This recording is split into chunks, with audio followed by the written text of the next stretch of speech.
minutes past the hour. Thank you so much for tuning in to the Rick and Bubba Show. Good Time Gang is in here, settling in and ready for another day.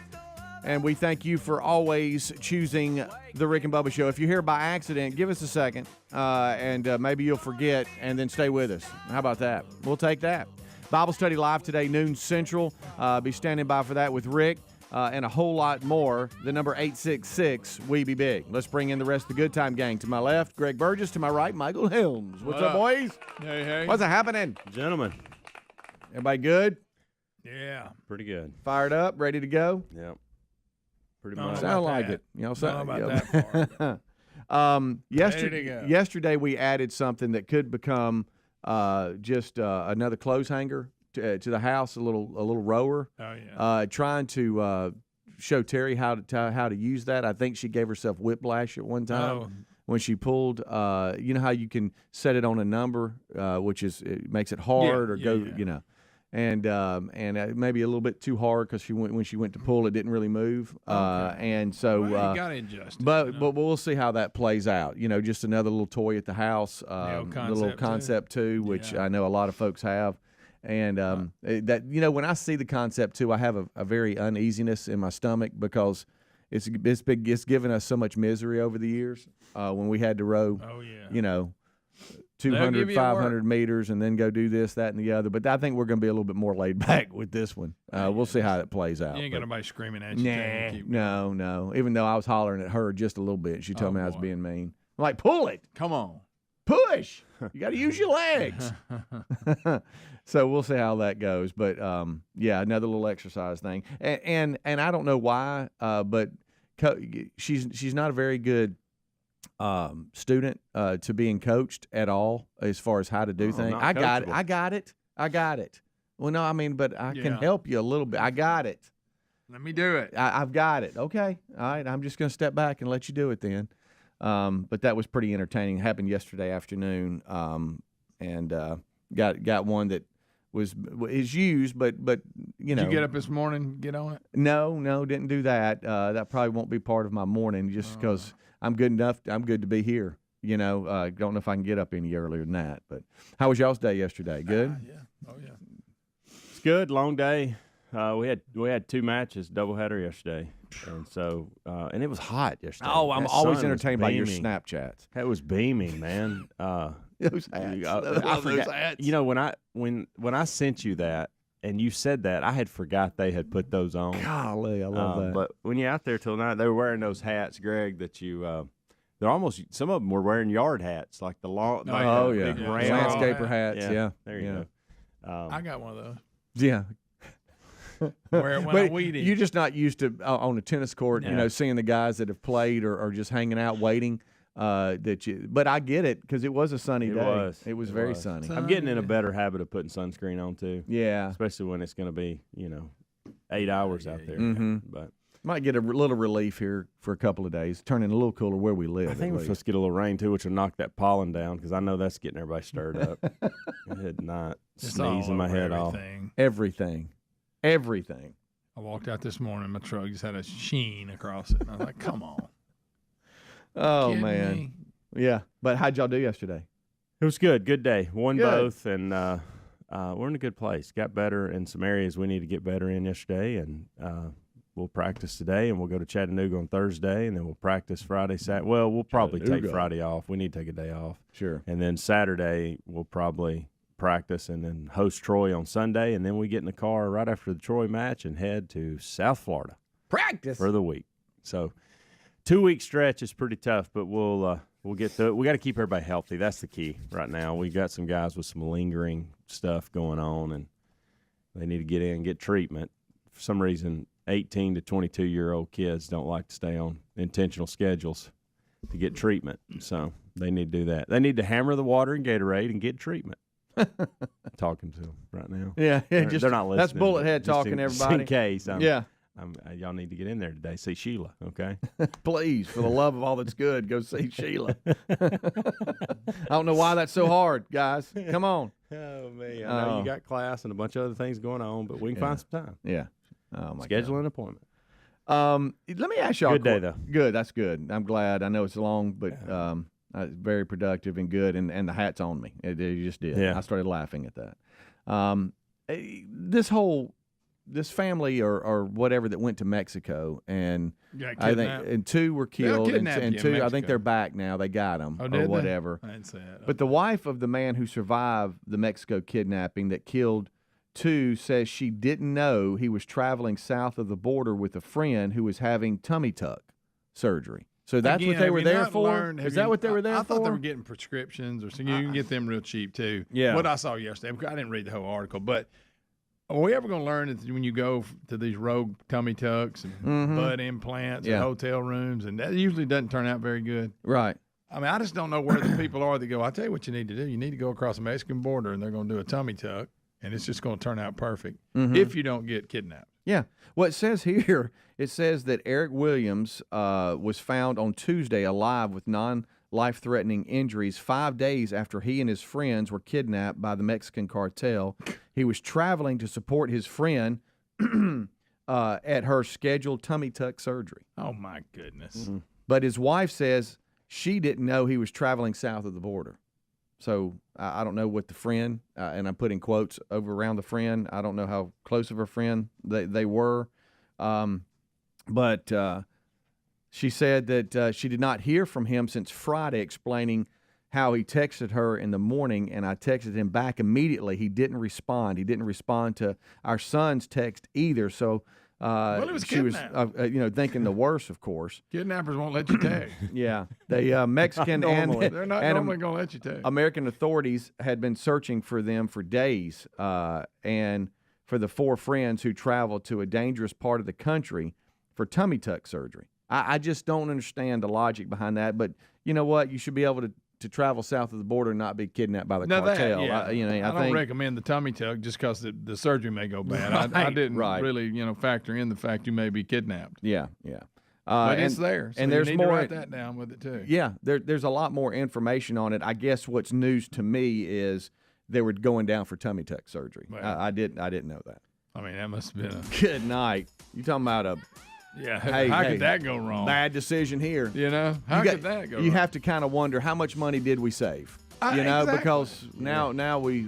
I'd rather just have a gut than have to do that. Yeah, I think so. If I can't afford it here, I guess I just. That's right. That's right. All right, so we're just kind of getting caught up on everything, getting it going. 15 minutes now past the hour. Kickoff hour is rolling. Thank you so much for tuning in. Rick and Bubba.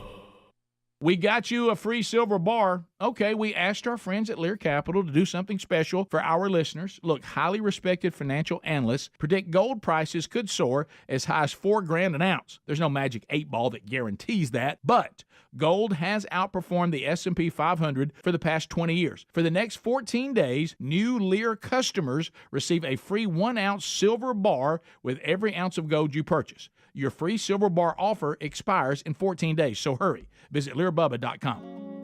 Research shows listeners prefer a personalized experience. So to help you remember, Liberty Mutual customizes your home insurance. We personalized this ad for Amber, who really misses boy bands from the 90s. Hey girl, I'm the cute one, here to tell you how Liberty Mutual customizes your home insurance so you only pay for what you need. I'm the heartthrob. The only thing I love more than you is saving. And I'm the other boy in the band everyone forgot about. Only pay for what you need at libertymutual.com. Liberty. These days, every new potential hire can feel like a high-stakes wager for your small business.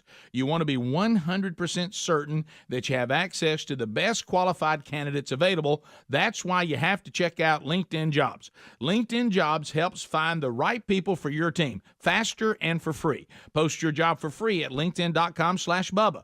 That's linkedin.com/Bubba to post your job for free, or visit rickandbubba.com under the sponsors for a link. Terms and conditions apply. When inflation is this high, we're all pros at finding creative ways to save on everyday items. That's why I have to tell you about Upside. Upside is an incredible app for anyone who buys gas, groceries, or dines out. With Upside, you're not getting slammed by inflated prices because you get cash back on every purchase. Now, to get started, download the free Upside app and use the promo code BUBBA25 to get 25 cents or more back on every gallon of that first tank of gas. That's promo code BUBBA25. Get get cash back today with Upside. You don't have to break the bank to make a big deal purchase like with Raycon earbuds, whether you're looking for a pair of everyday earbuds, low latency gaming headphones, or a speaker with a battery that will last all night at your next party. Raycons, they got you covered with premium audio at the perfect price point. Plus, they offer buy now, pay later options. Right now, you can get 15% off at buyraycon.com/Bubba. Buyraycon.com/Bubba. Or find a link at rickandbubba.com under the sponsors. Our friends at TheraBreath have some good news if you have bad breath. Try TheraBreath Fresh Breath Oral Rinse. TheraBreath is dentist formulated by Dr. Katz himself. TheraBreath doesn't mask bad breath like those burning alcohol mouthwashes that can actually irritate sensitive mouths. It's alcohol-free and free of gluten with no added dyes or colors. Find TheraBreath in all your favorite retail and drug stores. Look for the bright orange cap or online at TheraBreath.com. You can find a direct link at rickandbubba.com under the sponsors. TheraBreath, confidence in every capful. All right, folks, you've heard us talking about what Relief Factor can do for your pain for several years now. If you struggle with occasional aches and pains due to aging, exercise, everyday living, consider this. Relief Factor is 100% drug-free. It's made up of ingredients that simply help your own body deal with its natural inflammatory response. And we kid you not, Relief Factor is for real. And the majority of people who order the 3-week quick start for just $19.95 go on to order more. Try it at relieffactor.com or rickandbubba.com under the sponsors. Helix Sleep does it again with an innovative kids mattress made to flip. Why? Well, the firmer side is great for younger kids when they need more spinal support to aid proper development of their growing bodies. You simply flip it over when they're a little older, around 8 to 12 years old, when they want the softer side for sleep. Handcrafted and assembled right here in the USA, Helix is offering 20% off all mattress orders, including the kids mattress. Go to helixsleep.com/Bubba. helixsleep.com/Bubba. Would you do everything it took to protect your family? Of course you would. That's why we recommend Simply Safe Home Security. They make it easy to protect every inch of your home or even your small business with advanced security tech powered by 24/7 professional monitoring. Customize the perfect system for your home at simplysafebubba.com. Claim a free indoor security camera plus 20% off your order with interactive monitoring. That's simplysafebubba.com or visit rickandbubba.com under the sponsors. There's no safe like Simply Safe. Spring's almost here, and you can make mealtime easy with HelloFresh. Now, not only does HelloFresh deliver great tasting recipes right to the door, new dietitian win options under 700 calories, and protein smart choices featuring 30 grams or more of protein make it easier than ever to stay on top of your wellness goals. Join in and save up today for 60% off plus free shipping with the code BUBBA at HelloFresh.com/Bubba. That's the code BUBBA at HelloFresh.com/Bubba, or find the link at rickandbubba.com under the sponsors.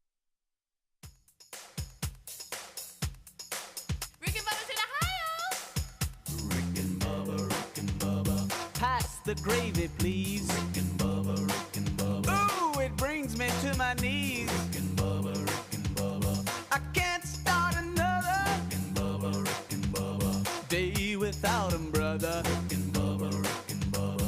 Ooh, there is no other. Rick and Bubba, Rick and Bubba. All right, we thank you so much for coming back with us here. It's 21 minutes past the hour. We start segment 2 this hour. Rick and Bubba join us right after top of the hour break for the main show. Adler with them as well, and we are off and rolling today. And don't forget, Bible Study Live today, noon Central, with Rick today, and be looking for that live on the YouTube channel. Then we'll send it out, and it'll be available via podcast and stuff after it is finished. And Adler does a great job with that. We were sitting here talking about there's some things that you just.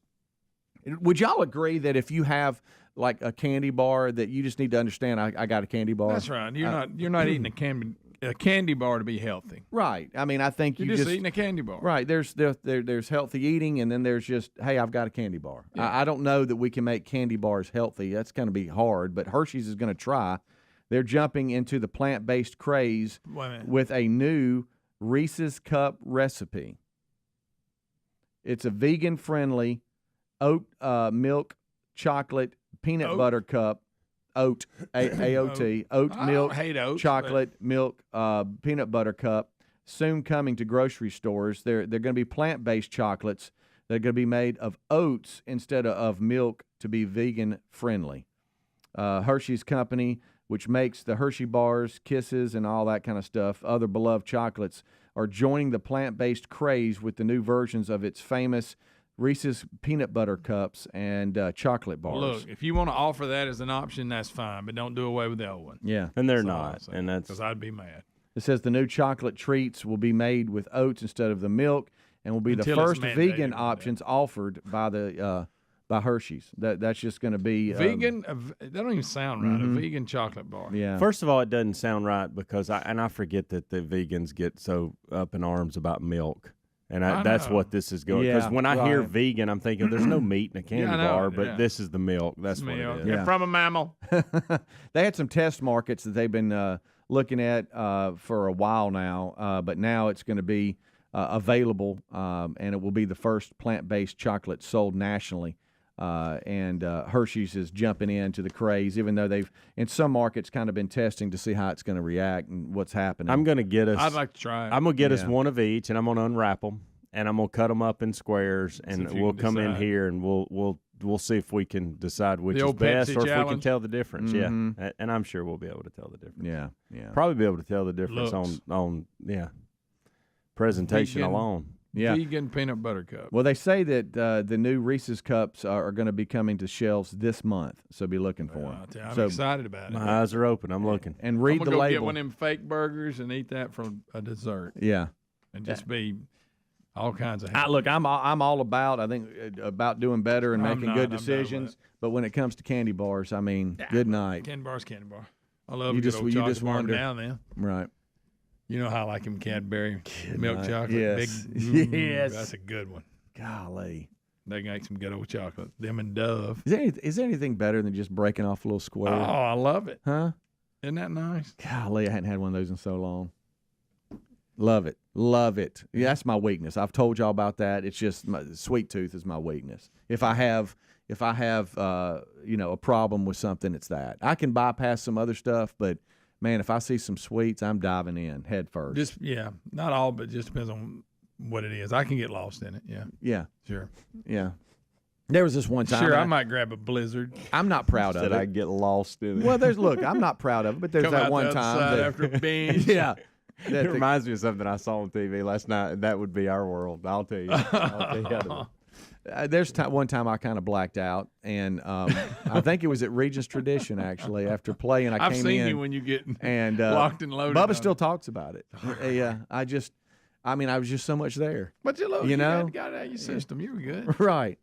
What do they say? Just, people that do that, I'm shocking the body, Yeah, reset. I'm resetting. But hey, let me tell you something. I got lost in it. Oh, well. And regretted it. It happens. Did y'all have a lot of eaters regret? I know we probably don't have it as much now because we're eating better. But there's been times that I've had something and I've laid there going, why did I do that?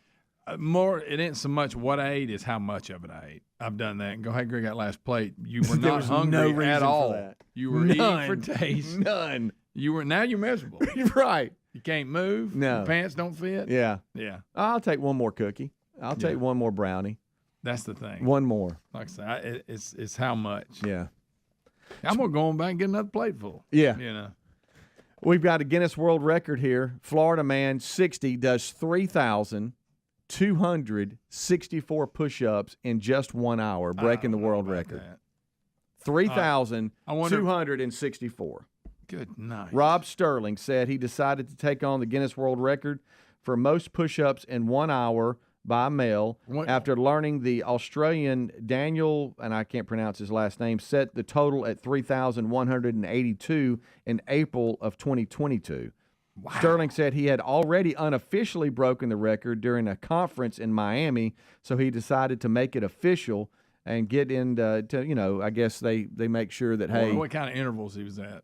I don't know. How many push-ups he'd do, then he'd rest, and how many he'd do. He said that's a lot of push-ups. He ended up beating his own goal with 3,264 push-ups in an allotted time. He said video from his successful attempt is now being submitted to Guinness World Records for official verification. And there's 1 minute. There's a 1 minute world record as well. Someone has done 144 push-ups in just 1 minute. And that's another Guinness World Record. That's flying. I'm not a great push-up guy. Yeah. My push-ups could be better. Yeah. I remember they're not very impressive. You really used to hate push-ups. I don't like them. I don't know who does, but you really don't. I'll take like a box jump over a push-up in a minute. Yeah. Helmsy, we got to laughing the other day. I was talking to somebody. They brought back one of a best of moment when you took the medicine ball and put it in your trunk and went home. Yeah, I remember that. And that was a record. We got to laughing about that, and he's like, for some reason, I guess it's because he's been through things like that. When you're at a place and they make you do things in rounds, and all right, you got this, and then run out to the curb and come back, and they had us carrying a medicine ball out into the parking lot and turning around and coming back. And it owns him that you got out there and just saw your car and said, you know what I'm going to do? I'm out. The only other time, that owns him. Listen, that time, and do you remember the day we were having to do the ball slams? Yeah, I got mad about that. I mean, he took it personal. Yeah. I was like, what in this? It just something about it griped him. I mean, just tore him up. He's like, this is ridiculous. And it was. It It was ridiculous. I'll admit. Yeah. Or slamming a ball. And I think it was some ridiculous. If I'd have been next to my car during that, I'd have left. I know. It was mental torture because where we Yeah. were doing this was right by a Cracker Barrel. That's the part that made me mad. And right so there. when they would say run to the curb and come back, it was right at lunchtime that we did this. And so they were cranking it up, man. And so you would run out to the curb, and all you smelled was just like lunch. And I'm like, this is miserable. And that place was super nice, and now it's not even, I don't know what it is now, but it's not a gym. It's another gym. Is yeah, it? it Oh, I is. thought it was So a completely different thing. another company took it over, It was and super nice. hadn't been back in that parking lot. I look over at it a lot and think, Don't forget about them stairs behind oh, it. good Don't night, forget the about stairs. them. But Helmsy grabbed his medicine ball in the middle of a rep. He saw his car and literally put the medicine ball in the car and He left. doesn't have a good relationship with medicine balls. No, he doesn't. He gets mad at him a lot. I really don't. Bubba, Rick and Bubba.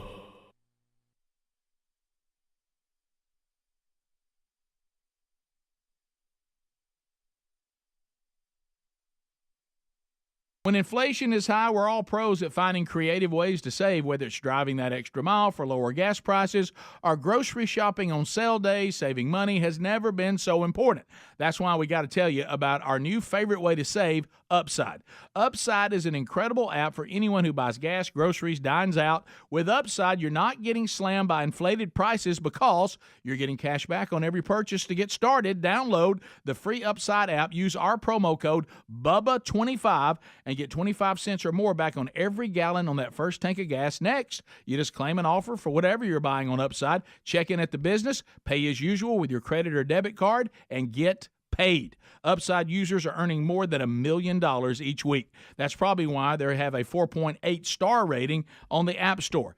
Download the free Upside app, use the promo code BUBBA25, get 25 cents or more back on every gallon on your first tank of gas. That's promo code BUBBA25. Spring is almost here. We're already digging into new flavors with HelloFresh. Not only does HelloFresh deliver great tasting recipes to the door, their new Dietitian Win options under 700 calories make it easier than ever to stay on track with wellness goals, or if you're looking to power up with protein, simply choose from the new Protein Smart recipes like one pot pork and bean chili or creamy Dijon dill chicken featuring 30 grams or more of protein per serving. We love to eat well, but hate the hassle.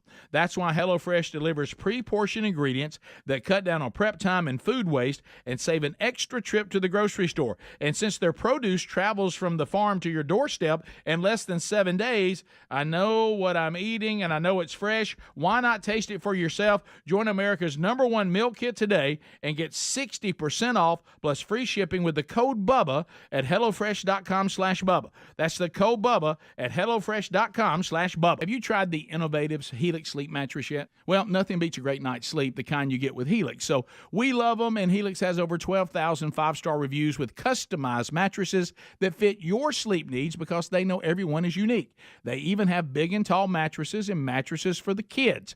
But how do you know which mattress is right for you? Well, Helix has you covered. Just take the Helix sleep quiz and find the perfect mattress in under 2 minutes. Place your order, and your mattress will be delivered right to the door free of charge. And the best part, Helix knows there's no better way to try a mattress than by sleeping on it in your own home. That's why they offer a 100-night trial for you and a 10 to 15-year warranty. Right now, Helix is offering 20% off all mattress orders at helixsleep.com/Bubba. Best offer yet, by the way, and it won't last long. So if you've been waiting to try a Helix mattress, here it is. Now's the time. Head to helixsleep.com/Bubba for 20% off your mattress order. Folks, we've been talking about Relief Factor on our show for quite some time now. Do we guarantee Relief Factor is going to lower or eliminate your occasional aches and pains? No, we never make a claim like that. But what I can tell you is that the majority of folks who ordered the 3-week quick start pack for only $19.95 go on to order more. Now, what we really like about Relief Factor is it's 100% drug-free. It's a supplement that's made up of ingredients that simply help your own body deal with its natural inflammatory response. For a lot of us, that's very important. Getting older, working outside in the warm weather, even exercising can cause frustrating aches and pains, or maybe it's the occasional back, shoulder, or hip pain that's bothering you. Relief Factor has helped us and so many of our friends, so when you think of it this way, is $1 a day too much to see if you can get out of some of that frustrating pain? To order this 3-week quick start pack for $19.95 plus shipping and handling, just go to ReliefFactor.com. That's ReliefFactor.com. Let's see if we can get you out of some of that pain. Also, you can go to RickandBubba.com. Look under the sponsors button for a link. These days, every new potential hire can feel like a high-stakes wager for your small business. You want to be 100% certain that you have access to the best qualified candidates available, and that's why you have to check out LinkedIn Jobs. LinkedIn Jobs helps find the right people for your team faster and for free. Add your job to that purple hashtag hiring frame to your LinkedIn profile to spread the word that you're hiring. Simple tools like screening questions make it easy to focus on candidates with just the right skills and experience so you can quickly prioritize who you'd like to interview and then hire. It's why small businesses rate LinkedIn Jobs #1 in delivering quality hires versus leading competitors. LinkedIn Jobs help you find the candidates worth interviewing. Did you know that every week over 50 million job seekers check on LinkedIn? Yeah, post your job for free at linkedin.com/Bubba. That's linkedin.com/Bubba to post your job for free, or rickandbubba.com under the sponsors. Terms and conditions apply.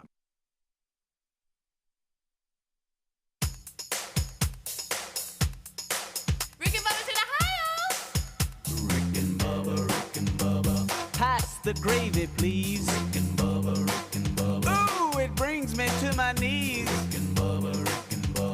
I can't start another day without him, brother. Oh, there is no other. Waking on that blubber. 25 minutes until top of the hour. Kickoff hour live. Thank you so much for tuning in. Rick, Bubba, Adler, all join us right after top of the hour for the main show. Don't forget Bible study live today, noon Central on the YouTube channel. And shortly after that, we'll be out on the podcast. And make sure you're following us at Rick and Bubba on social media. We'll give you updates on that and when it lands and ready on the podcast. All right, so we're coming back and talking about a number of different things. And Helmsy, I don't really know how to present this to Greg. Could you help me a little bit? Well, I don't know. I saw a video, so I will scroll through social media and. Oh, I got it. Never mind. I got it right here. I'll scroll through social media, and I just came across this gentleman that was really excited about a particular subject. Like I would be tennis, Speedy would be baseball, you would be beer. Oh, that's a joke, Greg. There we go. But your grandkids. Yeah, I don't know. I'm just throwing it. But you would be excited about, if you got the opportunity to do something special that day with whatever it is that you enjoy, you get to go do it. Okay. If I get to eat a vegan. You see his title? And this might help you. Railroad enthusiast and engineering enthusiast with 1.6 million followers. And so I come across this just scrolling through social. And so this guy is excited about trains. Trains. And the video. How old is he? Greg. He looks like he's in his 20s. Young 20s. Can I play the audio for the audience? I would like you to play it. And point the video to him? Yes. Okay. And I want you to hear. Now, we're talking about a guy that loves trains. Yeah. Okay, trains. He's a grown man. To each his own, get it. But I think this Does is he like strange. Thomas the Tank Engine? Just watch. And I don't know, because here's where we have to be careful. And you know where I'm going on this, Helmsy, because we've discussed it. I don't know what I'm dealing with here. So I don't want to make too much fun of him, but he's obviously all in, okay? And when you first sent this to me, I thought it was somebody just having fun with trains. I thought they were making fun. And then I looked at his account, and I'm like, oh, no, this is all he does. He's real. He's real, yeah. And so I'm just going to play the audio, and this is he's at the railroad tracks, and he's excited about 2 trains coming in at the same time. Take a listen. I can't quite believe this, but I'm about to witness 2 rail tours crossing over each other at exactly the same point. For a railway enthusiast, it's like finding a pot of gold at the end of the rainbow. I really hope it happens, and it should be happening just here. Look, and so then now they're coming in. 2 trains. Stop there. 2 trains are passing each other. And he realizes he's got to go somewhere else. Please watch. Oh no. I'm not going to be able to see both here. Greg. What is that weird camera he's got? That angle. It's looking back at him. It's like a GoPro that hangs in front of his face. So now he's going to where he couldn't see him. Yeah, I couldn't see him. And so now he's running to where he can see him. Willie Ralph. Yeah. I mean, Nice. I'm telling you, it's bizarro. It is bizarre. Something about that weird camera. Please don't miss how excited he is. Listen, that's how excited he is. Greg? He finally gets to see the 2 trains coming in at the same time. It's thrashing at the back. Attaboy. Yeah, Greg, don't take your eyes off of it. he's breathing from running so hard. I feel like crying. Oh, get out of here. Tears of happiness. So that's it. Tears of happiness. What is wrong with this I guy? can't quite believe. What is wrong with this moron? Tears of happiness. So trains do it for him. They do. The That's man it. likes. What in the world? I need to know. lock him up and study him. Well, Greg, I don't know what I thought the way he was acting, it's like, okay, he's just making fun of this. That's what I thought Sounded when I pretty first watched passionate. it. And hey, let me say, hey, look, right, you ready for this? That's had 2.7 million views. His next one's 1.8, then 2.1, 2.6. And it goes, look, it just goes on and on and on. That's all he does. That's ridiculous. And so all he does is run down. Is it about all of them meeting at a certain spot? Is he fired up about, or he just no, just there's- anything that's Let's see. trainy? This one here is Well- another one. Of a train spotter. I wish that little Chasing camera the did. Class 201 Thumper from Hastings to Faversham. in Buddy, my people trusty see Nissan trains every Micra, day. Then finishing the day at a Walthamstow game and then a fashion show. Let's see how it all went. See, through a fashion Starting show. off at 8:30 with a nice packet of mini eggs. Okay, anyway, that's what Day in the people are life. into. Yeah. And this is what And it's millions of Francis- people want to watch. Francis underscore and then BOURGEOIS 43. I'll tell you got to follow from me. You did? Absolutely. Did you- I hey, can't take my eyes off of it. follow him? Isn't that crazy? See, if you're weird in this world today and film yourself, Yeah. you I think it become- might be the general article. What is it called? Oh yeah, he the Yeah. genuine article. He's Yeah. not putting on. No. Having an evening stroll through London, and I've just spotted something very special. Oh. I think it's my old friend who's just pulled into London Blackfriars, and I haven't seen her for a while. Oh God, he's talking about a train. 73, 9. I mean, like he just, and he's back to that camera angle again, and it's all about the trains. Good night. What a weird. I have an old friend. This train, I haven't seen her in years. Listen, and it's coming back into the port. It's a train. and look, we've handled this with kid gloves because we do think there's a chance that there's something maybe wrong. It with could be, okay? but we don't know. But I will He's say this: clearly- There's I times don't he's think acting- so. on him. I don't think so. Yeah, there's- I and agree. even then, okay, even know what to then, do He about gets it. around. I've too well. never seen anybody. I don't think I've ever seen anybody so excited about something. You're right. I can't believe it. I mean, let's go in our world and think There about ain't nothing I get that excited I can't. about. There's nothing. Like you could bring Novak Djokovic in here and say I'm spending the day with you. I wouldn't act like that. Like, what if I was like, That's the way he's giddy. He's all just giddy about. train's pulling in. He's got feelings about trains that are a good little gosh. bit weird. They- I mean, I just, know. Well, I you thought- go into an area you don't need to go in. I thought we pal. might have a situation here I'm gonna where marry a train. we had to be Isn't she beautiful? careful, and then I started seeing other stuff, and he doesn't seem to what Helmsy's saying to be there.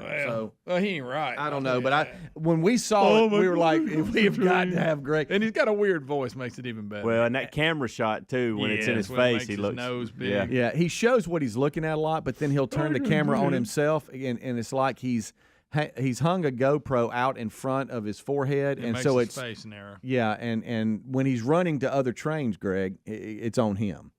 When he realized he couldn't see him, what he thought, and he had to get out of there real quick. Oh yeah, well he wanted to see two trains come in at the same time, Yeah, side by that's the side. ultimate. That got him all fired up. I haven't seen her in a while. That's pretty good.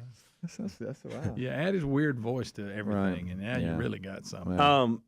Speaking of got something, All right. I need to know where y'all are at on this shirt I'm wearing because I'm not real sure. It is a. Yeah, I like it. looked But at it's it. a Yeah. zip up. I like the zip it's up a short zip sleeves. up short sleeve, and I don't know. I guess you don't do anything. I with don't a think collar, you or zip just- up the short sleeves as high as you are. I mean, it looks like you got a Talking turtleneck about fold on. the collar down. Yeah, just a But I little don't bit. think you fold No, the no, collar no. down. You don't follow fold it. Just unzip it a little Yeah, bit. but I don't. You know, Look a little me. bit more relaxed. I know. I like it. There you go. That's a little better. I don't know that I You like have no it. shirt You look on like a under guy it? Is that that likes what it is? trains. Well, that but- and I just don't. Hey. I got my shirt on and I like, do me a favor and unzip it. Unzip it just a little. What if I Now you got a Herman Munster. Hey, what if I wore it like this? Oh wow! There you go. Get look you a at that. gold Oh, eagle. hey, look at that hairy chest. Hey, get you a gold eagle. Yeah. No, you're necklace. good. You're good on that. That's good. I I mean, didn't. I wasn't sure if I like. I've had it for a couple of weeks Yeah, I now, like and I wouldn't wear it because I thought like y'all would make fun of it. Number one, and number two, I wasn't sure how comfortable it would I be. like it. I like it. I just want you to look a little bit more relaxed. Zip it down just a little bit. the But you know, reason- with no undershirt on, that's going to be hard though. Well, I don't. I mean, When you I unzip can, it, you I get can a- have it up and be relaxed. How about I can't don't- wear undershirts? People that wear undershirts, Yeah, I don't. can't do it. Especially when it starts getting warm. Well, there's people that wear them like you say year I round. don't do that. Yeah. But I don't know. Does I your, bet he zip, does. does your hair ever get stuck in the zipper when you go down? I hadn't wore it long enough to do that Yeah, yet. I'm pull sure that I'll out. make that Yeah, mistake. Oh, it's my hair. I don't know what that is. That guy, I'm telling you, I'm all about that guy. But no, I think you look fine, Helms. If we were just to look over at you. Well, I was waiting on the whole. Ooh, I gotta No, zip up golf I mean, shirt it looks on. fine. I started to go with it. Did you?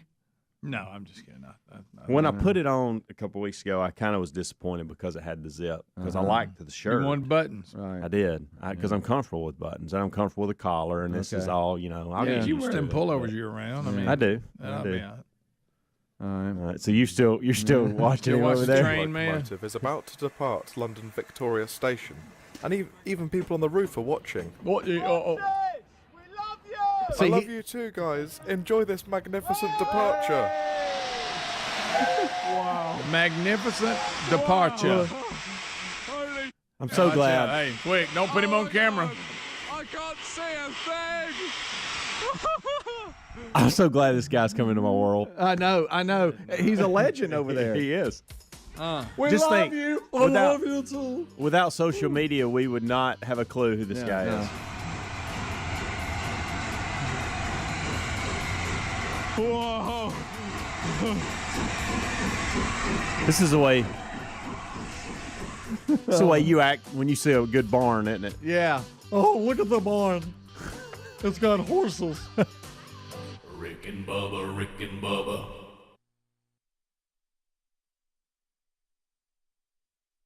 I'll second guest dinners with friends because they can be interrupted by diarrhea, gas, bloating, stomach pain, or oily stools. It turns out I have EPI, or exocrine pancreatic insufficiency, which means I'm missing the enzymes needed to digest food. My doctor prescribed Creon, pancrelipase, an oral prescription medication that replaces pancreatic digestive enzymes. Creon treats EPI due to cystic fibrosis, chronic pancreatitis, pancreatectomy, or other conditions. Creon may increase your chance of fibrosing colonopathy, a rare bowel disorder. Tell your doctor if you have a history of intestinal blockage or scarring or thickening of your bowel wall, if you're allergic to pork, or if you have gout, kidney problems, or worsening of painful swollen joints. Call your doctor if you have any unusual or severe gastrointestinal symptoms or allergic reactions. Take Creon as directed by your doctor and always with food. Do not chew capsules, as this may cause mouth irritation. Other side effects may include blood sugar changes, gas, dizziness, sore throat, and cough. These are not all the side effects of Creon. Creon is the #1 prescribed EPI treatment. Ask your doctor about Creon for EPI and visit creoninfo.com or call 800-633-9110 to learn more. That's CREONinfo.com.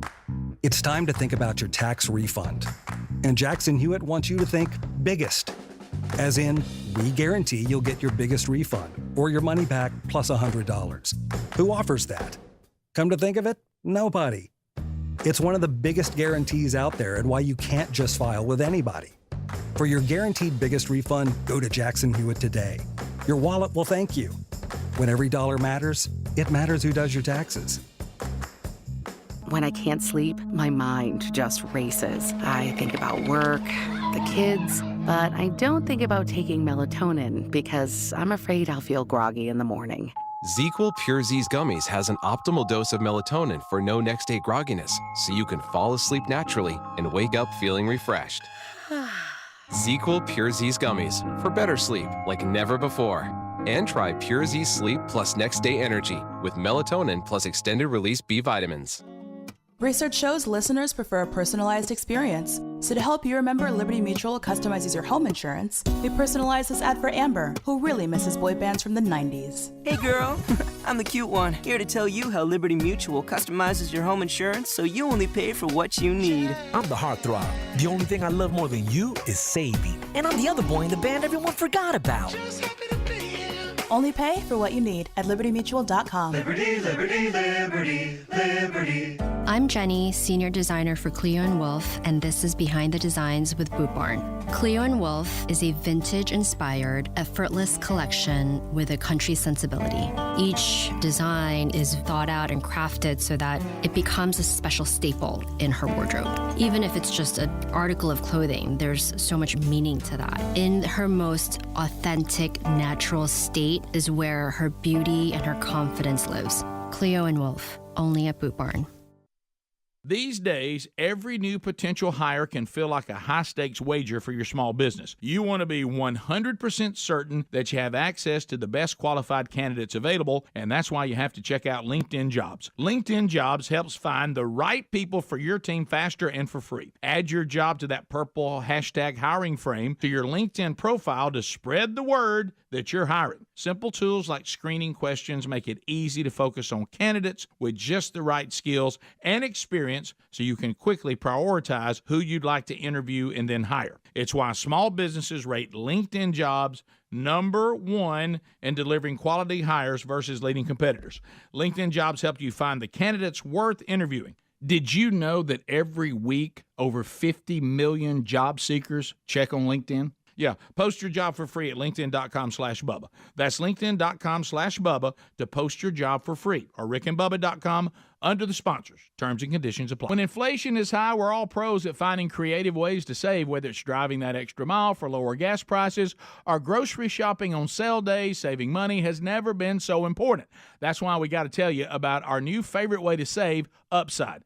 Upside is an incredible app for anyone who buys gas, groceries, dines out. With Upside, you're not getting slammed by inflated prices because you're getting cash back on every purchase. To get started, download the free Upside app, use our promo code Bubba25 and get 25 cents or more back on every gallon on that first tank of gas. Next, you just claim an offer for whatever you're buying on Upside, check in at the business, pay as usual with your credit or debit card, and get paid. Upside users are earning more than $1 million each week. That's probably why they have a 4.8 star rating on the App Store. Download the free Upside app, use the promo code Bubba25, get 25 cents or more back on every gallon on your first tank of gas. That's promo code Bubba25.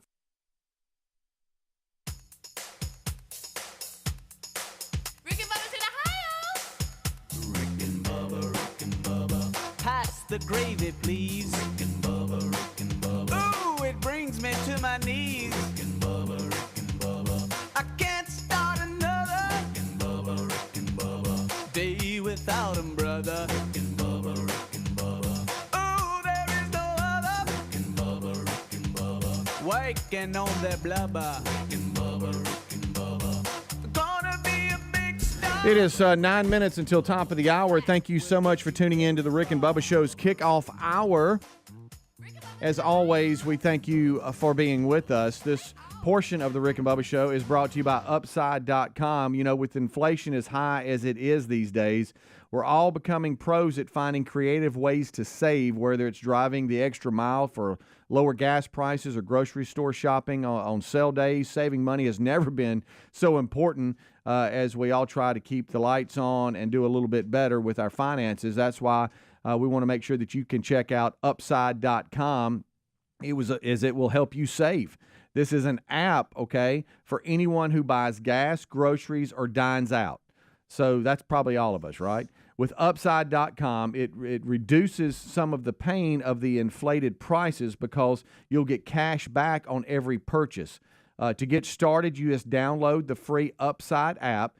use the special promo code BUBBA25. That's the number 25. So BUBBA25 all together, and get 25 cents or more back for every gallon on your first tank of gas.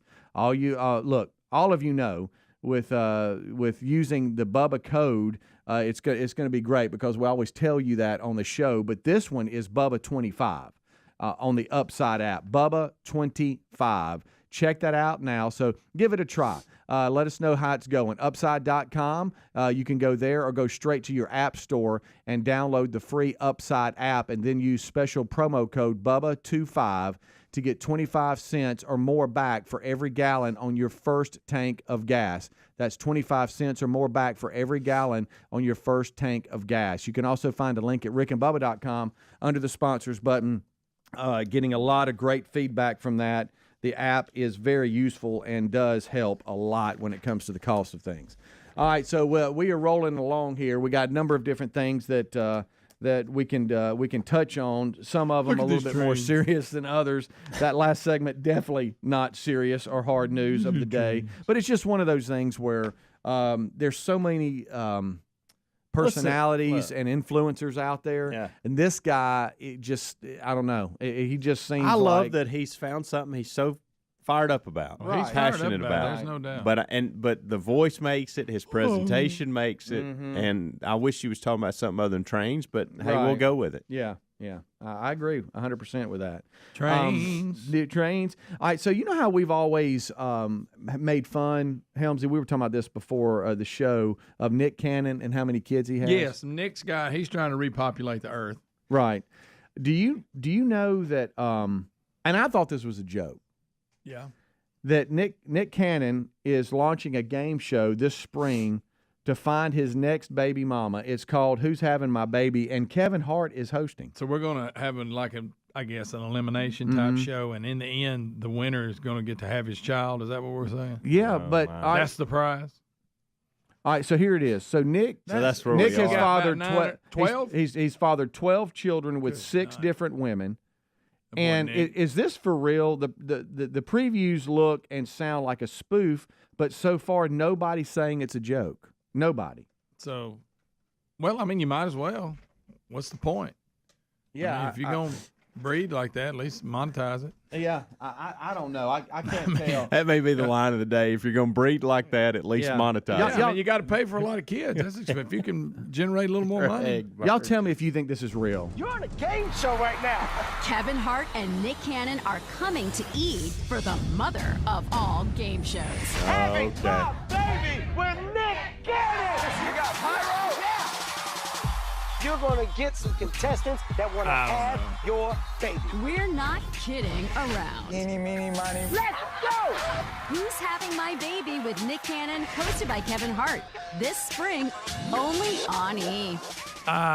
You think that's true, or is it a spoof? Aren't the two of them, don't they always like prank each other? I don't know. I know may Kevin be a Hart. spoof. I'm thinking that has to be, right? But according in to today's this world, I wouldn't be surprised if we did have it, but I don't know. There's articles out about it, and it's a good one. If it is a spoof and they're just messing around, I got to give it to them. It's a really good one. Anytime you can make fun of yourself, and having 12 kids with six different women, it's extremely sad, but it's also funny if you can make fun of yourself. I say sad in the fact that that's a lot of children with a lot of different women. it is. But we'll see. But I want to say it was Kevin Hart. And was it Nick Cannon? Who was it? They're always like, they don't have the Gunnersville Treaty. Let me just say that, because they are constantly messing with each other. Constantly. I don't know. I'm not up on my Nick Cannon. I know every now and then I look and he's wearing a turban. You ever notice that? Oh, really? Yeah. I don't know what he that didn't come guy- into my world much. Nah. What was that show he had? I didn't watch it. Wildin' Out or something weird. I tell you this. He's active, young man. Or yes, he is. My goodness. Tell me what y'all think this is right here. Intentionally, and that was a building that was occupied by people. Go back. Because that fire. There we Because go. that fire was set intentionally, and that was a building that was occupied by people, that would increase it to an aggravated arson rather than just an arson talking about dollar value. I think she needs some help. Like she was probably going through some stuff and didn't have people to help her out. What do y'all think happened? Somebody's going through something. They burnt something down. Yeah, well, you got that right, my friend. Woman trying to burn away negative energy. Okay. Is arrested. Burned it away. Yeah. Is arrested because let's just say this. She went a little too far. She's being charged after purposely lighting a fire in her apartment complex to burn away the negative energy that she was experiencing. In the meantime, she burned away everybody's place to live. Right. She's Thank you. 37 years old, and she told police she was trying to burn away the negative energy, sadness, and pain in her life, which that is sad. But she was really booked sad now. She in has Salt nowhere to Lake, live. in Salt Lake County Jail for an investigation of arson. The fire started at 3 a.m., and a Sandy police officer who was in the area saw smoke coming from one of the balconies. She responded. Then a second officer arrived. Short time later, began knocking on doors, getting people out because, we got a fire. Sandy police say the first officer on scene has been with the department for only 3 years, while the second officer is a 20-year veteran, so they've seen a lot. The two officers were able to get everyone out of the apartment safely. Their actions, of course, saved lives. No serious injuries were reported, but the fire got out of control, and she said she was just trying to burn off negative energy. Well, you have to ask yourself, what's more important, negative energy or burning down where you live? Yeah. I think the burning down where I live would probably be a lot more stressful than Right. the negative energy, and Yeah. that's just me. Right. Now Maybe this one just here, ignore the negative energy. we have like very serious situation here. But have y'all ever started a fire of any kind? Not on like when I was a purposely, kid, yeah, and we it get burnt- out of we burnt the control? woods down. Yeah, a couple of times. Your dad was. I remember Yeah. trying to go somewhere and had to put it out. Right. Oh yeah, he was going to speed. He had on like a nice shirt, and he was out there fighting a fire. Good. We were in night. bad trouble. Comes back with soot all over his shirt. Yes. And then is that when he said, "Y'all go in here, don't move Yeah, until I get back"? Until I get back. And y'all didn't move. No, we didn't move. Rick and Bubba, Rick and Bubba. The country take care of Dad this weekend. Most dads only want to hear that they're, appreciated and not worthless. So that's and Andy, happy Father's Day to you, buddy. Thank you. Andy Andrews with us here today. The Traveler's Summit is the brand new book. Everything Andy Andrews can be found at rickandbubba.com under show notes. And this book can be found, everywhere books are sold. Everybody in the golden ticket seat today. And we got all guys here for Father's Day weekend. Right. They'll go home with the Traveler's Summit today, their own copy of that. So we remember the Traveler's Gift, Right. and this is the sequel. This is a sequel. So And tell us about the book. Yeah, in the Traveler's Gift, David Ponder traveled through time, meeting with 7 historical Oh, yeah. figures who were going through a tough time, and each of them gave him a principle. Well, in the Traveler's Summit, we're years ahead, and David Ponder is now an old man, and his wife has passed away, and he's he's incredibly wealthy, but he's kind of wanting to see his wife, and not sad that his life is there, and the Archangel Gabriel, who is a character in the first book, appears to him and tells him humanity is at a crossroads, and he is not pleased. And so all the travelers are being convened for a summit, and they are going to be given one question: what can restore humanity to the course that it once had? What can bring us together? And so they're being tasked with one question. They get 5 shots at it, and every time they miss, if they miss, they get to choose a new traveler from the theater. But we're looking out there. David Ponder's at a table, and the first person he talks with is Winston Churchill, and there's a conversation there. But we're looking at the theater, and there's Bear Bryant over there talking to Aristotle, and there's Martin Luther King, and over here's George Washington Carver, and so we've got all different kind of characters, and so they're bringing them from the theater, and I had a blast doing this because it was kind of based on the old question, if you could have anybody over for dinner, who would you have, and you can't say Jesus. right? Because everybody says Jesus. Right, So yeah. you can- and so it was a lot of fun to write, and I got a lot of things in there that will create conversations, right? This is what I want to do. And so it's like, what would happen if Joan of Arc and Winston Churchill if you could hear a conversation between them commenting on what is happening today? What would happen if King David and Abraham Lincoln and Winston Churchill and Joan of Arc and George Washington Carver all got together to try to figure out what people should do with their experiences? And with Joan of Arc, of course, Winston Churchill knows who she is, but she don't know who he is, because he's ahead of her in that time loop.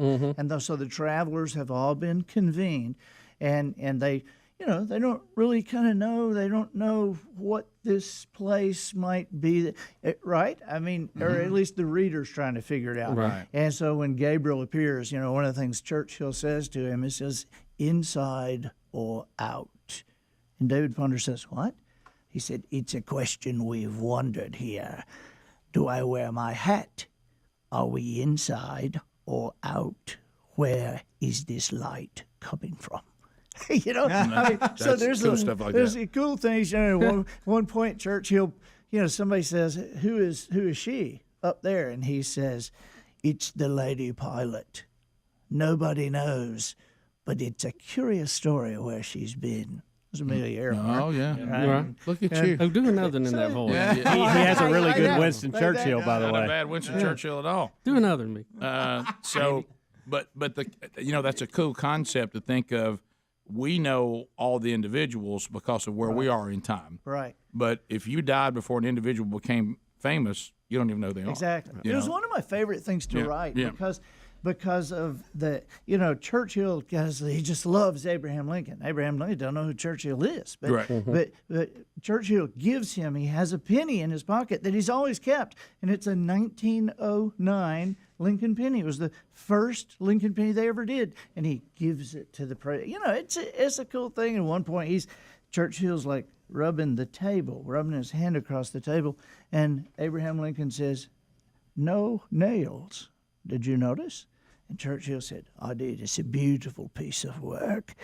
And Abraham Lincoln says, "Yes, the boss's son made it by hand. He's a carpenter, Oh, look at that. So these are things that you, in your mind, pictured happening if these individuals were to get to based on their personalities. Sure. It's not like you pulled it out of nowhere. Exactly. What you knew about these individuals, you also applied to these scenarios, right? I would assume. And I want to point people to a mystery in the book. Here we go. Okay, because I'm not gonna reveal this. Well, everybody in the audience is so thankful I haven't read the book yet because they know that I tell you what happened. They know that I would.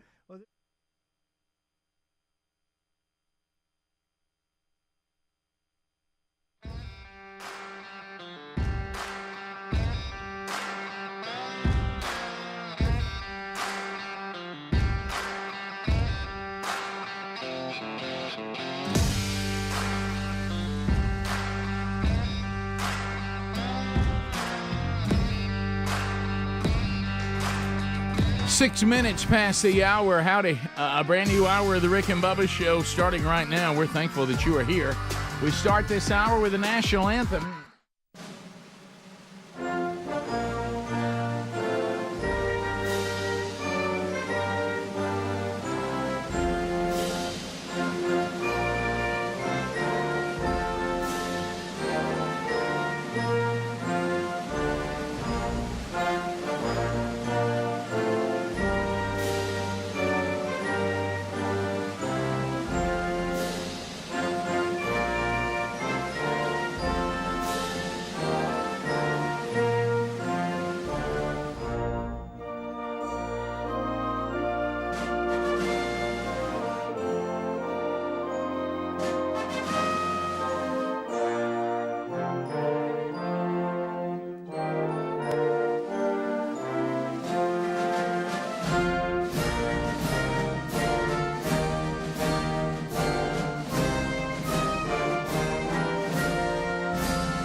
7.5 minutes past the hour from the No Name Studio, on the bleeding edge of technology at times, other times on the cutting edge of technology. You've got the Rick and Bubba Show. It comes to you from Sweet Home, Alabama to the world via many platforms.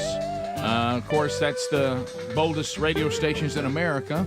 That's the simplest way. It's not limited to this, but it is the Rick and Bubba Radio Network. Look for those wherever you can find us. Also, our 24/7 TuneIn app. It's back and up and running, no problem. 24/7 Rick and Bubba. Live and then archive shows. Even some best of moments dropped in every now and then. You can also get us on our podcast archives every day. Listen to the show on your own time, audio only. You can watch us live and or the archive on our Rick and Bubba YouTube channel. A.D. Van Adler has settled in for another show. He is here, and you can subscribe. Do so. That's always good because you get alerts on anytime something new is coming to the YouTube channel, including the live show, and then on most every Wednesday, like today, the Bible study. So that's available to you live or archived. And there's also a best of hour that's put together every day. You can watch that on our YouTube channel or listen to that on our podcast archives, or you can catch it as part of the lineup on Blaze TV. So a lot of ways to get the Rick and Bubba Show live and on your time. Find them all at rickandbubba.com. We're missing one, the silver-tongued one, the man with a golden voice, professional lunch eaters man of the year, the inventor of pizza in a cup, Shakespeare's worst nightmare, and the master of the King's English. Ladies and gentlemen, put your hands together for Bill Bubba Bussey!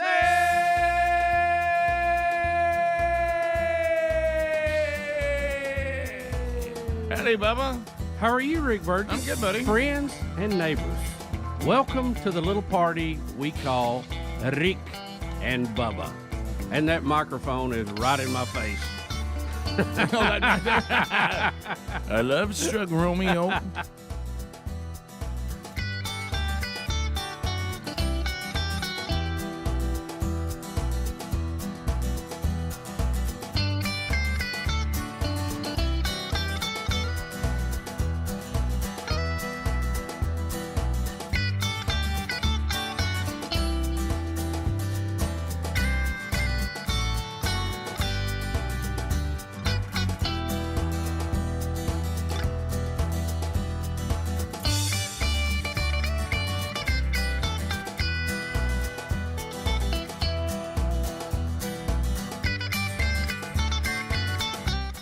Yeah, the dice was loaded from the start, and I bet then you exploded into my heart, and I forget.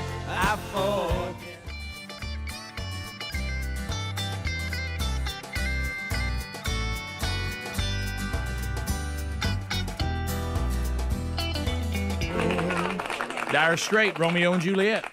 Yeah, about it. So, Bubba, we have a lot to unpack on the program today. Unpack it.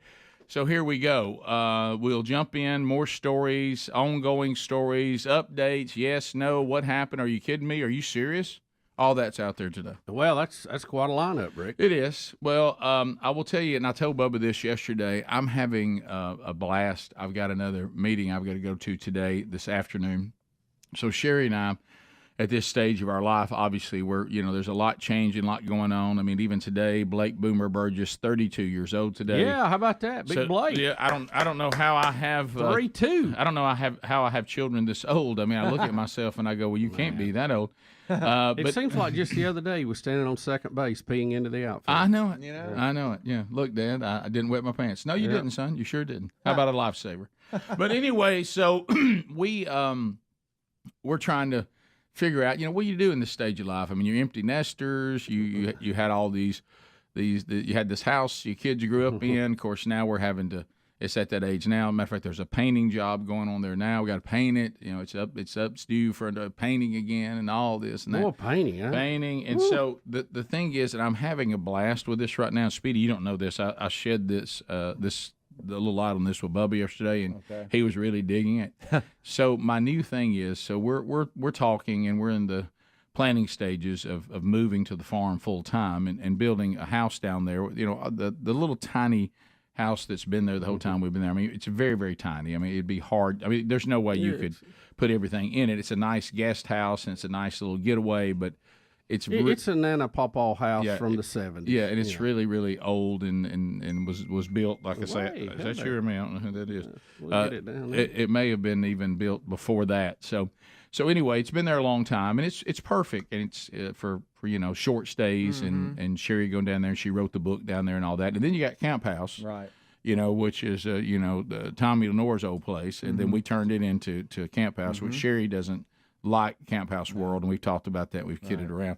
So that's what we have, and like I say, these are not something that we could really live in long term because of just, if nothing else, just the sheer furniture that we whatever. Yeah. So anyway, and Sherry of course is a big reader, and she's just got I don't think I'm exaggerating by saying probably thousands of books. Okay. She got her own library. Yeah. So anyway, we're sitting there. Well, my new thing is, and it's so fun, and I'm really sticking with it because I can do stone face. Yeah, you're good at great stone face. And I went there. We have to deal with it quite a bit. Yeah, and I told her, I said, I've really been thinking. I said, there's no telling. I don't know how much longer Bubba and I can keep this up. I mean, we intend to. I said, we really need to not. We don't need to do anything that would, we need to be able to pay for everything, no debt, all that. Right. And I said, so one way that we really could accumulate and not have to be so concerned about the future, I think we just need to move down to the little White House, not build anything, sell this house, and just live there. Just bank. Just do that. And she goes, and she looked at me, she goes, well, and this was the point I was really hoping for. Huh. She said, well, I mean, just something simple. I mean, where in the world would I put all my books? I said, look, I looked there, I said, Camp House. Yeah, of course. We'll build a wall I up there. I said, we'll go over there and we'll just do a big old bookshelf in Camp House. And then when you want to read, you can go over to Camp House and get you a book. If you could have seen her face, and she stares at me, she goes, are you being serious? I said, I think the combination of Camp House and Little White House, all we need. I think that's the plan. Yeah, and I said, I said, so I'm going to go ahead and think of the money you save. I said, I want you to really start thinking about that. Mm-hmm. And she just looked at me, and so anytime she brings up, like, look at that right there, I'd go, well, who's put that in Camp House? Of course, there's not anywhere to put in the Camp House. Right. Let me tell you how weird the Camp House is. I went the other day, and I looked in one of the bedrooms, and I was putting a drum set in there. I was like, what am I doing with a drum set?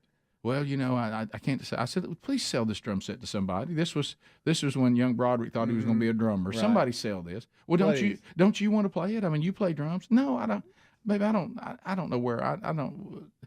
It's not like a guitar. Nobody likes to hear somebody play drums except the drummer. and so anyway, so it's a big transition time. So no, that's the running joke now. So if y'all get a shot. Please do not come out of that. No, and everything's Camp House now. Everything. I said, well, you got your little fire pit over there by the pond. I don't know what else we need. Right? It's all right there. We got everything we need. Life is already made. Right. I said, Gary, be over here with us? Sure. Rick, I'm just afraid if you build a house, you're going to mess your hunting up. We'll be back. More Rick and Bubba coming up. Rick and Bubba.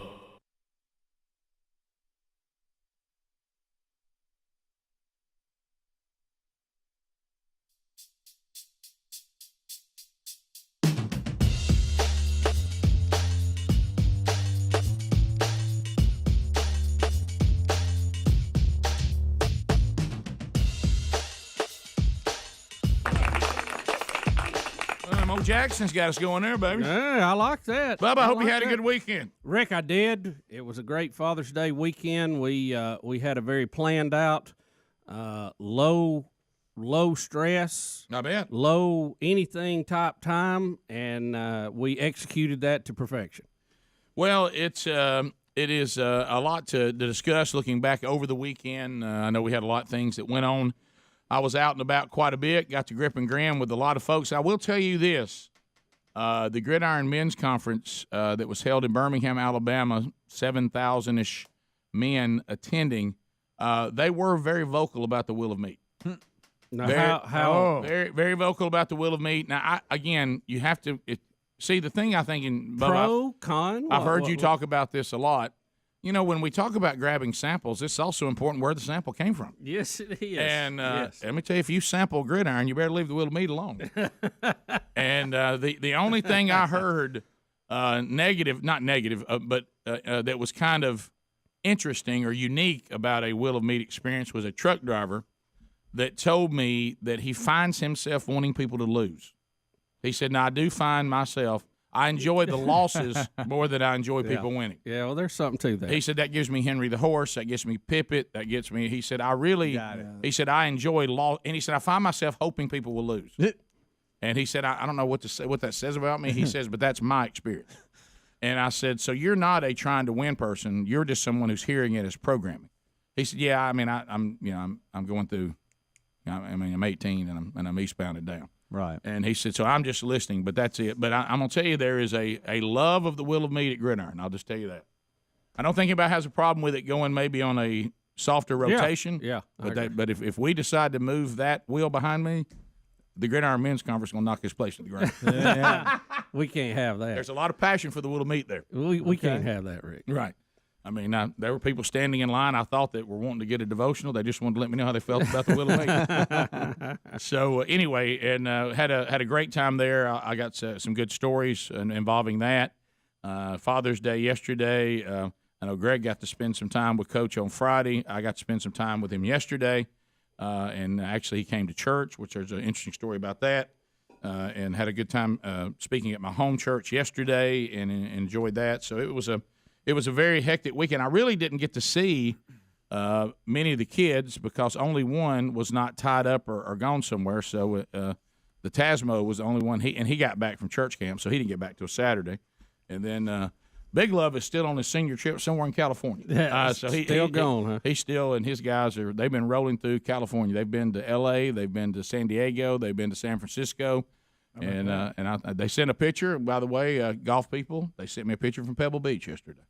Oh, really? So anyway, that's huge. Yeah, 2019 U.S. Open will be back there. Yeah, so they were actually on the actual Pebble Beach, so they were showing me that, okay. and I thought that has to be something to do with that. It's probably called that because it's near there, right? Probably. I know why that's a beautiful place. Just name, if it gives to its name, right. I would think that's something you wouldn't want. Pebbles on the beach. Right. Wouldn't you want pure sand beach? Right. So anyway, and then my oldest son is actually in some sort of presentation of Titanic and is rehearsing to what he said where they're going to do this presentation of Titanic.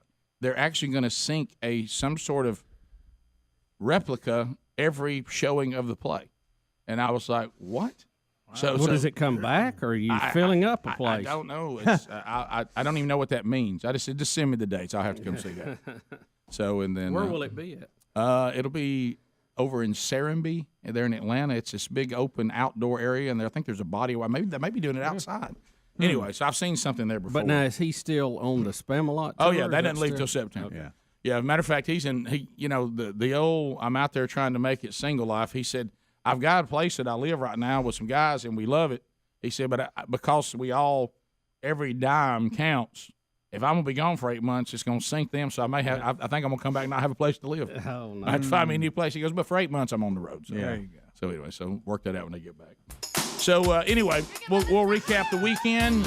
Your phone calls about your weekend also big today at 866 We Be Big. Yeah, we want to hear how that Father's Day went. Good or bad.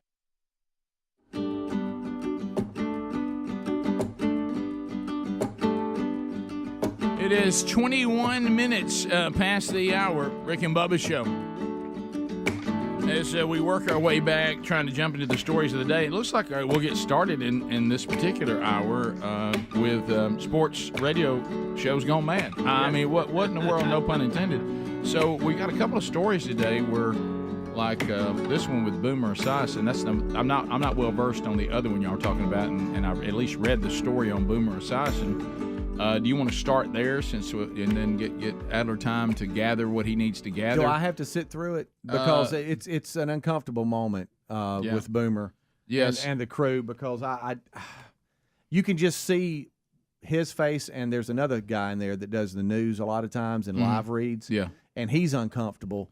So this show is called Boomer and Geo. Mm-hmm. Okay, and I'm not familiar with this show. WFAN, the fan. Now, Okay. Gio, he used to do a show that we used to hear coming to work sometime. Wasn't he the Vikings fan?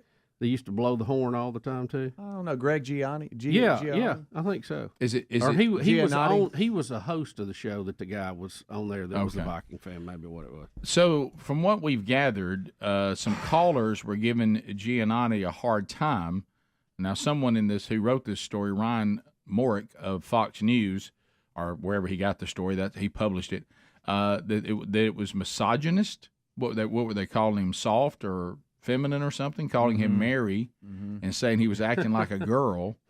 I don't consider that to be misogynist. I consider that hanging out with guys. And they said they started out kind of laughing at it, but then it just kept going on, and then Giannotti tried to defend himself by claiming they were making fun of his battle with mental illness. Right. What happened is the third caller called in, Bill in Connecticut. He called in and was forever be known as Bill from Connecticut. Right. And was giving him a hard time, throwing back to a time where he stopped the show, and that's what he was referencing to. And then that threw Giannotti into this speech about he had a legitimate anxiety attack, and said that he had been in therapy and he was on 2 medications, and he just goes on, and then Boomer and the other host are just sitting there very uncomfortably. Hey, Speedy, real quick, there's the 2 minutes and 18-second clip, and then there's the 1 minute and 54-second clip. Do you want the 154? I want Speedy to be as embarrassed as he can with. Yeah. Well, I just don't know where to look. All right, so let me say this. We'll all be uncomfortable, but we still have to look at it. I want to going in. I just kind of see if I can get the 154. Okay. See if I can get this right. So the Boomer and the other guy, they leave because Giannotti won't let it go. Pretty much. Not so much that what the caller said. Pretty much because see the guy that's on the left. Now we're looking at Boomer and Gio. Okay. On the guy on the left does more of the top of the hour sports reads, news, all that. Yeah. And then you got Boomer in the middle, and then on the right there's Gio, and he just keeps on going until Boomer finally just walks out. Okay. What are we doing? Cuss. You're soft because you had a panic attack. We're not going to hear this. Should be courtesy of awful I'm doing announcing. that thing again where I send it just to YouTube. I'm sitting here watching it like an idiot and being like, "Oh, what a great clip this is." Look, don't get upset. Right. We don't want anybody to walk out. Yeah. What are we doing? You're soft because you had a panic attack. It's 2023, man, and that's not going to hurt me anymore. It's not.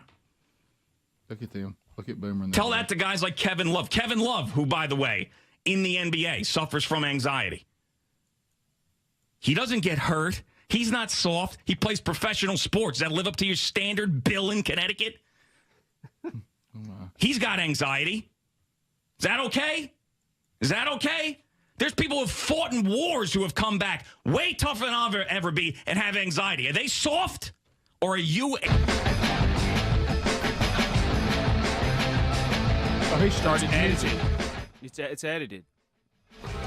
Those of us who admit that we've got issues, whether it be depression or anxiety, and deal with it in our lives to get to be in a better place, are not soft. You, my friend, you are the soft one. So, yeah. He must be cussing right there, man. Yeah. Okay. That's good that they put that in there while he's cussing. Yeah. I appreciate that. The last thing Boomer said people are who confront their mental issues to have a better life for them and their families is soft. That's the last effing thing. Oh, okay. I'm of the old school. No, you're not. You're an idiot. You're an idiot who hasn't Look at developed. these two over here. Please look at looking straight down.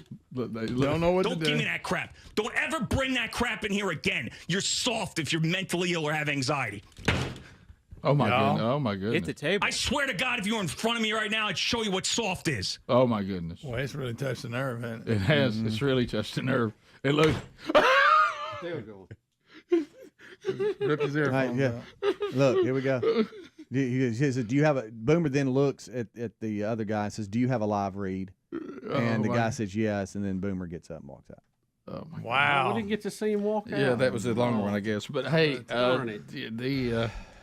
That's and so this is really more about an uncomfortable situation, less about the anxiety part. It's about these three sitting in studio and the other two just looking down, going, "I don't know what to do." Well, right and now. plus, well, we've all had those moments here to some degree, but not to that level. Right. Well, but what I would go back and say too, and we don't have the time for all that, nor do I say we should do this, but I think what everybody's trying to figure out, and it's the way his co-hosts are acting. Mm-hmm. See, what it's going to be portrayed at is that Boomer and the other guy are insensitive to people who struggle with anxiety, and that's not going to be what it is. What we would probably find out, and this is just me theorizing, is that what they were saying to him didn't have a whole lot to do with the real battle of anxiety and mental illness that people struggle with and depression, and they think he's now being dramatic, because what you do when you want to go after callers that have basically upset you is you want to try to find some way that makes them look bad. So he went to the mental illness card, and he wouldn't let it go, and then he let himself escalate. Now he thinks he's righteous in his anger because he thinks, how dare anybody make fun of mental illness. He's doing the thing from Animal House when the speech turned into I'm not going to sit here and watch you degrade the United States of America. I'm not going to sit here and let you degrade the country.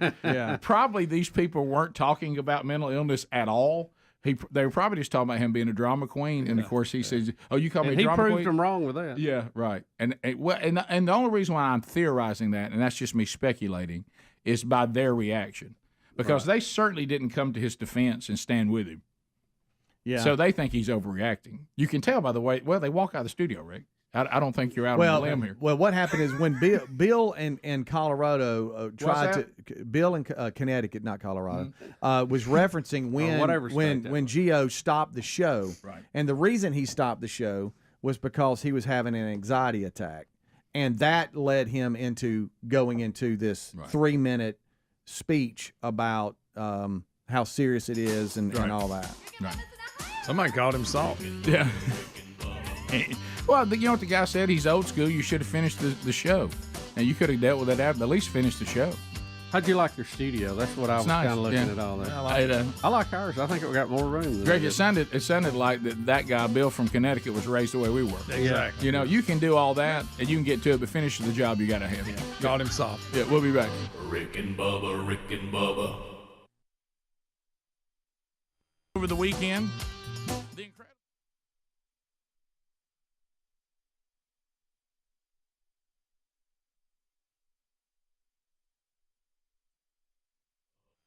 talking about Father's Day weekend, and we definitely want to hear from you, and we do phone segments coming up later. So one of the things, too, always we talked about, the wonderful thing about marriage is wives are here to always remind you quickly. If you ever think that you ever think you're any kind of big deal, they will humble you in a second. So I went from, being on the lineup with Tony Evans, Charlie Daniels, Steve Ferrar, came off that. Now I'm supposed to bring the Father's Day message at our home church. These are all pretty pressurized. Hey, you need to get ready. And in my wife's world, it is, can you go by and get that key lime stuff? I mean, they're not impressed. They couldn't, Hey, we need you to get the key lime stuff. So when I was sent on the errand to get the key lime stuff, I didn't know even where to begin. And so when I panicked when I went in, because I had time to run in and run out, but I didn't have time to bog down. And so sounds like you got in a bog. I did, and so I since it was key lime something about a key lime pie, I went over to where the pie crust and baking needs are, and I thought, well, no go. Yeah. Then we didn't know what to do, and I had some dude help me. And what did he know? He didn't know, so we go to the bakery. Would they buy lemon juice and all that stuff? They didn't. So eventually, the bakery person said, "Let's just start all the possibilities." Are you sure, to Bubba's point, you're not looking for a lime juice that happens to have a key lime pie recipe on the back of it? And I said, that makes sense. Let's try that. So, and all of us know this. So we went there, and Adler has it. I took a picture of the empty shelf of Nellie and Joe key lime juice. There it is. And our apologies, we are temporarily out of this item. It's important. And I sent that to Sherry's phone. You found it. That's so important. Because, I had to document that, by the way, this took a lot longer, and I was 2 minutes late to the meeting. Mm-hmm. Took a lot longer than I needed it to because I got bogged down, and I lost that time, could not get it back, didn't get the key lime juice, was not able to pull that off, and she still had to go by another store and get it on the way home from church. So, I but apologize. you documenting that is, Isn't that smart? is crucial because if not, that's a veteran husband right there. That's a veteran. Yeah, if not, young husband. Well, you didn't look in the right place. Well, you know what? I don't know why since you do that. I knew you couldn't find it. Yeah. You know what I mean? You probably would have had to move something. Or you would have looked harder if you loved me. Right. And then But I am a threat to not find something that's there. I am too. I am. I mean, I have to admit it. Let me tell young husbands what not to do. Young husbands, if you're listening, if you ever get in this situation and you don't document it, and it turns out that you weren't able to find it, and they start saying that, I asked you to do one thing, they'll always say that I asked you to do one thing. Let me tell you what not to do.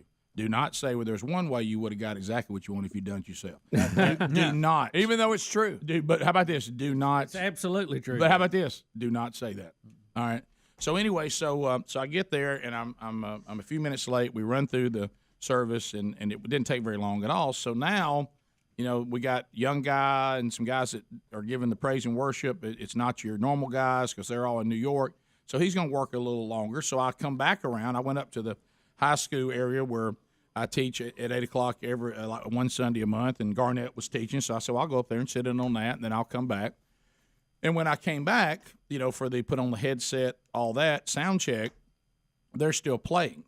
So the plan was that my wife and the one son that's home would be, I saw him up at the high school, saw Sherry up there, and that mom and dad and my sister would then just come to the service, which started at 9:30. So I'm in there at like 10 after 9, and I think to myself, well, surely they're already here. Mm-hmm. And I didn't see them. And so I'm doing the sound check, and I even pretend at the sound check, well, my mom and dad, cutting up on the sound check. We get all that down. Of course, our senior women who are going to be there earlier keep screaming how loud it is. It's just too loud. And I wanted to tell them now when 2,000 people are in here, there's only 5 of y'all in here right now. Okay. Why does it have to be so loud? Rick, that's too loud. And I'm like, ladies, just hang on. We're in a big empty room right now. Okay. So anyway, I don't know why it's so loud. I got you. I'm not the sound person. It is too loud. So I'm not the sound person. So anyway, tranquility. Can't hear you. Speak louder. Right. So then, all of a sudden, I sit down where they tell me to sit, and people are filing in, and then they tell me, hey, we really need you over here, and I move over to the front bench of the other side, and Sherry comes in behind me, and we got the Tasmo, and I said, hey, where's mom and dad? And Sherry goes, I don't know, I haven't heard from them. I looked down my tech, nothing. And I turned around, knowing my family as well as I do. I said, it is possible. Sorry, sister. It is possible that our sister's running them late. Yeah. I said, but that would be an update. Our phones will be .com/Bubba, teaming up with the Rick and Bubba show. And, man, we love this service. I mean, it's America's number one meal kit. Now, when I say meal kit, hear me out. You need to understand exactly how this works, and this is when you're going to fall in love with it. Man, it makes getting meals on the table so simple. HelloFresh.com/Bubba. And what I mean by that is, a lot of times, like, even at our house, how it's helped us a lot. When you came into this year, I said, look, we're going to start doing just a little bit better. And so it's very difficult to go, all right, I think I'm going to, a more healthy regimen, and then you try to prepare these meals. Well, you could just go to HelloFresh.com/Bubba, and if that's what you're trying to do, they've got Dietitian Win. That the chefs put these together every week. They're under 700 calories. They're all full meals. They have the recipes with them. All you do is prepare them, get them on the table. Now, you're going to see results if you can get that part under control. Or maybe if you're looking to power up with some protein, simply choose from the Protein Smart recipes. They've got a one-pot pork and bean chili that's fantastic, and also creamy Dijon dill chicken is fabulous. Features 30 grams or more of protein per serving. So you're getting all this without the hassle. What you need to make the meal and the recipe all come together in individual bags, and you've picked your week on what you're going to eat, and you're done. You're saving money. You're not standing in grocery lines. You're not paying an arm and a leg for some of these delivery services to your door. And especially if you're trying to do better, I love to eat out. Don't misunderstand me. I love it and I enjoy it, but it is a battleground if you're trying to do better when you go out to eat because you don't know how they're preparing it. You ask for certain things, but you really don't know. So, or if you're just trying to have delicious meals on the table, whatever you want, you can get it at 60% off right now, plus free shipping with the code Bubba when you go to HelloFresh.com/Bubba. You also can find a link at RickandBubba.com under the sponsors button. And like I say, we're getting you free shipping with that as well. So this is a great time to try HelloFresh.com/Bubba. So bottom line is there is no video of Boomer Esiason and the other hosts walking out of the studio. Oh, I want to see them get up. So the story just tells us that they did. That's probably one of those things, too, where they think it looks too mean for his co-host to get up and walk out. But the bottom line is... You're not supposed to leave the studio. The bottom line is some old school guy was calling Gio soft, and he took the one thing that you're referring to, I had an anxiety attack, and then that's what led to basically the guy is our dad calling in, and he's telling Gio he needs to suck it up and get the job done. And it sounds like he had a hissy fit. Yeah, and to show this caller that he wasn't a drama queen, he acted like a drama queen. I found, I don't know who any of these people are. I'm so sorry, but I found one of the guys walking out. Okay, all right, here we go. If you want to see that. Look how mad he looks. There's Boomer leaving. Boomer's getting up. Look, Boomer's out. Well, wow. Look, and the other guy's not even looking at him. That he's just asking, like Speedy said, if he had a live read to do. Again, so I shut my mic off. Look, he realized Boomer's had I enough. think they're in a break. I don't think he walked out mad. I just think it was a break. I think Boomer's gone to the bathroom. Yeah. They have a lot of decoration, but I think our set's better. Yeah, there you go. All right, so now we're moving into the next sports show. Drama Meltdown. Yeah, what's going on here in this next? Okay, Rick. There's a debate going on about MVPs in Major League Basketball and the National Basketball Association, NBA. All right. And Kendrick Perkins has suggested that race is playing a role in the NBA MVP voting. What? And he's referring to the NBA. Yes, that's what he's saying. Okay. Nikola Jokic, I hope I'm saying his name right. I was coached on it during the break. That he, about voting for him, and he's a white guy and all this stuff. And anyway, they get into it on ESPN pretty passionate here. All right, so here, and this is J.J. Reddick talking. You're here first. Okay. And they Sorry, I was screening this up. Do you guys want the long clip or the short clip? 4A. Okay. Sorry, I got a lot going on here. I texted it back to you when you I didn't asked. see it. I'm sorry. Here we go. I want to just say something. Stephen A., I mean no offense to you, and I mean no offense to First Take, because I think this show is extremely valuable. It is an honor to be on this desk every day. It really is. But what we've just witnessed is the problem with this show, where we create narratives that do not exist in reality. The implication, what you are implying, that the white voters that vote on NBA are racist, that they favor white people. You just said that. Yes, you did. Yes, you did. Yes, you did. That is exactly what you implied, Kendrick Perkins. That is exactly what you implied. Secondly, hold on. I did not call. I stated the facts. And you're not about to sit up. We all know what you implied the other day. We all know what you implied just now. Hold on. I stated it's the facts. It's the facts. It's the facts. I sure do hope that Gio didn't have to watch that. he would have had more trouble. Well, all right, so if you're a racist voter for the NBA, you're in the wrong business. I have to You're go. going to have a hard time. I have to go with the guy in the middle. Look, this is a great show. We do great things here. But let me tell you what's wrong with the show when you create these kind of narratives. If you're trying to somehow find that voters who vote for the NBA are racist and they favor white people, I mean, that is okay. What he was referring to, if they do favor them, they don't get to show their favoritism very much. He claims that there was racial bias since 1990. That there's been 3 players who have won the MVP despite being outside the top 10 in points per game average. So it goes back to when? 1990. And there's only 3 years of that? He said there's been 3 people who won the MVP since 1990 who was not even in the top 10 points per game, and all of them happened to be white. That was Jokic, In 2021, Dirk in 06, 07, and Steve Nash in 04, 05, and then 05, 06. So he's saying that they didn't have the stats to win that, so that's racial bias.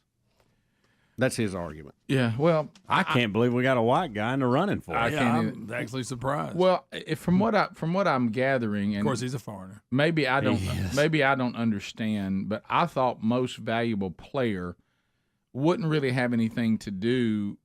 That usually is voted, and I've seen this happen in all sports sometimes when these people are not even on very good teams. Right. That they go, without this player, he is the most valuable player to his team, because if they didn't have him, they would have no hope whatsoever. Right. And scoring leader. Most valuable player means this person makes such an impact on the team they're on.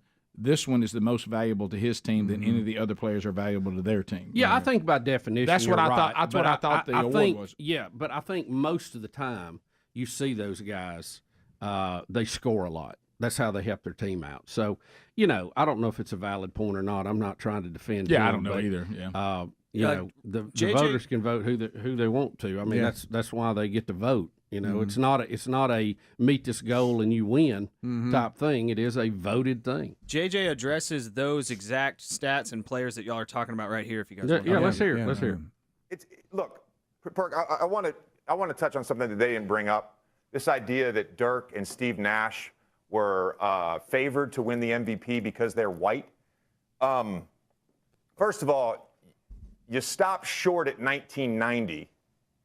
That was your cutoff point for players to win MVP not in the top 10 in points per game, which is a stupid stat to judge MVP on. This isn't middle school. 1990, Magic won it. In 89, Magic won it. 87, Magic won it. 87, he was 10th. 89, he was 15th. 90, he was 18th. Okay. We judge MVP year to year. You also said the criteria or the goalposts change year to year for certain players. No, it doesn't. We vote on the MVP. Hold on. We vote on the MVP based on that season. Anyway. But that's a little bit of shut up juice right there. Yeah, that's good. Yeah, I mean, one time Magic won him. He was 18th in the league. Yeah, because he was most valuable to his team than anybody else was. Yeah. Anytime, and you see this a lot in politics, when somebody goes back and they're quoting facts to a certain date, if you usually go and look just beyond that, you'll find some facts that doesn't favor the argument. That's what just happened. Everybody does it. And that's what just happened. Yeah. I love when he says, this is not middle school where you play these games on. Yeah, that's so good. Hey, this guy's mad. And I'll tell you what it is, and I just want to break it to everybody, and I think he reached his breaking point. Those of us that have whiter skin, okay, and it is interesting that I thought that, we were trying to get to the point where we all thought it was ludicrous to judge people on the color of the hue of their pigmentation. Yep. And I would agree that is ludicrous. But it's ludicrous when you do it to anybody, white people or people of color, okay? And I think sometimes, and I'm certainly starting to have this too, where you apologize. By the way, for people that did things you weren't even involved with. And there comes a point where even white people go, you know what? I'm not going to be called racist again. I've never lived my life as a racist. I don't see it through the lens of racism, and I'm a little tired of being told just because I'm white I do. And sometimes I'm just going to refute it and say you're being ridiculous right now. And he stood up and defended it, and I think defended it well, especially when he just pulled the magic facts out. The magic facts. Yeah, they were magic, right? 15 minutes. And how about when Magic was on the floor, he was the most valuable. Yes, and he was. He probably didn't score the most. No. Yeah. But, boy, he made the Lakers go, didn't he? Yeah, he did. And that's kind of what the MVP award's all about. Yeah. I'm the most valuable player to my team. Without me, they would have no chance. We'll be back. More Rick and Bubba next. Rick and Bubba, Rick and Bubba.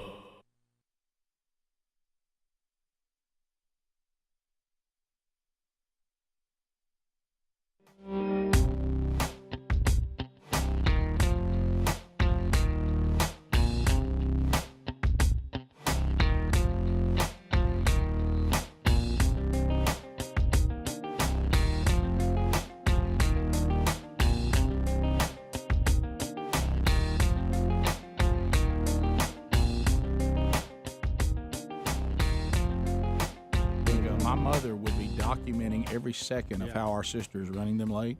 And so would Pop. He'd be trying on his flip phone. We'd be getting weird spelled things in capitals. I turned around. Guys, we're singing. I turned around and I said, oh, God, this is terrible. It is one or two things. Either they're in this room somewhere or they are dead. Yeah.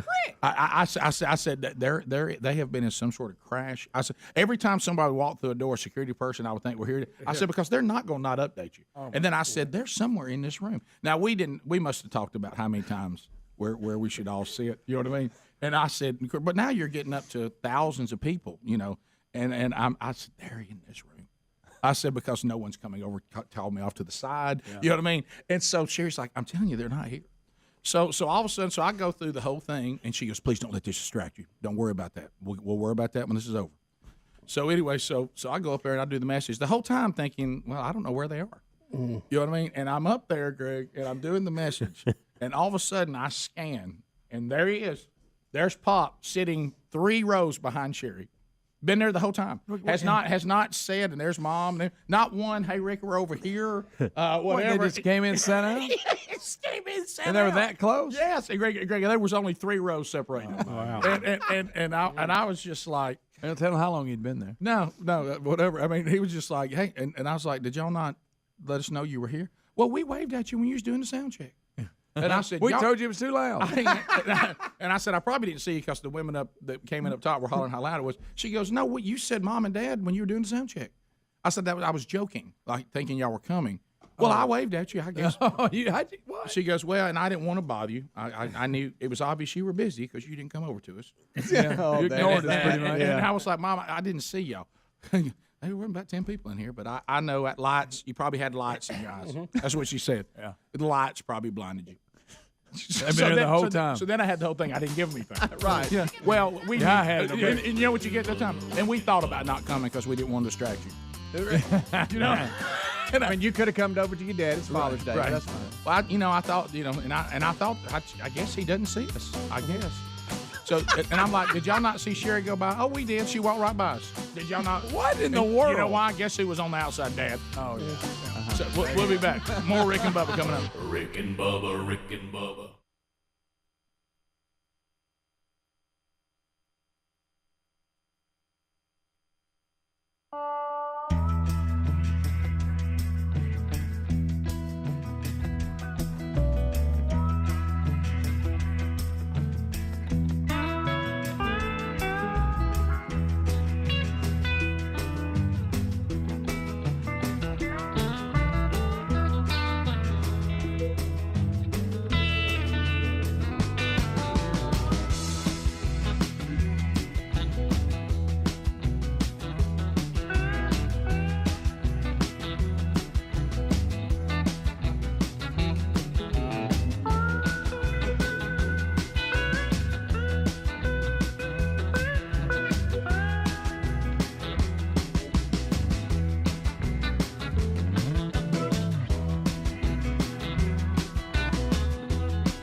It is 9 minutes to the top of the hour, and sometimes you get to the point where you get so numb, you can't quite appreciate something or someone, or because you haven't heard it in a while. And you're about to see how big a gap we have between Ronald Reagan and now President Biden, because today's the 40th anniversary of Reagan's speech, Bubba, and set this up, and then we'll jump right into it. Yeah, it was known as Reagan's Evil Empire speech. It'll be celebrated on, what is today? Today's the day. Today, Tuesday or Wednesday? It's Wednesday. Okay, Wednesday the 8th. Yep.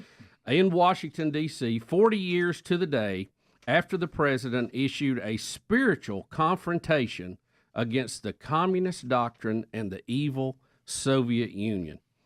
And he's speaking to the evangelicals, is that correct? Yes, it was a, let's see, where is that part of this story? Hadn't got to it yet, Rick. So, yeah. Well, you mentioned that at the break. It's known as the Evil Empire speech. Right. And one of the groups who were co-sponsoring the 40th anniversary symposium today is the Victims of Communism Museum. Okay. So for all of you the communist wannabe, right. We have a Victims of Communist Museum. So let's hear, this is a good narrated little history, because a lot of folks that are younger than us do not even remember Ronald Reagan, and this is a little recap leading up to that speech. You're going to sense a big, large chasm between this kind of leadership and what we have now. So here we go. Elected governor of California in 1966, tested the presidential waters in 1968, and in 1976 made a strong showing against incumbent Republican Gerald Ford, but lost. At the convention, he spoke of stakes facing the party, the nation, and the world. That we live in a world in which the great powers have poised and aimed at each other horrible missiles of destruction, nuclear weapons that can in a matter of minutes arrive in each other's country and destroy virtually the civilized world we live in. Many in the audience wondered if they had nominated the best candidate. This is our challenge, and this is why here in this hall tonight, better than we've ever done before, we've got to quit talking to each other and about each other and go out and communicate to the world that we may be fewer in numbers than we've ever been, but we carry the message they're waiting for. Reagan, though 69 years old, ran again in 1980. A lot of party leaders thought he would be a disaster as a candidate, a certain loser. He's too extreme, he's too conservative. And or that if he did win, he'd be a terrible president. And he proved them wrong on both of those counts. He won 44 states in 1980. Talk about being underestimated. He was the oldest first-term president up to that point, but the sense that there was a new sheriff in town was underscored on Inauguration Day when Iran released the American hostages it had been holding for 444 days. America, however, still had to worry about Soviet expansionism abroad and at home, a devastated economy. In this present crisis, government is not the solution to our problem. Government is the problem. Amen. Reagan preached supply-side economics with steep tax cuts to jumpstart the economy. When Ronald Reagan proposes his economic program at the beginning of his administration, there was a great deal of opposition in the House of Representatives, which was still controlled by the Democrats. In trying to convince one of the unions at the Washington Hilton in a speech that after he comes out of it, he gets shot by John Hinckley Jr. Reagan winds up recovering and giving a speech in the Congress behind his economic program. And just the sense of Ronald Reagan, like Lazarus, coming back. This man who many dismissed as this old, doddering guy, now sort of with vigor, standing up before the Congress. It carried the day, and he got his vote for his economic program.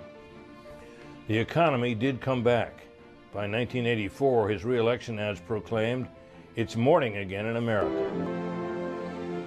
It's morning again in America. And under the leadership of President Reagan, our country is prouder and stronger and better. This time he won 49 states. Meanwhile, his opposition to communism was implacable. He rejected the Nixon-Ford policy of détente. His view of the Cold War was, we win, they lose. Exactly. What does peace follow? All out absolute victory. I didn't realize he won 44 in 80. He won 44 states. It was close. In 80. A lot of those states were very, very close. But he was behind in the polls about 8 points just a few weeks before that election against Jimmy Carter. 44 states, and then in re-election, 49 states. Almost ran the table. Only a few thousand votes in Minnesota was the difference, and that was the home of Walter Mondale, who he was running against, Jimmy Carter's VP. Do you think that's why the Vikings are cursed?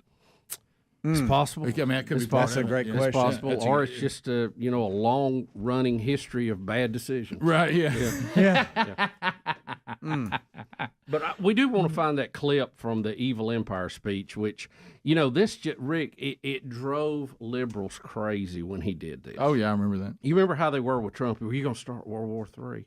Because you're standing up to evil. Do we have it here? Do we have? Or we have to I don't come know if back we have on the enough other time. side It's of that we top have the of last 2 minutes. We could pull it forward. Well, when we come back, We'll come back. Let's not rush Reagan with the Evil Empire No, speech. We've 40 waited years, 40 years to hear 40 it. so- years. Well, and I've seen all the documentaries about it.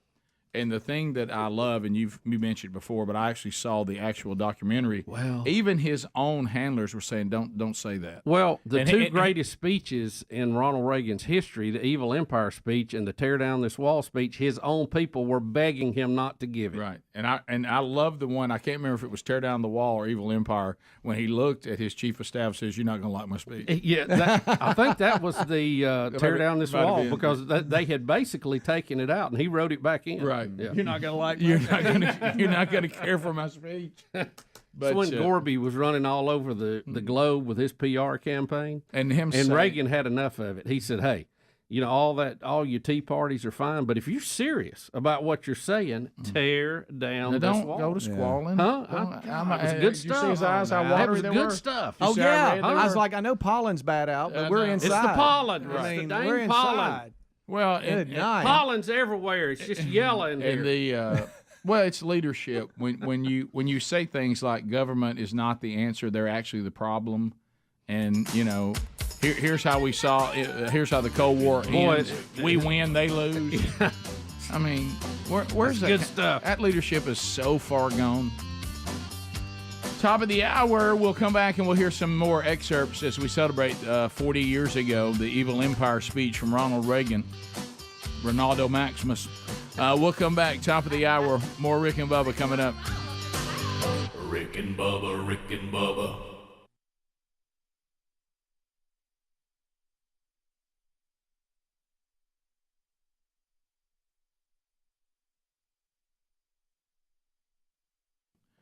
All right, so this partnership with Bank on Yourself, I'm really starting to get a lot of response to this because when we lay it out there in front of ourselves, we're looking at things we can't quite get around, and we have been so trained. It's kind of like income tax. It was brilliant when the government came up with the idea to actually take it out of your paycheck before you got it. Then you start thinking that money isn't yours. Well, they've done the same thing with retirement plans. Have you been concerned about it? And the answer to it is probably yes. And one of the reasons is the question that kind of haunts us a little bit. Do we really control our retirement money? And I will answer you this. If you got a 401k or an IRA, you don't. The government controls it. They decide how much you can borrow. They decide when you must pay it back. They decide what taxes and penalties that you get for taking money out too soon, like when you actually need it. Waiting too long, they'll even get you for that. Even though it's your money, and with the soaring national debt, who knows how much you're going to have to pay in taxes during your retirement that could really, if your health is pretty good and the Lord allows, you could live 30 years on retirement. So if you're destined to outlive your savings, and studies show the average person will outlive their savings by almost 10 years, you're going to have a decade where you ain't got no money. So that's 10 years without retirement income when you need it the most. So that's proof conventional retirement planning advice has failed most Americans. So why would we continue to do this if this continues to happen? Well, that now I'm pointing you to to a better way to grow your nest egg, and it's called Bank on Yourself. It is a guaranteed and predictable way to grow your hard-earned money. This retirement plan alternative gives you 100% control of your money, plus tax-free income in retirement. It's guaranteed predictable growth in retirement income with no luck or skill or guesswork required. Your plan doesn't go backward when the market tumbles. Both your principal and growth are locked in. So if you would like some tax-free retirement income, you know what you're going to pay in taxes? That'd be zero. So right now, let's get this report for you. Now get a free report with all the details on how the Bank on Yourself strategy adds guarantees, predictability, tax savings, and control to your financial plan. Just go to bankonyourself.com/RBS. That's bankonyourself.com/RBS. bankonyourself.com/RBS and get a free report with all the details to Bank on Yourself.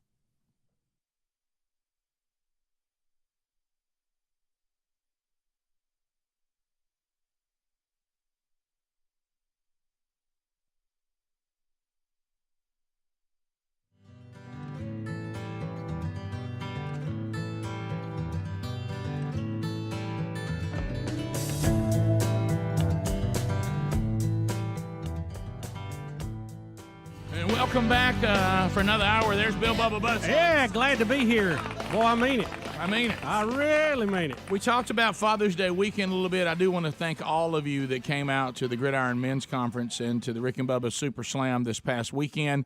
We had those two events going on. They were both heavily attended from all over the country, and it was a pleasure to meet so many of you, and thank you for such kind words about the show, such support, and always encouraging us, and we just had a great time, and it was an honor to be part of that.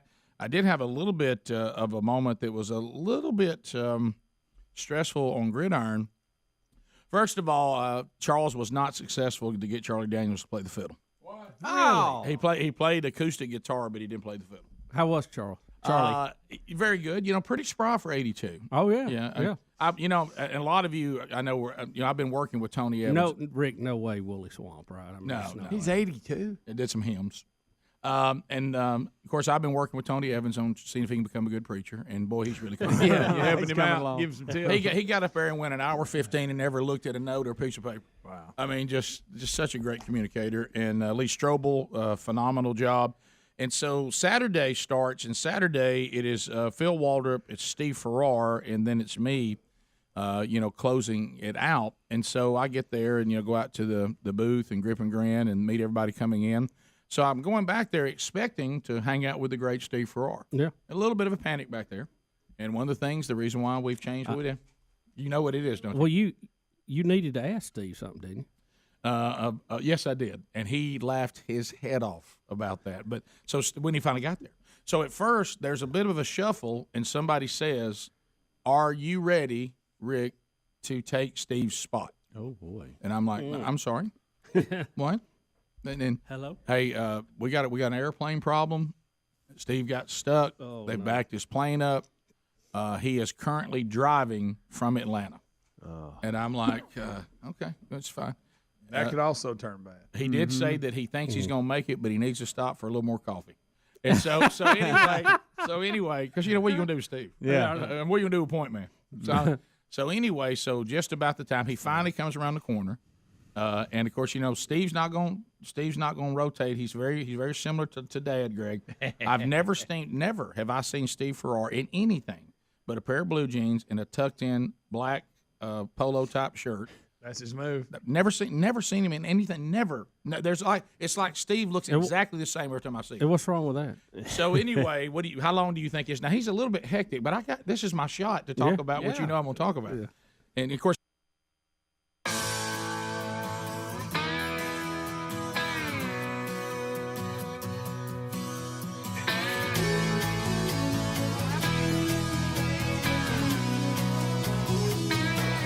Six minutes past the hour. It's the Rick and Bubba Show.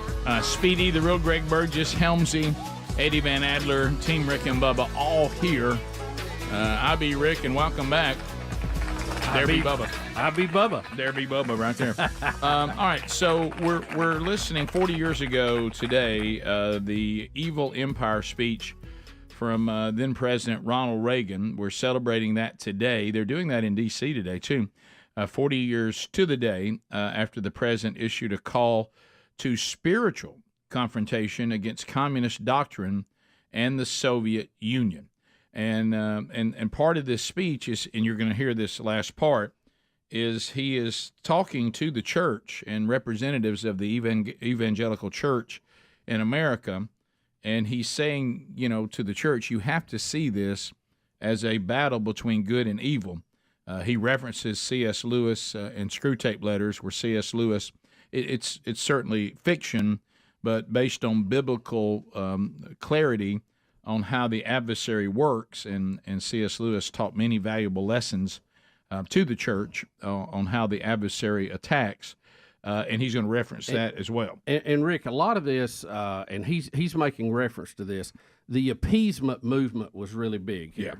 Yeah. Everybody's wrong. Let's all get together. Who are we to judge? And Reagan saw it very clearly a different way, and you'll hear that here in about this 1 minute clip. All right. Because like other dictators before them, they're always making their final territorial demand. Some would have us accept them at their word and accommodate ourselves to their aggressive impulses. But if history teaches anything, it teaches that simple-minded appeasement or wishful thinking about our adversaries is folly.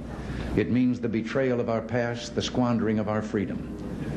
So I urge you to speak out against those who would place the United States in a position of military and moral inferiority. I've always believed that old Screwtape reserved his best efforts for those of you in the church.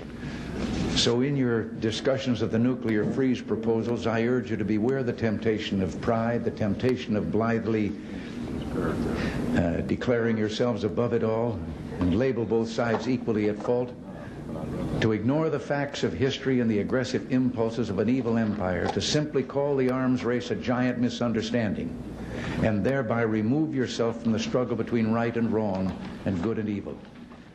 There it is. So, and those were very bold words even then. No, there is good and there is evil, and you have to recognize that. And I remember, and there's been others, but the person I heard speak to it as clear was, of course, at one time president of the Southern Baptist Convention and outstanding preacher, and Adrian Rogers. And Adrian Rogers was one of a lot of evangelicals that got to go behind the Iron Curtain after the evil empire fell and the Cold War was won.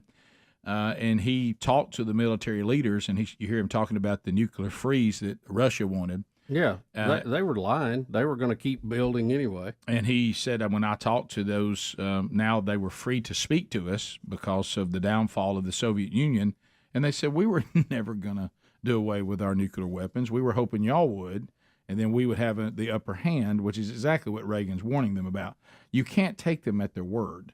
If they don't have any moral compass other than them winning and us losing, they don't answer to anything but whatever they want to do. So lying means nothing to them. Yeah, if it advances their cause, they felt like that was the moral way to go. And he's telling the church, don't let this evil empire dupe you like old Screwtape was teaching his proteges, the demons. Don't let them pull you into this because they're hoping you'll see it this way. And when they get you to see it this way, it's going to be to America's demise. And he was correct about that. Wise words 40 years later today. Yeah. And so that will be celebrated today. And just listening to the ability to communicate, whether you agree or disagree with Ronald Reagan, you certainly knew where he stood. Yes. Yeah. He could communicate a point, couldn't he? He could. So anyway, that you'll see probably some other platforms playing that back today. And it's sad when you said earlier, Bubba, and it was hard to think that there's young people right now that probably don't even know much of anything about him. I know it. My heart breaks. I know. Well, That in the 80s. I thought you held it together pretty good there, that last one. Is it because you had watched some of it in the break? I'd built up my resistance. Yeah, right. he was numb to it. Yep. Yeah. Is that your kryptonite though? Just hearing his voice, you start to cry. I miss Reagan. Yeah. So And when you look, I think it's more now beyond weeping for Reagan. It's just the sadness of our country. It's weeping for the country. It right? is. The country is, and there's a lot to weep about right now. Yeah. Lots. Back to the election, 1984. Their whole campaign was built on, "Are you better off now than you were?" And won 49 states. I mean, can you imagine today winning 49 states? Anybody on either side. Well, and now you see starting the campaign of reelecting Biden, which I don't think any of us, Democrat or Republican, independent, whatever you are, a montage of. I don't think there's any walking around logical person that believes that Biden can run for a second term. I mean, there's no one really believes. I know you say it because you're supposed to if you're on his staff and everything or in his administration, but nobody really believes that, right? I don't know. Jill Biden, Rick. But she doesn't believe that. Well, here we have Jill. If you want to try to pull up one there, Adler. She's defending her husband. Well, she's his wife, and she should. But does she really believe that? I mean, and she throws out things that every president has to do. I would think that there are 30-year-olds that can do exactly what he's doing because it's been done. Yeah. So is she the best communicator in this administration? You know, she was kind of the default winner the other day. Well, now Whoopi says she's also a fantastic doctor. Well, she is. Right. If you've got a cold, she can take care of you. All right. So here's the first lady. Now, your husband is 80 years old. If he wins a second term, he would be 82 at inauguration. What do you say to those people who say maybe, look at what he's doing. Yeah. Look at how physically he's got the good bill of health from the doctors to his physicals. But how many 30-year-olds could travel? His energy level, his level of passion. So look at the man. Look what he's doing.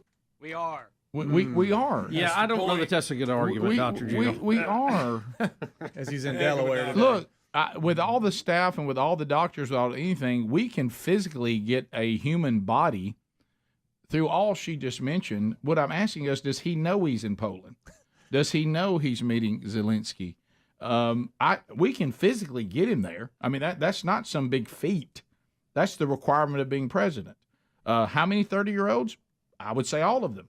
I mean, many can take this trip. Most. Right? Yeah. I can take this trip. I've taken similar trips. It doesn't require you being some sort of superhuman.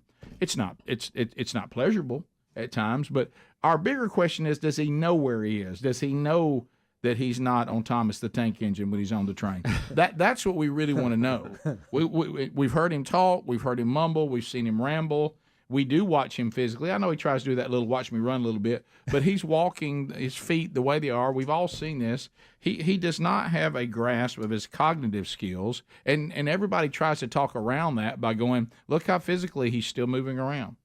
Well, I mean, my dad can physically move around pretty good too, but he has Alzheimer's, okay? So that really isn't, and my dad could take that trip. You give him the same staff, whatever, he can take that trip, and he's not going to know where he is. But he can take it, So they're just playing a game with us. I mean, and it goes back to this again. I mean, I just don't like being spoken to like you think I'm that big a chum. Like I'm going to watch that. What First Lady said. Oh, you know what? I was wrong. I feel better. I didn't think about that. You're right. He's falling off. Yeah. Just watch him. Why do they keep telling us to just watch him? Yeah. We do. That's what we're concerned about. Yeah, I would find another point to push. You should say don't watch him. Bubba, Rick and Bubba. Well, folks, eliminate one tax loophole out of $1.6 trillion worth, $1.4 trillion worth. Out of $1.4 billion. It's hard to even say it, it's so much.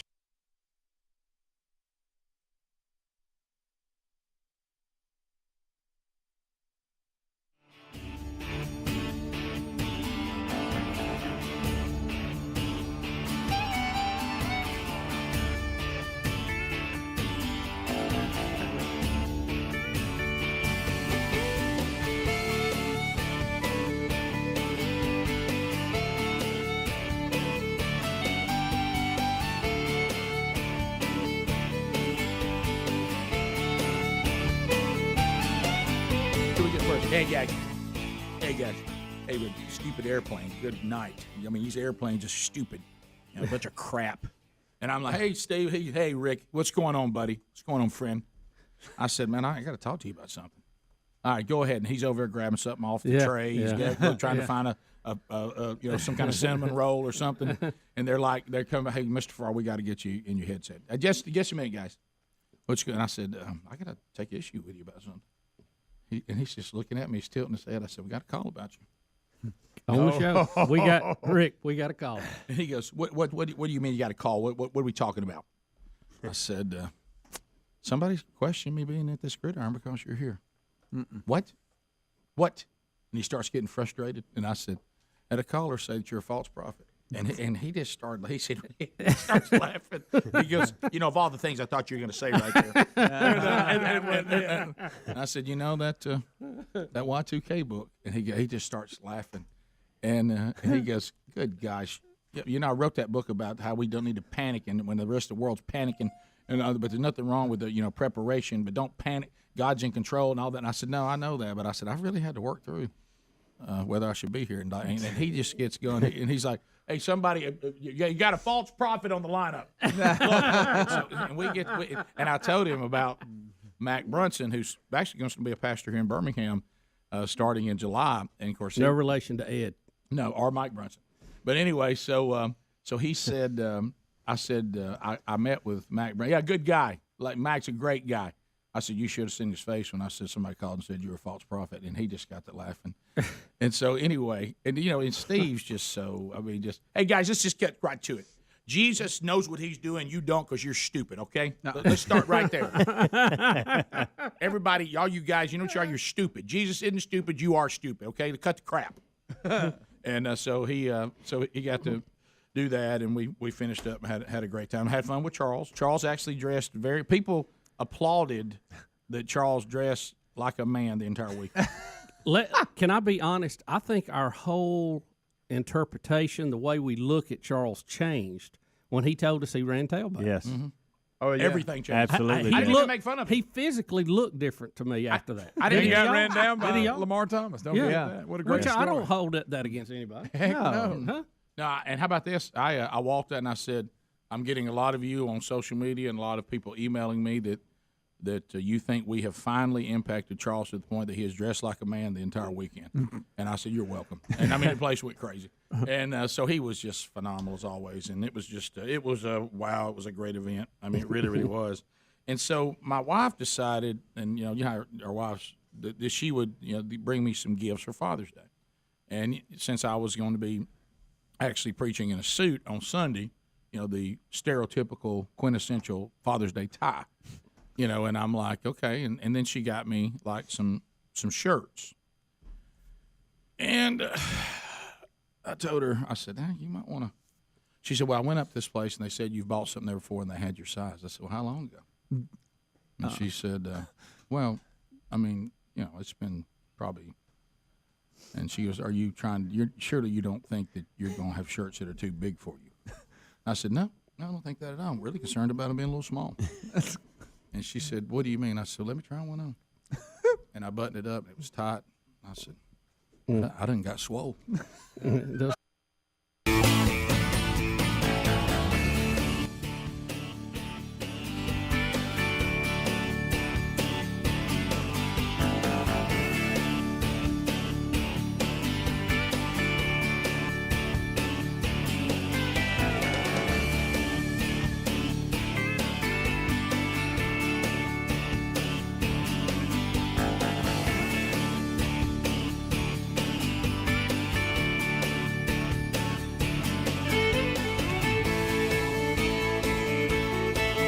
Where you from? Hey! All right, so Rick and Bubba, we're back. Thank you for being with us. Today, the Wednesday Bible study returns, and we are walking through the Revelation. I know that always garners a lot of attention. It's so funny. I was talking with a friend of mine yesterday, and he said this they have been on you and want you to do the revelation for so long. He goes, I went back to an archive when you were walking through 1 Corinthians. He goes, when was that? And I said, oh my goodness, that's been probably 2 years ago. And he goes, you were talking about then. Say, guys, I'm gonna do the revelation. Okay, just wait. Everybody get off of me about that. Whoa. So we're going through that today, and we finished the 7 letters to the church. And today, John is given a vision of heaven that we're going to jump into today in Revelation 4. How about that? We need to think about that vision a little more often. Bubba, and I'm going to tell you, it is quite the vision. Yes, it is. So we've got that today, and that'll be chapter 4 in the Revelation, live at noon, 1 o'clock Eastern, noon Central, on our YouTube channel. And then Adler does a great job of getting that archive for you really quick. And then by this afternoon, you can watch it on our YouTube channel or listen to the audio only on our podcast channel on your own time. All right, so speaking of today, other things going on today, we said it was 40 years ago that the Evil Empire speech took place, but also 32 years ago today, Blake Boomer Burgess was born. Boomer. 10 pounds, 21 ounces. I mean, 21 ounces. No, 21 inches long. So 10 pounds. 10, I think it was 10. 10, somewhere. Like 10 pounds, 10 ounces, 21 inches long. Good night. And, how about the boom? And he has always been big. He's about 6'3.5", 6'4"-ish, and so we don't. The weird thing about wishing Boomer a happy birthday is we have no idea where he is. He is. Throw it out there, maybe he'll get it. Let me tell you, when you have to go to WhatsApp instead of just text to try to send him a happy birthday, he is on tour, and he's working with Norwegian Cruise Lines, and he's part of Jersey Boys, a tour of that play. So we don't know where he is. We know that when the Arctic blast hit, he would send us pictures of him like with just shorts on, laying out in the sun on some island. So he is. And also he is getting married Labor Day weekend in New York City. Good. New York. So anyway, so 32. That's who he's marrying right there. There's Priscilla. Getting married. So he is 32 years old today. Let me tell you something. You know, all your kids, they're so unique. It's amazing that people can be in the same family and be so unique. Right. And, of course, you know, Boomer, you have to look at, you know, his brothers will always say, and he looks at them. I never forget, and, you know, it's an old joke, but it does happen to dads, especially if you have kids that, you know, are a lot older than the other kids. I remember Boomer when he was still playing college football, and he got a day off. It was been off. I forget why he was off. But he got to come home, and he went to see one of his brothers play Little League football, and I was the coach. Now, Speedy and I coached Boomer when he was little, and I feel bad because we just didn't know. We were really rough on those kids, and you know, because they're getting dads that don't. Speedy wasn't even a dad yet. Right. I was a new dad. You know, I had my daughter, but they're only 13 months apart, so I'm still learning this whole process, and so and you're still young and all that, and so he walks up and he sees me coaching one of his brothers, and it was so funny. It was a championship game. We got beat, and he walks over to me and he says, "Sir." And I'm sorry. Like he goes, I'm looking for my dad. He goes, because I don't know who you are. He said, I just watched you coach my brother, and I don't even know who you are. It was kind of the thing. Yeah. Are you now just? Yeah, I said, look, man, I'm so sorry. Yeah. I'm much more mellow. I'm so sorry. And I think they were better for that. Yeah, right. Well, yeah. So he's always had a great work ethic on the field and in his work life as they all do. But I have so many Boomer stories. Oh. That kid. And his years of being on the show and his little Boomer voice, and what was hilarious. And Greg, you remember these are some of your favorites. You know, when it came to football, you know, he was pretty committed there, but he had no commitment to baseball. Yeah, and trying to get Boomer, which is where he got the nickname Boomer, because if he ever hit one, it was a nice hit, and he would hit a lot of big long balls. He just didn't hit the ball much. He was a lot like me, and he also would get real bored.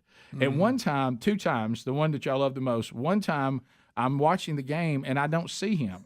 And I look in the outfield, and he's not there.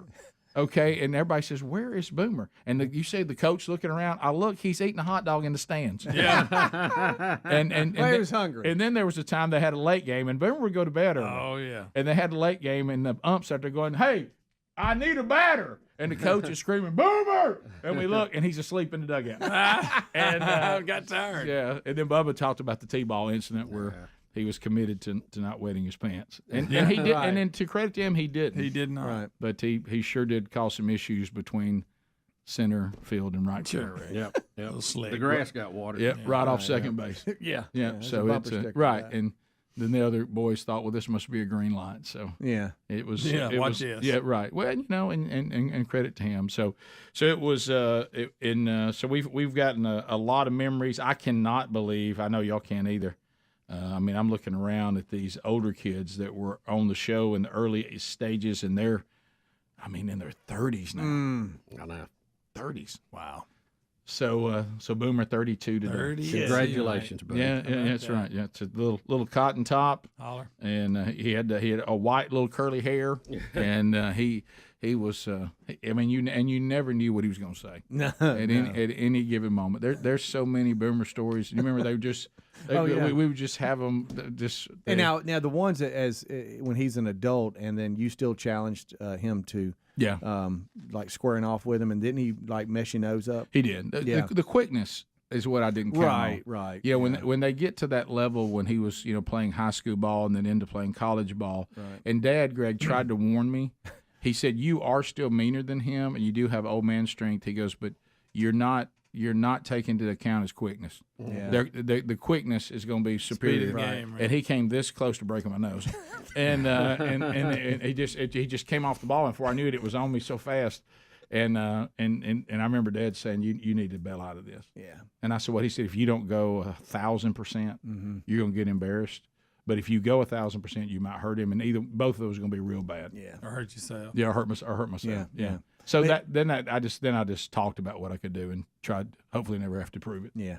He was always a little tougher than some of the other kids when I had the chance to coach him. And we had an incident where he played middle linebacker and came up and filled a hole and laid the kid out that was running the ball as he was laying there, and I was throwing a water bottle in the air, celebrating on the sideline. Right. We kind of had to realize this is youth sports, and we need to make sure the kid's okay and not celebrate the fact that Boomer came up and knocked the kid out. When we looked around and it was silent at the field, and you and I were jumping down, high-fiving, running into each other. Yeah. And then there's a kid rolling around on the ground really hurt. Yeah. And everybody looked, even the people holding the downs marker looked at us like, "What's wrong with you?" Why y'all chest pumping? Right. There's a kid laying flat out here. Take a knee. Right. All I can think of. That taking easy. Oh yeah. All I can think of now is that hit would be deemed illegal. At the time, it was quite legal. And I'll tell you this: we did stop him. We did. Yeah, we did. Bottom of the hour. Happy birthday, Boomer. Love you, buddy. We'll be right back. Rick and Bubba, Rick and Bubba.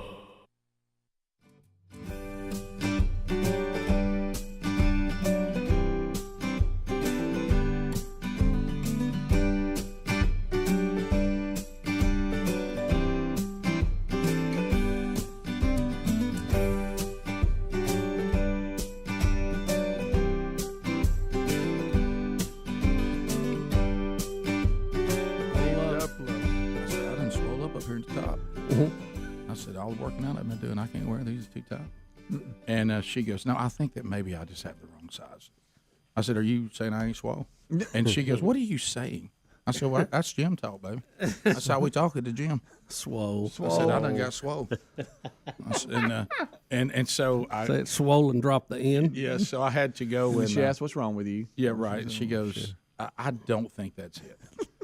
I said, well, You said, huh? I said, I said, I've noticed you. I said, I know you noticed you a couple times, cast your eyes on me a little bit. And of course, now she's like, "Well, you just go take these shirts back."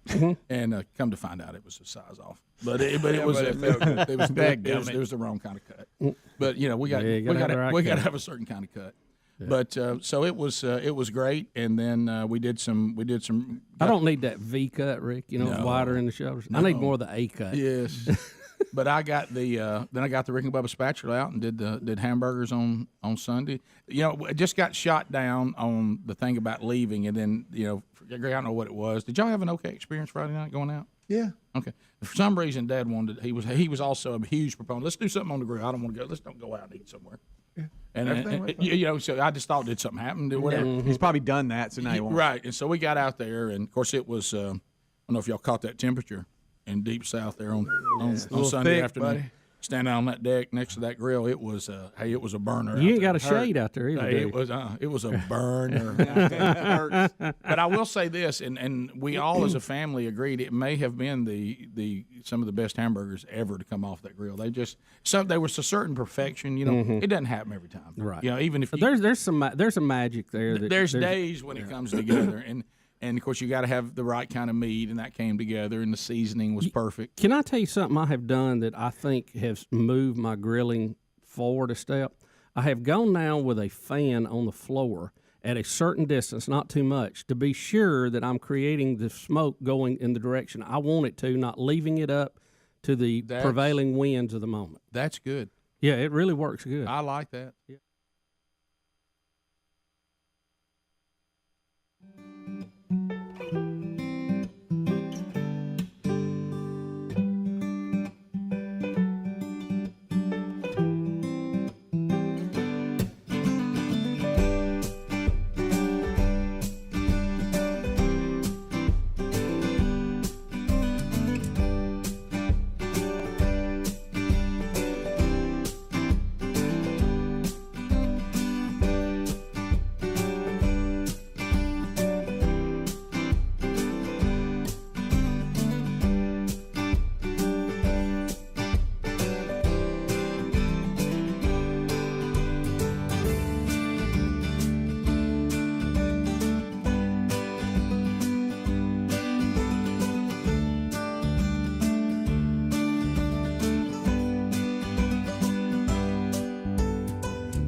The gravy, please. 35 minutes past the hour. The Rick and Bubba Show, 866-WE-BE-BIG is our number. All right, so you're out there, you got yourself a business just like you like it, and all you can think about is we need to hire somebody, but, buddy, this hire is important. Well, yeah, it is. It's either going to be an asset or it's going to be a detriment. So you want to make sure that you're not wasting time, and you can be 100% certain that you have access to the best qualified candidates available, and that's where LinkedIn.com/Bubba can really help you. They help you find the right people for your team faster, and they'll do it for free. You heard me say free. We're getting you a free job post at LinkedIn.com/Bubba. LinkedIn Jobs is number one in delivering quality hires versus the leading competitors. They quickly prioritize who you'd like to interview and hire the people with the right skills, the right experience, using simple tools like screening questions to make it easy to focus on only those candidates so you don't waste your time interviewing people that really were never viable candidates. So make the move now, and they'll help you be more successful to LinkedIn.com/Bubba. Post your job for free. That's LinkedIn.com/Bubba. Well, I know the kickoff hour covered this, but it is a downer day. Bubba, where do you? And I know most of us from where we're from, we do not call them Reese cups. We call them Reese cups. Right, I don't know why, but we do. Yep. It's almost do you Adler call them Reese? Do you call them Reese cups? I call them Reese's. Yeah. Reese's cups. Reese's. I call them Reese cups.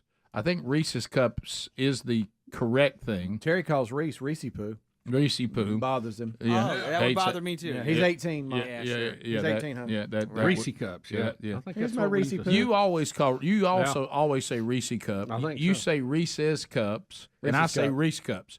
So, I think Reese's cups is the actual correct, as I said. I just call them good. Good stuff. Bubba, where do you rank the Reese cup or Reese's cup or Reese cup in Candy World? It's strong. It's definitely A level. Are you an eat chocolate edges guy and then go for the middle, or you do it all together? I just bite and go right through. Do you bite through it or put the whole thing in?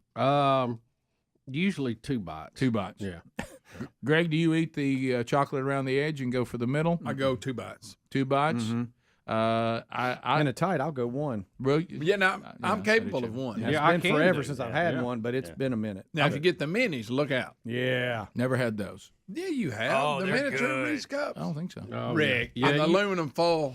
Yeah, Yeah, you they're have. gold. Have I? Rick, You that's saw- not you would something know. common. You would know. Okay. You Well, have. Don't get You mad have. at me. Rick, I've seen you eat it. Look at me. You have. Now, Greg, you just Good added night. that. Good You know, they've Greg. got I a- bet you in have to go so far 56 away. years I've seen him eat it. Step I'll tell you down, what's Joe good Biden. is what you're talking about. Take one of those and dump it in some coffee. Dump one of Yeah, those now you're talking. and let it settle and melt. Yeah, I remember that time, Rick. We were in the 10th grade. I was, and you ate something. Right. You know what? I'm just about to give in, but I think it's a knockoff. I put the mini ones in ice cream before. Rick, probably. I'm not talking about those little tiny Hey, ones. No, hey. not from the. They're Rick, you're about- talking about Yogurt Mountain. I'm Think talking Hershey about. Kiss You get a bag full of type them. size with a It's gold aluminum foil. There it is. Yeah, you It's- get it a it's- lot what of is it, times Greg? for Greg, what is it? like for Valentine's. I think I found those frustrating. Hey, look at me. They're so small. Get a whole Rick, sack. of they them. are. Don't die on this hill. You know what they You are? just move on. Yes, Rick. I've had them. Halloween. A lot of Okay. people give them out. All Halloween. right, Greg. So They're you little. You just peel it back. It's got a little thing around it. You got the minis, and that's the unwrapped ones, and That those ain't are what tiny. those are the tiny, ones Rick tiny. put in ice cream. The right? miniature cups Okay. are the ones Greg is talking about. Those are in the foil. Yep, that's it. Okay. I will acknowledge I've likely had those. I don't. Rick I, acted like there was something rare. well, I didn't know. What? I never had them. It threw me for a minute. Wish we had a bag of them right now. It threw me for just a minute. But anyway, I don't understand this. Somebody tell me why Reese cups would be offensive to vegans. All right. I don't know, but What in it is it the what The milk. The milk. milk. They announced 2 new That's the only dairy-free plant-based chocolate products yesterday. It's going to be the Reese's plant-based peanut butter cups and the Hershey's plant-based extra creamy with almonds and sea salt bars, and they're replacing milk with oats. Let me tell you something. Anytime they tamper with chocolate, it gives you the farts. I'm just going to let you know that. Yeah. Okay, good to know. Anytime they tamper with Yeah, you chocolate, can't vary. look out. If you've ever eaten sugar-free chocolate, you won't do it again. I mean, it's not worth it. I mean, there's gas and then there's misery. Rick, let me ask you this: if you're really worried on the vegan front, if that's your thing, Right, get out of it. why are you worried about Reese cups? Why are we catering to these people? I know. Just go get you a handful of kale Plant-based. and enjoy the afternoon. You know, Plant-based. And they haven't released all the nutritional information on the new bars, but they say it's got the same amount of calories as the regular. But it does have, Well, thank instead of goodness for milk, that. it has oats. Oat chocolate instead of milk chocolate. Can you That does imagine? not sound good. Can No, you I'm a imagine? huge fan of milk chocolate. But I'm Yes. but I'm with Bubba. I don't like when the vegans of the world we fall all over ourselves to give them a hamburger. Now we're giving them a Reese cup or a Reese's cup. I just don't think they're that big of numbers. No, you know. no. And how about this? And if that's your thing, that's fine. Just you don't dictate to me. I'm not going to dictate to you. right. You've chosen. And I don't think they Freedom are. in eating. You've chosen. all fairness. They were are. They're taking out the to others get us. out. They're They're out to get trying us. to Yes, take my think steak, they and they are. can get it from my cold dead hand. It's a militant vegan, and there's militant vegans. If they had their way, we interviewed them on here. They would take meat and they would take Reese's cups and milk chocolate away from all of us, and I'm not going to stand for it. I'm not going to sit here and let it happen. Sick of it. And I say, if that's your road, you've chosen a road that does not feature a hamburger and it does not feature a Reese's cup, and that's your choice. I respect your choice, but you got to move on. I just don't think there's a big enough market for this. No, I don't. I know. This is this sad thing that we're seeing in corporate America now. You have all these people with all these titles, and they've been working at home for months and months, and they feel like they got to bring something to the table. Thank you. We got to have something new. We got to have. Let's go after this market or that market or the vegans. The vegans are not going to be signing up for chocolate. No. Come on, if they're real. No. They love to be the person. Let me ask you this: are there any people that make vegan food trying to market to fat people? No. This is a plant-based diet, but we've snuck meat in it for you Bubba. guys. They never go the other way. You never do that. They never go the other way. They idiot. never do. And I'm going to go back to this. They love to be put in a position where they have to tell you they're vegan. So if we make the world where they never have to say anything, it takes away what they love to say. No, thank you, I'm vegan. They love to say that. So give them their opportunities. Hey, you want a Reese's cup? No, thank you, I'm a vegan. Really, what bothers you about this? The milk that comes from animals. Oh, good. I'm glad you got to. Is do that how they say it? Yeah, it comes from animals. What if they did CrossFit And Rick, too? who And they in want to the- look at you like you barbarian. Again, Me, so you'll think if different you when the want apocalypse comes. if you want to be vegan because you choose to or you need to for health course, reasons, well, that's yeah, all fine and go good. to But it. I have never in my life understood how that farming for cattle is somehow bad, but farming for plants saves the planet. The tractor has to run either way. Yeah. It does. As a matter of fact, You it either does a cut whole hay or lot more pick a running. bean. It does a whole lot more running to grow plants. It more than covers what a few, cow farts would be. Oh, yeah. And I'm telling Which you. when they brought that up, I thought, well, you're really stretching. They've lost You're- all credibility at this yeah, point. You're shooting threes now. And then look at the circle you're getting yourself in. We have video. We play it. I'm in audio too. I'm not going to play it right now because it's a little lengthy. And we're getting up against the break. But we see people that worship plants and worship trees. Are they mad that plants are being eaten? I think they are. So do you see the circle we get in? Somebody's Rick, I got to love be a eaten. good salad. Somebody what? Somebody's got to be eaten. Yeah. I mean, I love a good it's- salad if you put enough dressing on it. Some bacon bits. and meat. You put that 1,000 calories on there, I could eat anything. Bubba, I'd yeah. eat a pine cone. and meat. Yeah. If you put some meat on there. Oh yeah, for me. that's. Would you like protein on the side? Well, yes, I would. Absolutely. Thanks for asking. Yeah. And lettuce doesn't bring anything to the table. It's not even good for you. Rick, it's a thistle. Has no nutritional value. No. It keeps the bus moving. You but, can't. Yeah, I mean, that's about it. That's about it. Was it you that was lactose intolerant? He thinks he is, but he's not. Nobody have can a- eat as much No, he ice doesn't. cream. He doesn't Okay. have a I have- he lactose doesn't? intolerance. I have a Okay. sensitivity to it. Yes. I was just going to say There's no way. they're not going to have milk in this. Is that going to help? This version, it's just going to be This- oats. I like the other one. He's not lactose intolerant. He's not. He's He not. He claims to be, tolerates. but I see No, him eat I stuff really that am. I see him tolerate it quite a He bit. tolerates lactose. Yeah. Bubba, anybody can eat enough ice cream they have to go to the bathroom. I mean, It's not necessarily a medical condition. I have a limit. If I eat 8, 9 Reese's, I'm going to the bathroom too. But it's not the milk in there, Gipper. It's that. I'm actually allergic to milk. oh my God. Now he's allergic to milk. Yeah. Bubba, you sure did push through. Boy, you are. I'm sorry, Bubba. daredevil. I just thought this was going to be another Look, alternative. I'm sorry, guys. I had an allergy test. They said I'm allergic to milk. so I'm it sorry, the doctor outranked you. What kind of Why do you eat ice reaction do cream? you have? Why do you eat ice cream then? What kind of reaction do you have? Usually sinus stuff. Runny nose and all that. kind of No, stuff. you can soldier ice through. cream's You can just- soldier through Oh that. yeah, ice cream's just. So worth when it. you scream allergies a lot, we need to look into the milk consumption. Well, I don't. I don't drink milk. I never have. You sure don't do eat drink it it. though, I will eat some ice cream and milk chocolate. and milk chocolate. I do love like milk chocolate. Love it. But You ain't I've selling me on that dark. never. I cannot remember ever just drinking a glass of milk. Oh, I don't a lot, but I drink about one a week. We'll take your phone calls next. 866 We Be Big. Rick and Bubba, Rick and Bubba.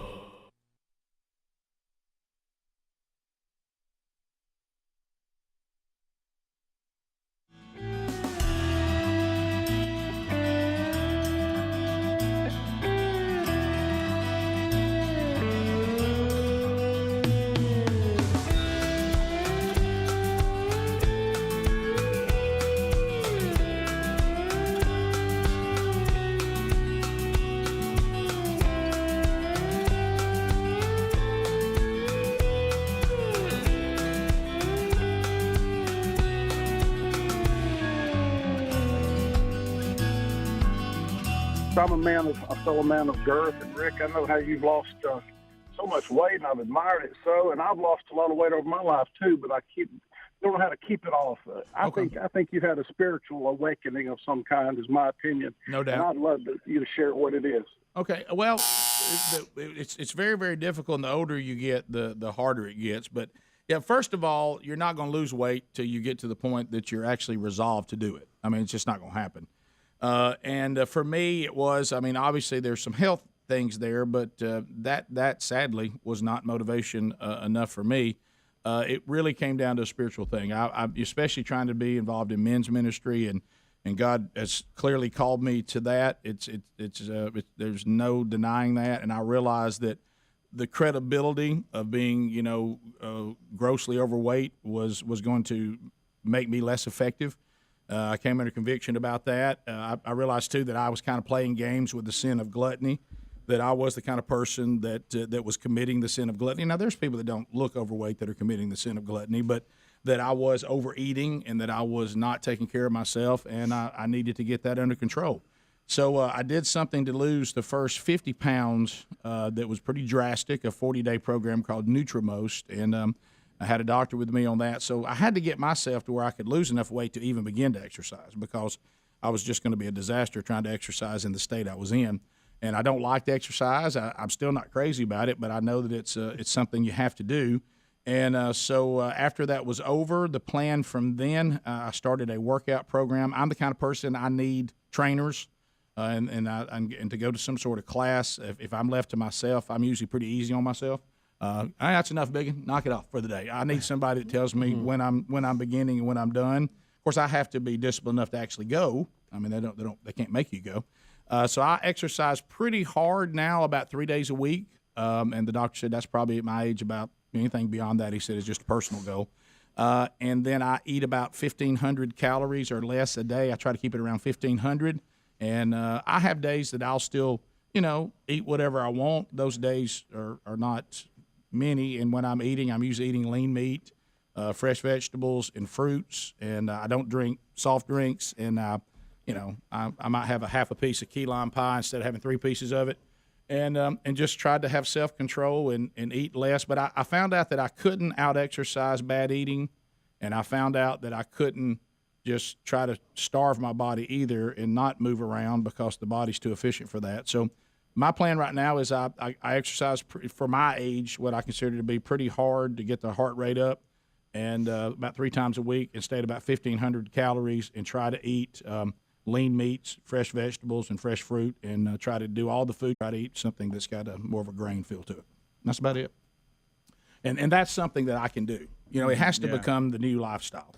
And there's nothing out there, not one thing, nowhere, no how, that exists that doesn't require moderation and self-control. Which the Bible talks about quite a bit.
Ten minutes to the top of the hour, the Rick and Bubba Show, 866-WE-BE-BIG. What do you want to talk about? Lines are open. It's time. Come on. Let's go.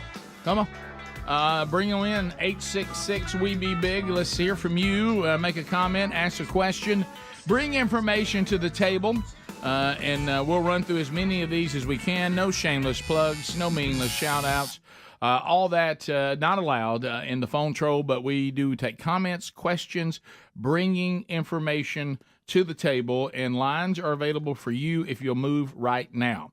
Jack in Alabama, Does he know Jack? He'll get us started. Trolling. Keep them phones a trolling. Here we come, phone trolling, phone troll. Jackie, go ahead. You're on the Rick and Bubba Show. Morning, man. Hey, buddy. Hey, I had a suggestion about you guys should go on Undercover Boss, and they could like dress you up in like skinny suits or some kind of disguise, and y'all come on the air. See how that would go for the audience. Well, I don't know about a skinny suit. You can put on a fat suit, but I don't know that you can go the other way. Yeah, I'm not sure about that. I mean, you'd need a carving knife. I've never heard of a skinny suit. I don't even know. Does it squeeze you? I mean, there ain't enough buckles on that baby. No, they haven't made any of those. What's that underwear that women pull up, girdles type thing? Not to make us look lean. I don't think that's going to be possible. And plus, us coming on the air, Undercover Boss would mean that none of the other guys on the show know who we are. Right. And I just don't. I think our group may be too small for that. I think when I sit down and start doing the show, and so does Bubba, it's going to be a dead giveaway. Yeah. But I have seen that show, and it is pretty interesting. It is. I want to see it more, but it's not on the time that I'm available, I guess. Yeah, it was one of those shows I kind of got into that I faded. Yeah. Guys, it's a sign of the end times. I was just on the internet the other day, and I saw an ad. And what you guys are talking about for women are like these Spanx and Spanx, things like that. I saw a gigantic hairy belly being pulled, having some like tight underwear being pulled up all the way to the chest level. So they were slimming underwear for men. Yikes. So my video made it online. I was like, this is it. The world's done. We're done. I didn't realize you and I have wore the same shirt today. We are. We have exactly the same shirt on. We're back in It black. looks like we're about to put on white gloves and do Our God is an Awesome God. Or you're about to announce the new Apple line. Right. If you still had some flow, Rick, long hair, he could be like a mini-me. Yeah. I could stand there right walk by around you. with him like mini-me. Yeah. Yes. Golly. Let's go to Brian in Huntsville, 100.3 The River. Brian, go ahead. Good morning, gentlemen. And Joe Biden, I don't think she was defending her husband, Basement Joe, as much as she was herself and her decision to either let him or push him into going in when she knew his degradation over the years. There's also a distinct possibility that she knew about Hunter and his interactions with Ukraine and China, and the only way that it could be covered up is to get him into office. That all makes sense. That's this word plausible is being used a lot these days. I agree with you. She's trying to defend what she did because I don't think any of us think that Joe did it for himself. I think Biden's making a terrible mistake running again. If I was him, I mean, he'll say anything. We know he ought to just say, "Well, I got it turned around and I'm taking it to the House." Does he have any say-so, though? Well, that's the thing. Yeah. I mean, somebody ought to. I mean, somebody's abusing the elderly here. You know what I mean? Am I running again? Yes, you're running again. Go out there and tell them you're running again. Okay. Marcia, Kentucky, go ahead. Hi, good morning, gentlemen. Hey, Marcia. I'm calling from Kentucky. I just wanted to comment on the conversation you had going this morning about the Reese's Cup. Yep. They're delicious. You can't deny it. We've always known they've been made by the devil because anything that good comes from the devil. Yes. But wanted you guys to comment on the fact that Hershey's, and ironically being National Women's Day, pushing this Hershey transgender candy bar they've got out today. I saw somebody with a picture of that. I didn't really understand. See, when you get into the transgender world, pronouns and this, it's really hard to follow. And I saw somebody holding up, saying woke, Hershey's woke, and they've carried wokeness too far. And when I saw what they had written on the bar, I know I'm a good one. I couldn't really follow it. I didn't really understand what it was even saying. If you're, again, this goes back to the boardroom. People who apparently have nothing else to do, but they come up with these new marketing things that are just just make your candy, Oh, my goodness. Don't overthink it. Yeah, look, all right, so I didn't. It's for International Women's Day, and they've got dudes. I think that's today, by the way. She? Yeah. International Women's Day, I believe, is today. I didn't understand what her for she means. Yeah, what does that mean? What does that mean? Hershey's are for people that want to go by she. No matter. Right. But isn't that just women? Isn't it just Women's Day, like we just said? And she said, I don't know. but they're showing men in the commercial as women. Yes, these are so. Hershey's is saying for International Women's Day, check out these dudes. They're the greatest women you've ever seen. Once again, men can now even claiming we can be women better than women. What are we doing? It's weird. And back to what you said, Bubba. Is there anybody that's going out to stock up on Hershey's today that this is a make or break for? No. I mean, no, it might make me pass on one when I was going to get one at the C-store headed to the farm anyway. Well, it goes back to what we said about trying to do what I think is, our goal is to do a show that is clean. Because if you think about these people, like when satellite radio first came out, and then the Sterns of the world that used to be considered edgy, now can just cuss and swear all they want to. Mm-hmm. Well, there are people that would not listen to this show if we were, had made a different decision on how we did it. But there's no one that says, you know what, I'd like that show better if it was just a little more dirtier. I wish they cuss a little more. Yeah. I mean, why don't Ferrar you did? Why don't you just stay out of this thing, Hershey, and just do candy bars? Yeah, just do candy bars, have a promotion, and give some away. Give somebody a tour of the factory. Give them lifetime supply. All that good but stuff. her and she is in Hershey's, so Yeah, but I know. But think about, don't you think transgender people were eating Hershey's anyway? Now you're going to upset the people that are tired of this being crammed down our throats, and now we're more apt to say, I don't know that I want a Hershey bar now. Right? Look, I push back against the woke. Yeah. Today's International Women's Day, and August 9th is National Women's Day, if you want to separate them. And apparently they do. I don't. I don't even know what that means. I don't pay attention to any of them. When is dudes that dress like girls day? When is that? Yeah, that's actually called Drag Day. Okay. Look, we need to get excited about space exploration or something, okay? Because we've got too much time on our hands. Let's go to Chris in Alabama. Chris, go ahead. Maybe gardening. Hey, guys. Good morning. Hey. I just had a comment about the price of eggs. Okay. I was wondering what you guys think. If maybe the reason eggs are so high is because they're coming now from roosters that identify as hens. There was a rooster problem that caused some of this, straight up. Rick, welcome to Rick and Bubba. Go ahead. Rick? It's you. Go, Rick. All right. Got a question. I've heard several celebrities use this term, and then the other morning when y'all came back from break, I heard Toby Mac use the term Dirty South. What is that referencing? I've never known that either. I've heard that, Toby first said, people from the Dirty South. I don't know what that means.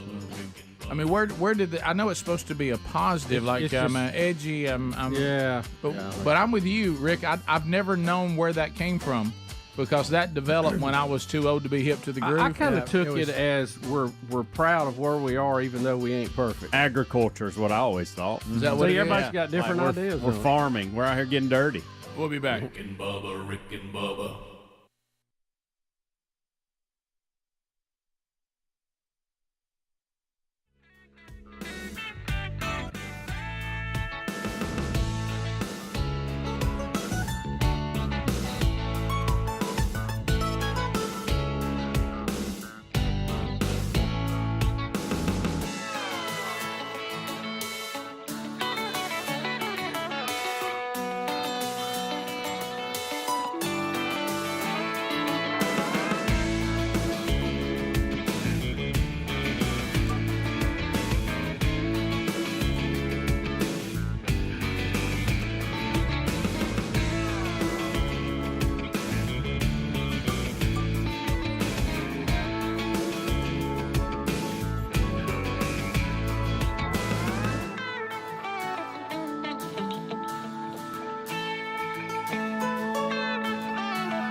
they had a basketball game where they played each other one-on-one.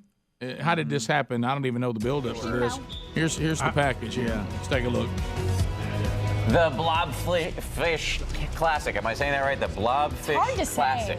That's what Yes. it's become to known. It's now in the history books, whatever you call it. Late night host Jimmy Kimmel going one-on-one with Texas Senator Ted Cruz. And it was all for a good cause, and ABC's Marcus Moore has more. Bank was open. The bank was open. The build-up epic between late-night funny man Jimmy Kimmel and Texas Senator Ted Cruz. Well, this will be Ted Cruz's second most embarrassing loss to a TV host. Under no circumstances will Jimmy dunk on me. Setting the stage for a battle that quickly became a true test of strategy and stamina for the men who are just a bit past their prime. Senator Cruz, 47 years old, Kimmel, 50. Their one-on-one match to raise money for 2 Texas charities and settle a score after this comment during one of Kimmel's nightly monologues. He looks like a blobfish. What's your key move? You got like a killer crossover. Are you good in the paint? You have a good J? I have no actual moves. In fact, this game's going to take forever. And it did. Nearly 2 hours of air balls, blocks, and misses before the senator, who was favored to win, scored the 11th and final point, leaving with the coveted trophy. There he is with the hardware there. Congratulations to you, Senator Cruz. The former high school varsity basketball player reliving his younger days. For 2 guys in our 40s and 50s, we beat the living daylights out of each other. You looked a little winded. I think both of us are going to sleep like babies tonight. We're going to pass out. So Cruz wins it. Yeah. And it took them 2 hours for one of them to score 11 points. Yeah. It was supposed to win to 15 by 2, and they said, nah, we're just going to call it right. They finally had to give in. You know, I told Greg in the kitchen, we were talking about it, after seeing the highlights of them perform, I think anybody on this show could beat either one of them. Maybe with the possible exception of Adler. Well, yeah, maybe. Yeah, I don't know, man. At 53, I don't know. I just don't know that I have anything in the basketball world anymore that would be worth it. But Rick, that was bad. No, you're right. Pitiful. That was bad. Yeah, you're right. That was pitiful. Yeah, you're right. So they'll. I think I could beat them needing a stent. Really? Oh boy. I think you're right. Incredibles 2 has had the best opening for an animation film of all time. They waited long enough to roll out the second one after yeah. the first one was pretty popular. Yeah, and here's the thing we always talk about what the entertainment industry tells you, and this is a bizarre concept. They felt like it's been successful because it was the type of movie that anybody could go see. No, that's shocking. Wow. You mean it had a wide base of appeal? Yes, it did. It said you don't get this kind of opening without appealing to everyone, whether you're a fan of animation, superheroes, or just out to have a good time, want to see a good movie. Disney Studios said we had a film we thought that everyone of all ages would enjoy, and it opened with $180 million in its first weekend in North American theaters, surpassing what people thought would be somewhere around 120 or 140 million. So it did 180 million. Second place was 19.6 million, and they think that the theaters, they've got a new Jurassic Park, the next sequel coming out. The only difference is what Bubba said to begin with. Jurassic Park's rolled out so many sequels we can't even keep up with it. As far as Pixar with The Incredibles, this is just now the second one.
From the No Name Studio, a brand new hour of Rick and Bubba. Thank you for being with us.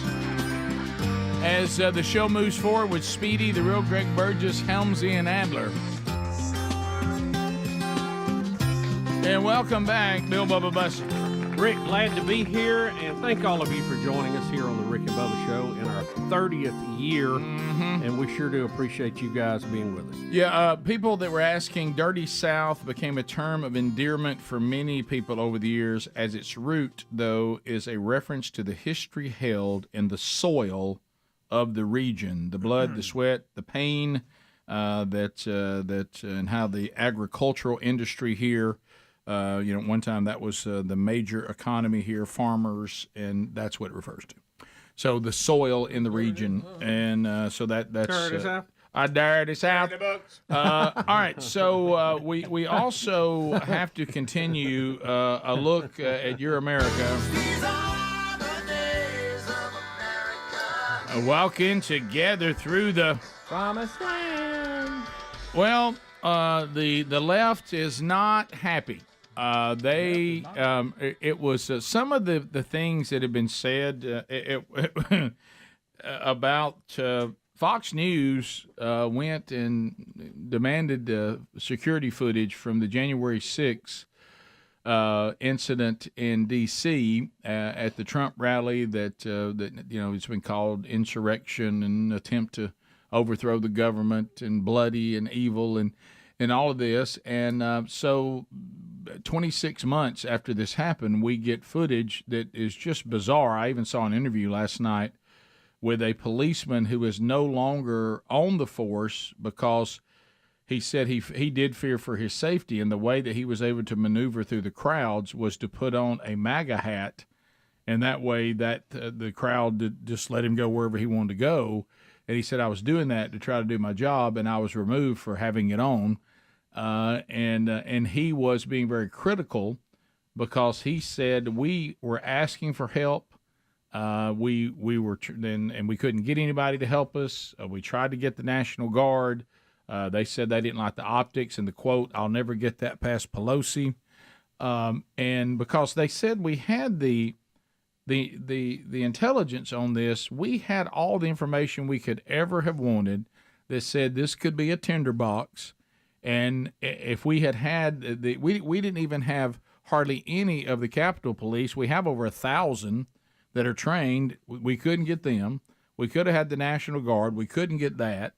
And you start thinking that the left almost set up a trap, that they wanted something to take place. And then when you see the footage we saw yesterday, and it's readily available, where you see Capitol policemen walking around with these protesters and opening doors for them, and they're not arresting them, they're not doing anything to them, and telling them just to behave, and giving them access to the Senate floor, it just looks odd. Yeah, it really does. It's disturbing. No matter how you feel about January the 6th, what you think happened, what you want to call it, right or wrong, whatever. The footage of this guy known as the shaman, who has been sentenced now for like 4 years, right? I mean, we got people murdering people. Getting out quicker, and there he is. He had a headset on. It was very loud. Wow, it was very loud. This footage that was shown on Tucker's show. Yeah, it was confusing. Yeah, because you think the police are walking with him. At one time, there's 9 of them standing within arm's length of him, and they're doing nothing. Yeah, and Kevin McCarthy handed over all the January 6th footage over to Fox News, and so that's how they have it. Right, and what's going to be odd now is you're going to see the left losing their minds over the freedom of the press. Mm-hmm. Yeah, I don't understand their anger about this. I would be questioning why this was taking place. Would be a better question. Well, I'll tell you why they're mad. Is this shows that when we actually had the hearings, all they used the hearings for was to trash Trump, and they're like, well, I think the hearings probably should have revolved around how our Capitol was not protected better.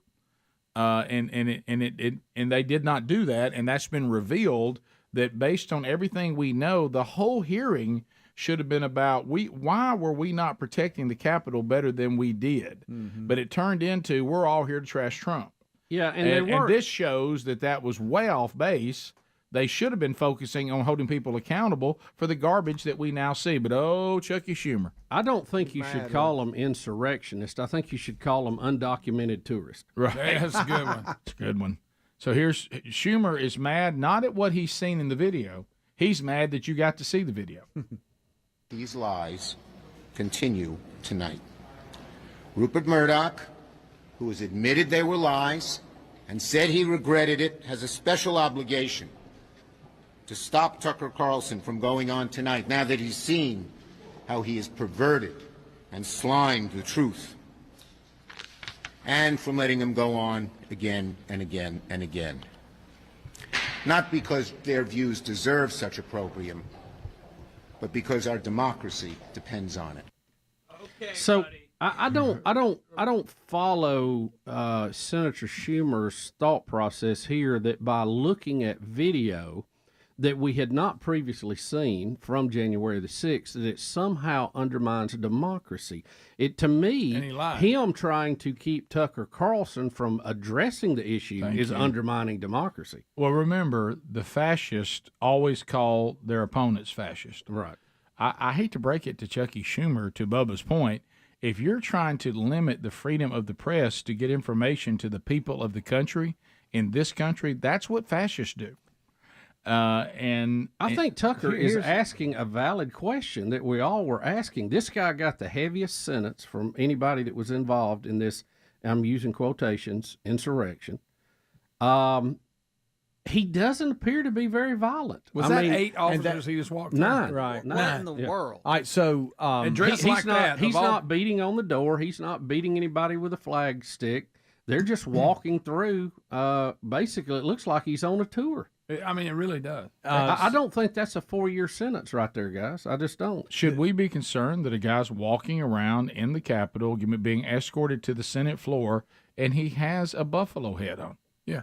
If they were worried about him, they could have got him out. Well, them 9 officers standing right there could have escorted the old shaman right out. And then he gets up there and delivers a prayer thanking God for the police officers. I have nothing to assume. That is just, I'm not saying right or wrong. I'm not even picking saying the they side. should be in there. I'm just saying this is very odd. See, that's their beef. All right, so they're saying, and their point is, the Democrats, Schumer and them, is that 44,000 hours of Capitol surveillance footage was handed over to Tucker Carlson by House Speaker Kevin McCarthy.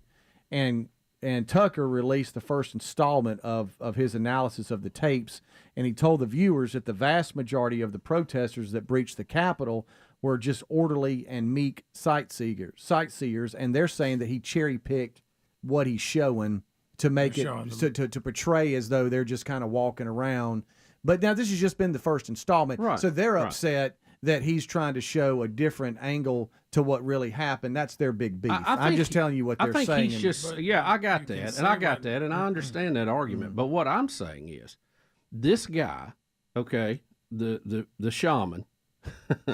It's funny we're calling him that. Right. The QAnon shaman. He was put on trial. He was sentenced to 4 years in prison, the heaviest sentence of anybody, right? From what I've read.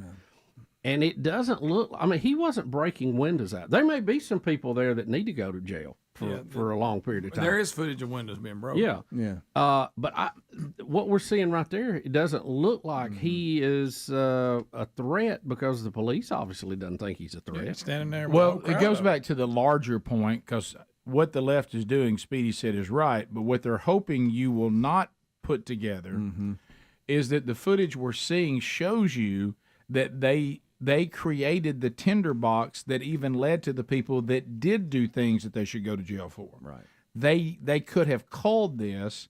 It could have never happened, and they let it happen because it was a beneficial narrative for them against Trump.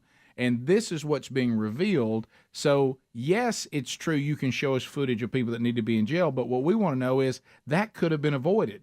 And why the hearings weren't about that, that's where people are questioning. Because there was no Republicans allowed to be on the committee. It was nothing but a big PR push to slam Trump. Guys, I can only assume, watching that footage, they saw the guy in the buffalo outfit, and they're like, we need a picture of this guy in the halls of Congress. Let's get him in there. That's the only thing I can assume. And that sounds crazy. But when you look at the footage, it looks like that's what's happening. Yeah, it does. We'll be back. More Rick and Bubba next. Rick and Bubba, Rick and Bubba.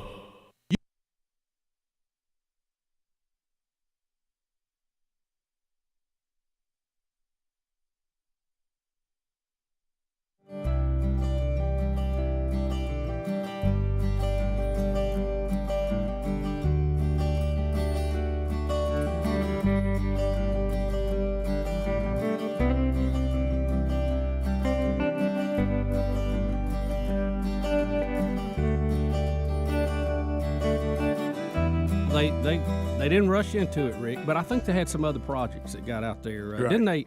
There was one, they had one real big hit right after that, too. Was it Cars or one or the other? And then they had to, they had some sequels come with it. So they've had time to, rebound. So, and they said that Disney's sequel that did the best before this one was the follow-up to Finding Nemo, Finding Dory, but it only had $135 million when it launched in 2016. So this is the biggest one for an animation film of all time. Yeah, I figured it would do good. And I love the original I did too. Incredibles. I don't know if this is any good. I saw somebody who said they saw it and said it's over 2 hours long, which is not very normal animation. That is. So anyway, I don't know. Again, the celebrities in the I Don't Learn My Lesson camp, Kathy Griffin, she went from I've got the severed head of Donald Trump to I apologize. Why is everybody mad at me? People won't come see my shows anymore. People are upset with me. And it's like all of a sudden she just decided, I'm going to go back to being, nasty and vicious and FUs and all that. I don't. When was that decision made that she would go back to doing the very things that everybody hated her for again?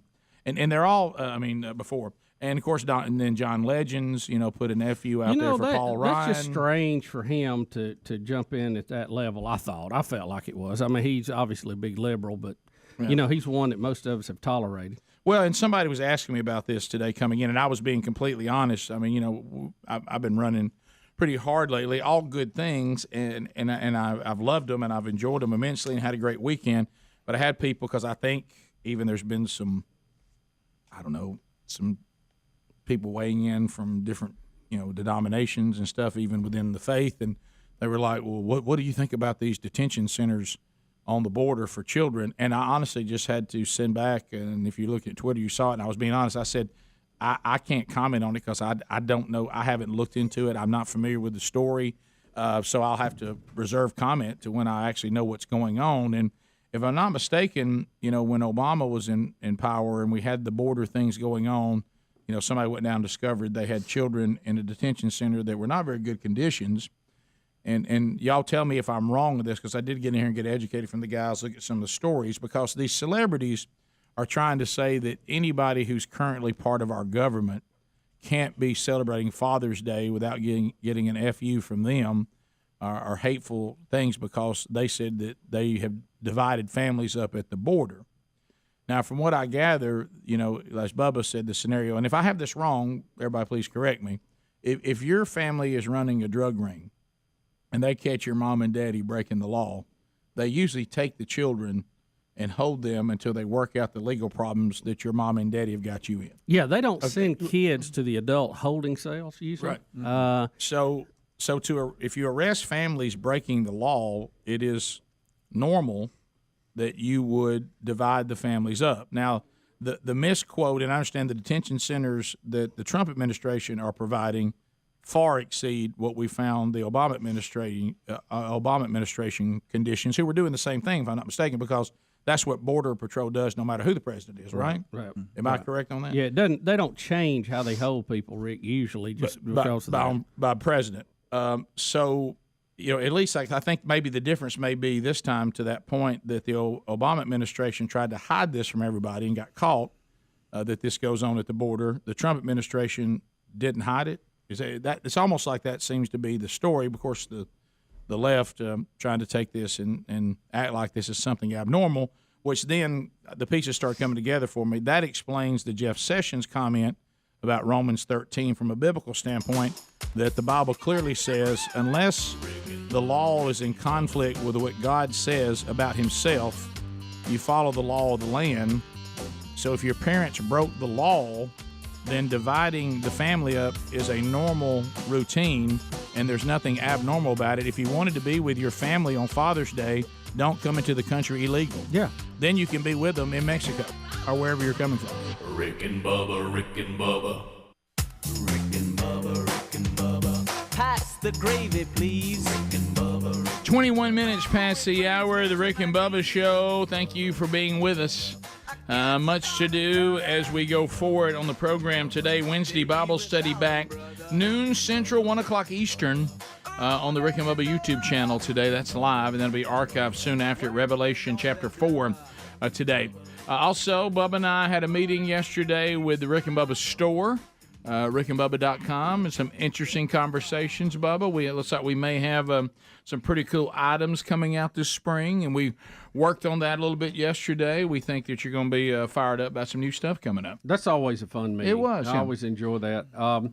But it also means this, that just like any good car dealer, we've got to clear out the old models to make room for the new. It does. Yeah, it so be checking the store on our website for deeply discounted items, as we need to move some of those out to make room for the new stuff coming in. And I'm very excited about some of the things we worked on yesterday. Yeah, I don't want to let the cat out of the bag too far here. Yeah, because some of these things have expiration dates. Some of them are evergreens, but I know a lot of you that they get all the Rick and Bubba swag, which we love. You love to see new things coming in, and you're going to see those. But as you said, Bubba, we have some that are still great items, but we got to move them out, because those of you that have ever been in any kind of retail or any kind of online store, you know that inventory sitting on the shelf, that's what eats you alive. So we've got some things that maybe, and sometimes we got to where we had so many things in the store. It was hard to keep letting you know, what about you? Don't forget about this. Don't forget about that. So some of you are going to go get an item that you're like, man, I didn't even know y'all had that, and get it at a song. So look for stuff going to clearance. But if you haven't checked the Rick and Bubba store lately, do so. But also get excited about some new stuff that's coming up right there at rickandbubba.com. And look, you better get it before they're gone. Mm-hmm. Remember the spatula. Yeah, that spatula thing. That spatula thing. There's a couple of items that have stories bigger than the item itself. Yep. The spatula is one. The Rick and Bubba beef jerky was one too. Yep. And neither one of those are available anymore. No, and the spatula thing, we lost that great spatula to college football, and all you radical college football fans, and there's some there's some grill sets out there, but we're almost to the point is once you've had the spatula, there's no going back. We almost have to let time pass so you can't compare it to it. Yeah, because that thing, and we can't find anything close to it. No. I wish there was somebody could make those locally. But one item we saw yesterday really has me fired up. It's a unique item. We got to figure out how to ship it, but I'm really fired up about it. I just thought that was that sounds so like us to come out with something like that. It's something that I would like, one, to use, and two, one, to hang on the wall. Absolutely, yeah. So but you better have a good nail. Yeah, you better, because they are heavy. That's why I'm back to the shipping. But anyway, so all that to come. We had a good meeting yesterday, and we'll keep you posted as that new stuff becomes available. All right, so we have a Florida man, 60 years old, and we have a package, and he has broken the record of this many push-ups in 1 hour. It's the most in an hour. Yeah. Is that right? Yep. Here's a lot. Has he already done it? Because this is just him talking about attempting it. Yeah, okay. yeah. We have a number here. Yeah. Okay. Here he's talking about it. Well, show him. To officially break the world record for men's push-ups in 1 hour. The record stands right now at 3,182. I plan on doing over 3,200 if my body will let me do it. Rob has done approximately 160,000 push-ups in the last year preparing for this, and knows. That count? Hey, that's a little. That wouldn't count in PE class. Maybe he's just warming up. That's a short throw of a push-up. So the strategy, are we counting that? For doing the most I can get in an hour. PE class, that would count as a full push-up. His arm all the way. He's not locking his arms, but he's approximately 7 going seconds. to the ground and coming up. More, and I'll just continue he's just not locking his arm out. I got to tell you, the guys that have helped me wouldn't count them. No. Well, they videoed it, of course, as you can see, and they've handed it over to Guinness World Records to verify. I got a goal, and I want to achieve it. The fast forward push-up is tough to watch. Got a little jackrabbit in it.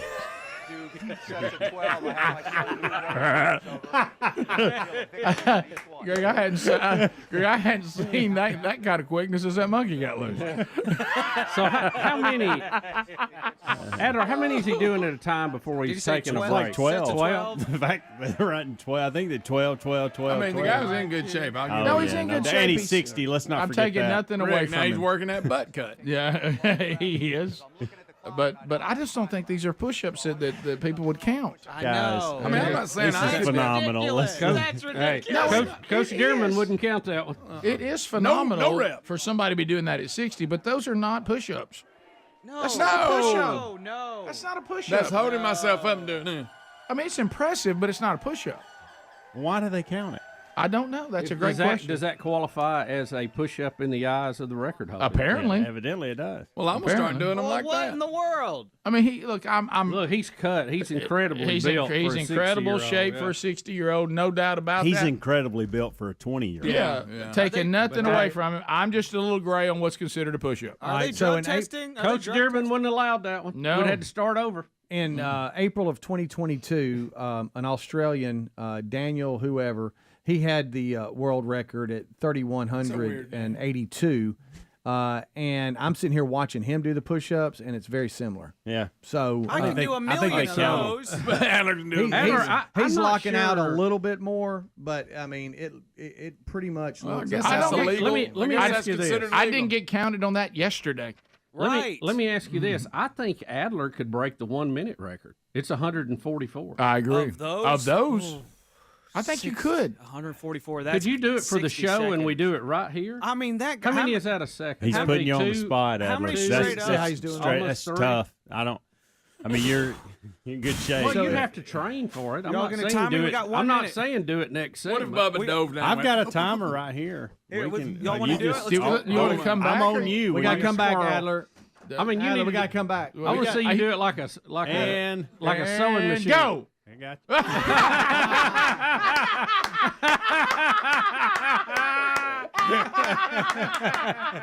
How many was that? You got me. That's so good. I think all you got out of that was twins. That's so good. Great form, pal. Great form, Oh, pal. that's good stuff. All right, here's now the military people saying that would not be a push-up in the military. Right. Okay. Sure. Guys, I'm just telling you, it's not a push-up. This is the guy that held it right here. No, So- he's going up more, way more. Yeah, he's going way. I'm sorry, I don't count that. You know what? I'd Impressive. like He's not to going hear down as from much, this though. He's guy not. today. You're right. I'd like to hear from that this was guy a real today. push-up. This guy's a 60-year-old who's in great shape, period, but he's not the world record push-up person. Well, let me ask you this: what there has to be a standard. What is this? Well, what apparently do he you have made to it. do to make it a He did. push-up? Apparently, he made it. Does that just come off the ground? At I all? guess 3264. They counted it. Phone calls are next. Your phone calls at 866 We Be Big, especially from trainers. 866 We Be Big on any topic. We'll chat with you when we come back. Rick and Bubba, Rick and Bubba.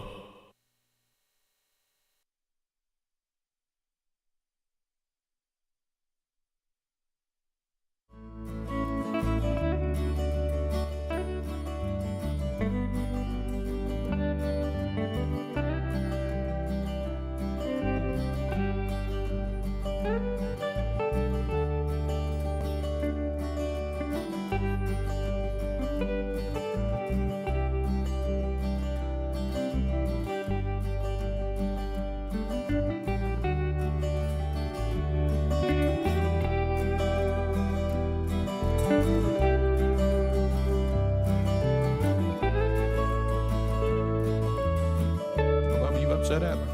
No, I didn't mean to. He said that he's offended that we made the comment that everybody here could beat Jimmy Kimmel or Ted Cruz except him. Well, I just didn't think Adler was a good basketball player. I may be wrong. Is I that- just didn't is that know. some sort I mean, of, he could out-sing them, outplay them. I have no doubt. Is that some kind of statue? Probably outrun them. Is that some kind of hot bigotry? I just didn't think he was a basketball.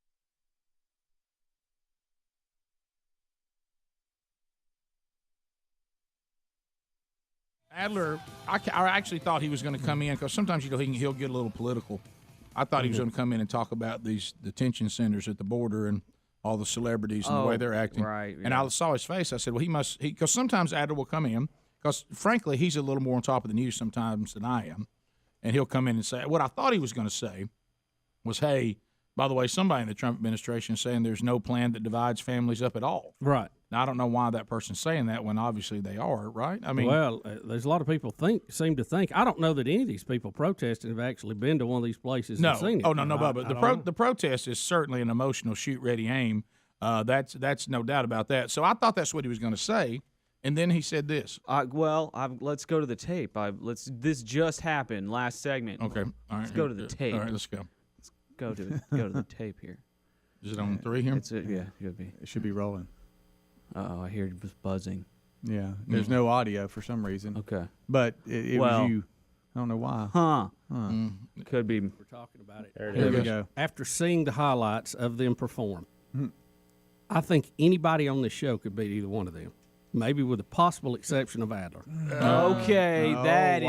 But no need to prove it. No need to prove it. I admit I said it. Okay, that just happened. Okay, that just happened. I didn't mean to offend you by that. I didn't know you were a basketball guy. Well, that wasn't a compliment, Bubba. Well, I mean, I didn't mean it to hurt your feelings by it, but I thought from what I knew, I thought that was a fairly good statement. I am offended, okay? I am offended. When did I become the bottom of the totem pole when it comes to the basketball game here, guys, okay? All I got to say to you, Bubba, is any place, any time, anywhere, any court, any rules. Let's go. So have you ever played any basketball?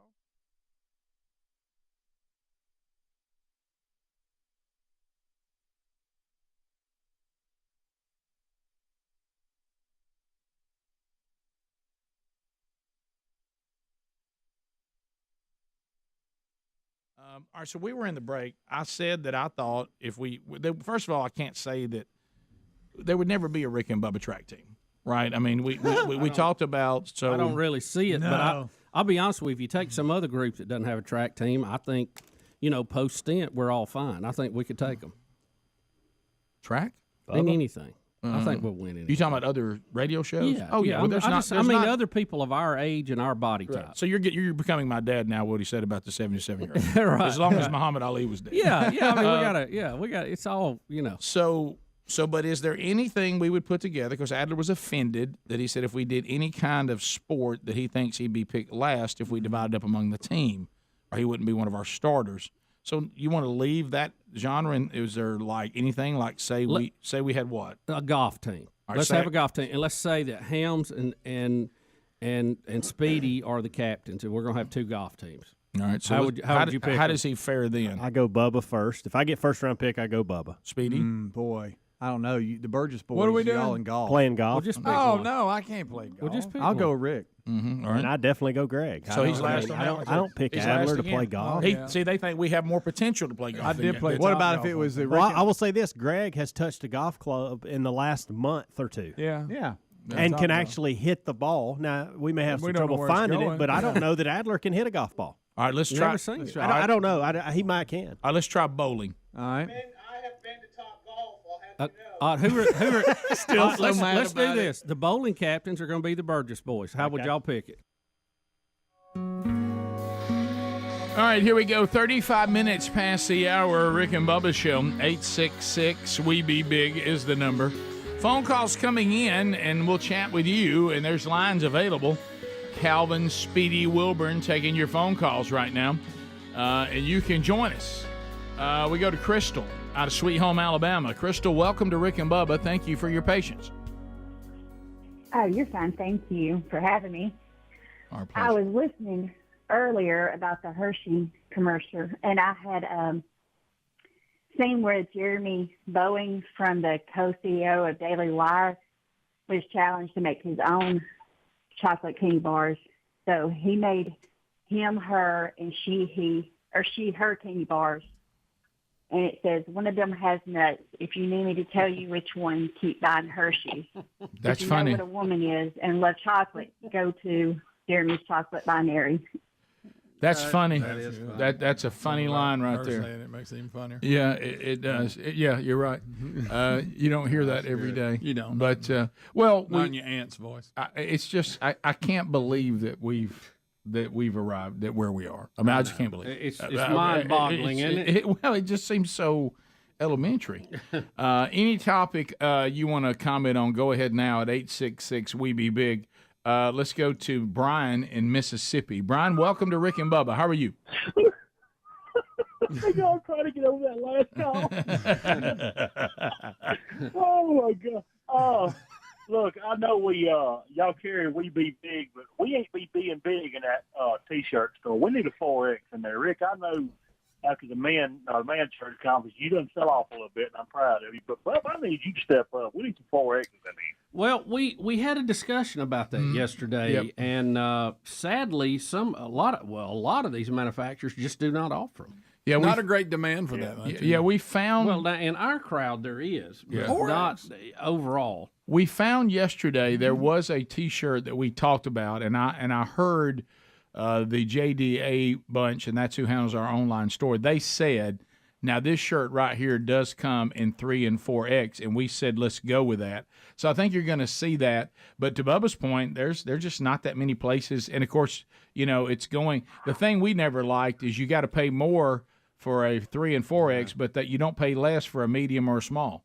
I'd be happy to pay a little bit more. Yeah, well, you will. Discrimination. You will. A lot of fabric.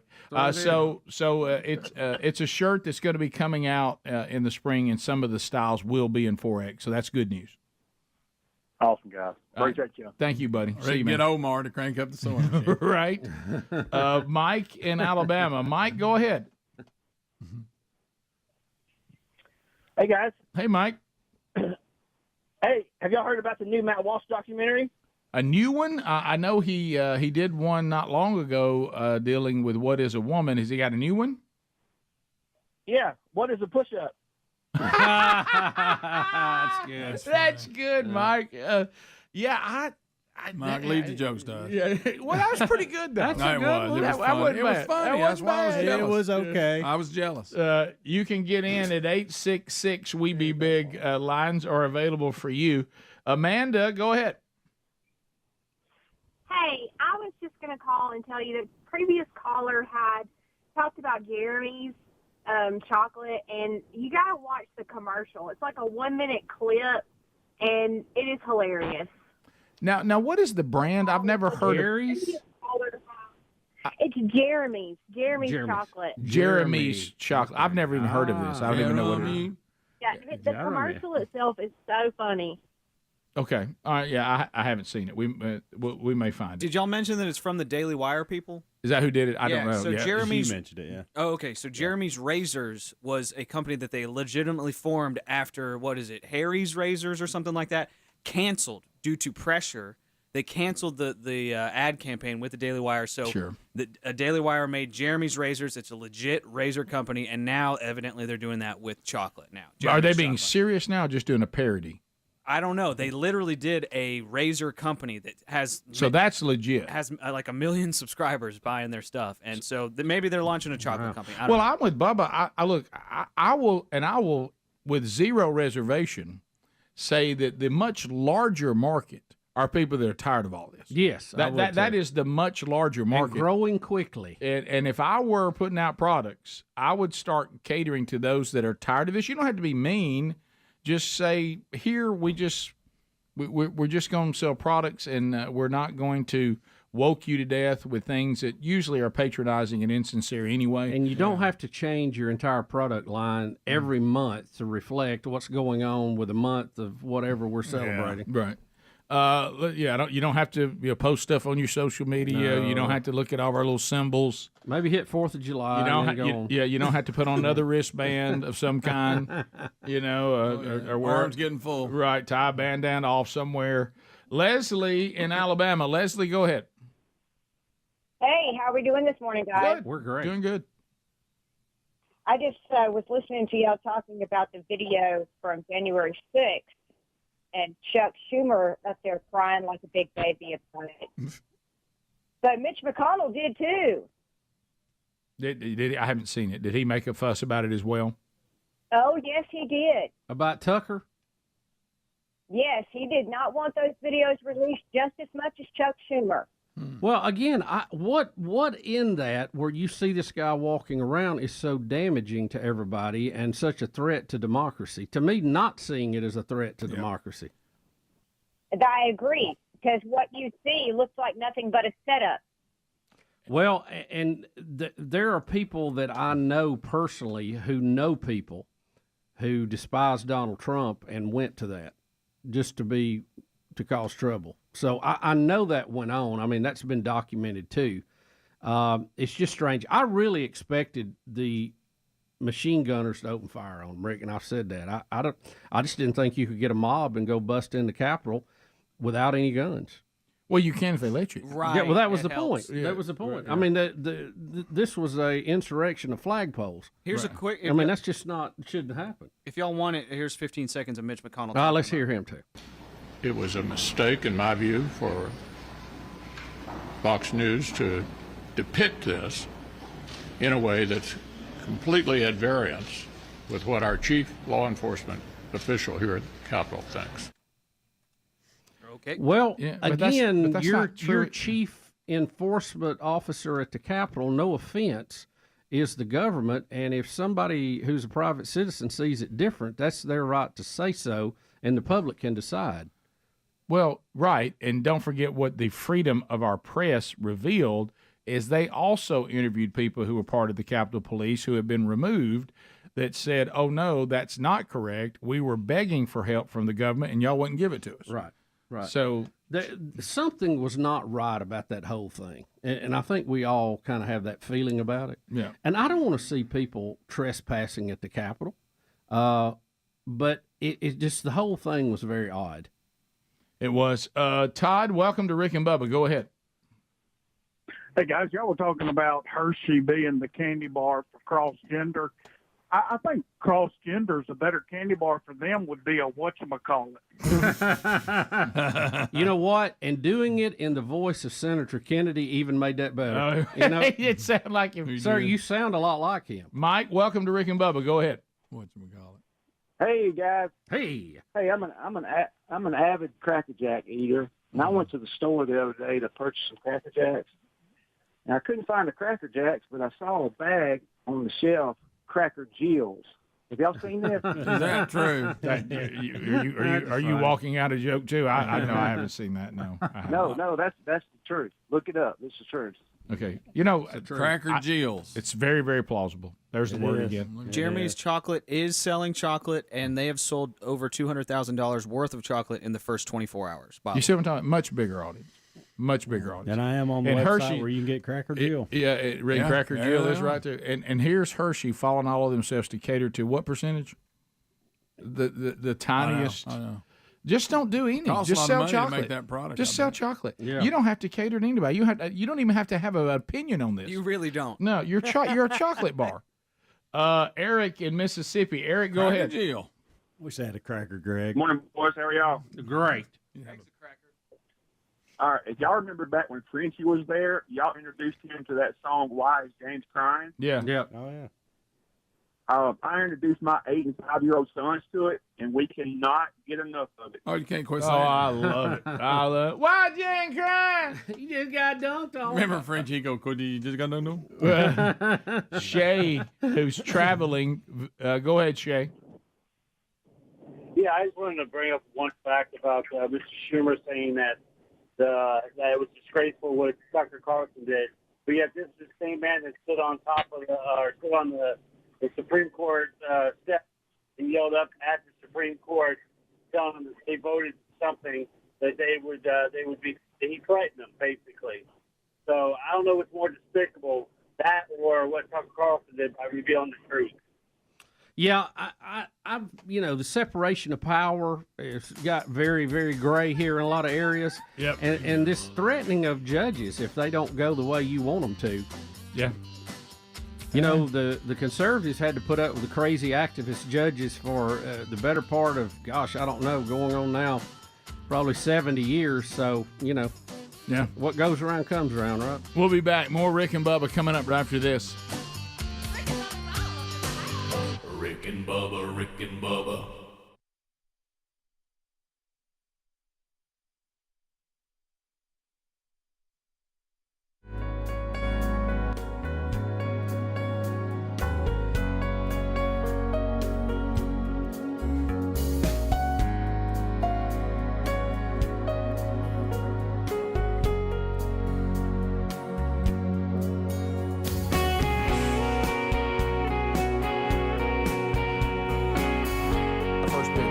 Rick, you do. I have first pick. Bowling, I'm going to go with Speedy. Helms. Bubba. There it is again. I get Adler.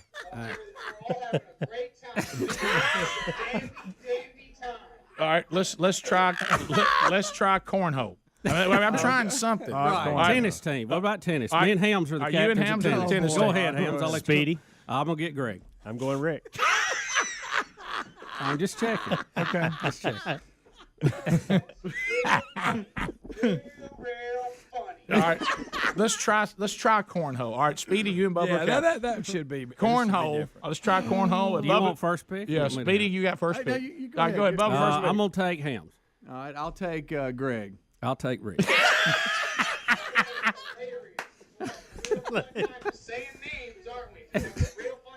All right, what about this? What about darts? We got a dart. All right, darts. All right. Who's captain? Let's change it up here. Let's go Rick and Greg on this. No, like we did bowling on that one. We just did that one. That's a good change. My bad. Greg and I Bubba. missed that one. Greg and Bubba, y'all ain't been captains yet. Go ahead. We're doing darts. I got who's is it? Me and you? Yeah. All right, dart, Speedy. Helms. Rick. Rick's pretty good dart player. All right, kickball. What about fishing? Does that count? Well, I mean, there's tournaments out there. There are. Yeah, you can compete. All right, who's our captain of our fishing teams? You and Helms. Me and Helms. Helms first pick. Greg. Fishing.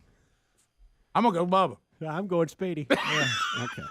I guess that's we pretty much. All right, dodgeball. No, just kidding. Let's go kickball. Straight Kickball. up. All right, that might be 1-4. Are you? What about gigantic soccer? Soccer ball. What about juggling? What about one hand? What about that?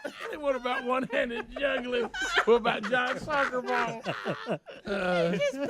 Adler, I think the problem is we've just never seen you compete. We need to see more.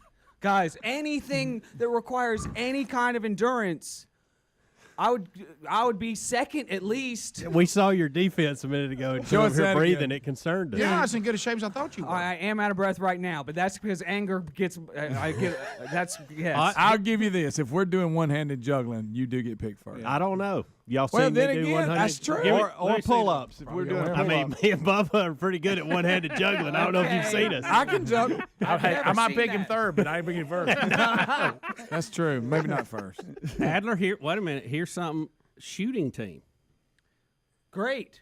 Pistols. Yeah. Oh well. Well, let's go around the horn. Bubba and Rick, y'all are the captains. Who's got first pick? Rick. I'll take Greg. I got Speedy. Okay. And I'll take Ham. Okay.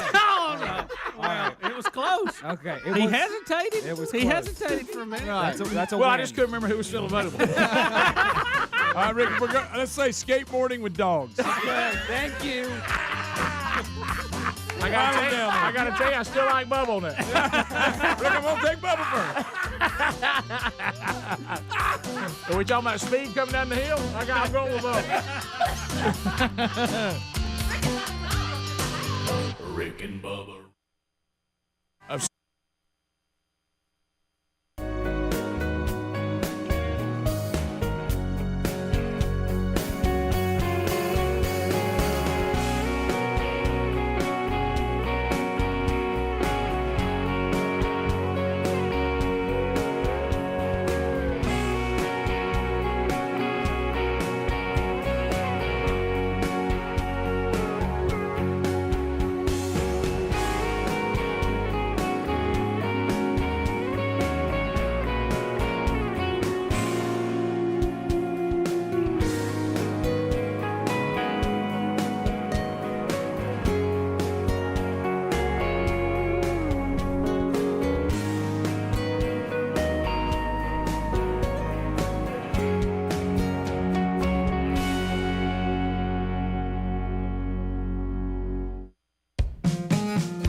Minutes to the top of the hour, the Rick and Bubba Show. Thank you for being with us. As we make our way back, let me run down for you. Those of you that are following and trying to find man churches near you, you've got one this Sunday night. Rich Wingo heads down Tampa way, Webster, Florida, First Baptist Church. Wingo will be there, and he can plug you into the men's discipleship strategy. They started it several months ago, but you can still plug in, even if you're not in there now, and finish the rest of it and then get into the next curriculum. So that's coming up this Sunday night. Now, Friday night, Rich is over in Roopville. For Roopville Road. They're having their annual Low Country Boil, which is a huge event.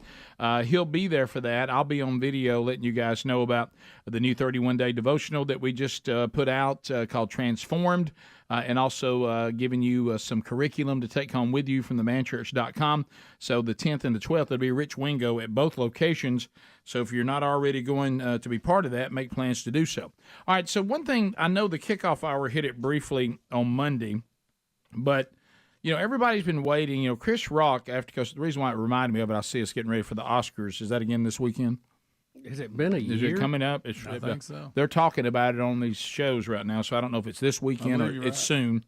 So anyway, we were waiting. We knew Chris Rock was putting off, but when he started doing his tour, it is this weekend. So when he did his tour, I understand he was already in the arenas doing what now Netflix did live. Netflix did a live comedy ordeal around Chris Rock, but some of this has already been said. I talked to some people that have seen him on his tour, and he's he's out there. He's ready. Huh? We ain't holding back anymore. So he's enough time has passed. He feels safe. Right. Yeah. He feels like that. The odds of I guess Will Smith finding him and hitting him again are low. Now, let me just caution you, anytime Chris Rock's doing a stand-up thing, I haven't seen it, but I know there's a lot of language. Oh, yeah. Tons. Tremendous amount of language. Tons. So we're not going to play anything of that. We have some of the clean. He gets much deeper into it than this, but we can't play it. I mean, it's just a little preview here. Yeah, and there's the slap. Do you remember breaking down the slap at one point? I thought it was fake. It was a skit, and then we thought, well, he really didn't get hit. I remember breaking that down. It was bizarre. Mm-hmm. Yeah. Oh, somebody was doing something. You know, you see people, and it's awful when this happens. You see women, sadly, you know, spousal abuse is just not. It is a horrible thing. What about comedian abuse? Yeah, but I will tell you that I think Will Smith is a victim. If she is, are they married? It's an open marriage kind of. The way he's been mentally abused by this woman. I mean, she's made him crazy, and you see that right there. Yeah. But anyway, so Chris Rock and the other stuff really takes that on. Mm-hmm. That, you know, the things that she's done to him, and he's really saying she's the problem in all this, and I just suffered what she has caused. Better be careful. He's using her name again. I know. It came out of his mouth. Well, it's still there, I think. And there's a running theme in his stand-up all night long leading up to this moment of talking about Will Smith, and that is he doesn't want to make a black rapper mad at him. Yeah. And everybody starts laughing. Mm-hmm. He talked about Beyonce and Jay-Z, and he's like, but that's no dig against Jay-Z. And he starts talking about Snoop Dogg, and he goes, nah, hey, there's no dig against Snoop Dogg because I don't want to have a black rapper mad at me. Everybody starts laughing, and then finally he gets to it. Okay. And here it is. Y'all know what happened to me, getting smacked by Suge Smith. Suge Smith. Everybody knows I got smacked at the Oscars by this mother. And people like, did it hurt? It still hurts. I got Summertime ringing in my ear. And I'm not a victim, baby. You will never see me on Oprah or Gayle crying. You will never see it. Never gonna happen. I couldn't believe it, and I love Men in Black. Never gonna happen. No. I took that hit like Pacquiao. and then everybody's like, why didn't you retaliate? And he starts talking about the physical difference between the two of them. I know you can't tell on camera. Will Smith is significantly bigger than me. We are not the same size, okay? We are not. This guy, Will Smith does movies with his shirt off. You've never seen me do a movie with my shirt off. If I'm in a movie getting open heart surgery, I got on a sweater. This also highlights something. You don't have to cuss and be just because that's hilarious. I know when he goes down, he It gets was one of the mad. very few times he didn't cuss. I know. But yeah. And so, and I forget what it's called, but Netflix did it live. I guess it's now archived now. Yeah, it's what is it called? Selective outrage. Yeah. Selective outrage. That's it. And it's live in Baltimore. Matter of fact, he messes up a joke. And it shows you how live it is. I mean, he messes up a joke and says, "I just messed that up." Of course, he didn't say it like that. But he said, right. I just messed up the joke, and then just kept on going on. And that's what owns me. Yeah, and I also, when I also heard when he made the comment. Sit down. And the reason why he hit him back, he said because I had parents. Yeah, we got that too. The reason why I didn't hit him back. Yeah, and they taught me things. So. Yeah. Here he is on that. Okay. And a lot of people go, Chris, how come you didn't do nothing back that night? Because I got parents. That's why. Because I was raised. I got parents. And you know what my parents taught me? Don't fight in front of white people. That's so good. That is funny. Oh, look at that. His OJ thing that first time, because and I wish when he would be clean, it's so much better when he's not doing that stuff. Yeah. What I love is just like he did here. Anytime he brings up something everybody's been waiting on him to discuss, and he does that little look back. You know what I mean? Y'all know what happened to me. And he gets that little when he did OJ, and then he's opening up the OJ door and he walks right through it. Like you said, we're talking about it tonight. You're right, but he that's my Chris Man Rock. of a thousand voices. Well, and you know he walked the balance right, and he even said in some of the stuff that we can't play, he talks about how talented Will is and how he has always been a fan of his, and he even says how talented they both are. But basically, they're crazy. I mean, it's it is. And Will Smith, I think, or maybe he just did a good job of coming across that way. He didn't seem like he was crazy, and I think she's made him crazy. Yeah. Well, y'all, I think we have to put him in that camp now. The things he had to endure, and the things that come on, y'all, man, that's weird. I got summertime ringing in my ears. Yes, that's a really good one. Yeah, and see that guy right there, he has no idea what's ahead. Yeah. The picture that Adler just put up. But I'm with him. I mean, he's a very marketable product, or he was. Yeah, I think he's one of my favorite actors. Up before acting. Well, he won the Academy Award last year after he slapped Chris Rock. Now he won't be back this year. No, he's been banned. Right. Well, he quit after or right before he was banned. Remember? Yeah, right. It's like I quit before you fire me. Yep. Top of the hour. If you leave us, have a good day. Thanks for being with us. If you got more Rick and Bubba on the schedule today, top of the hour break, and then we'll be right back. Rick and Bubba, Rick and Bubba.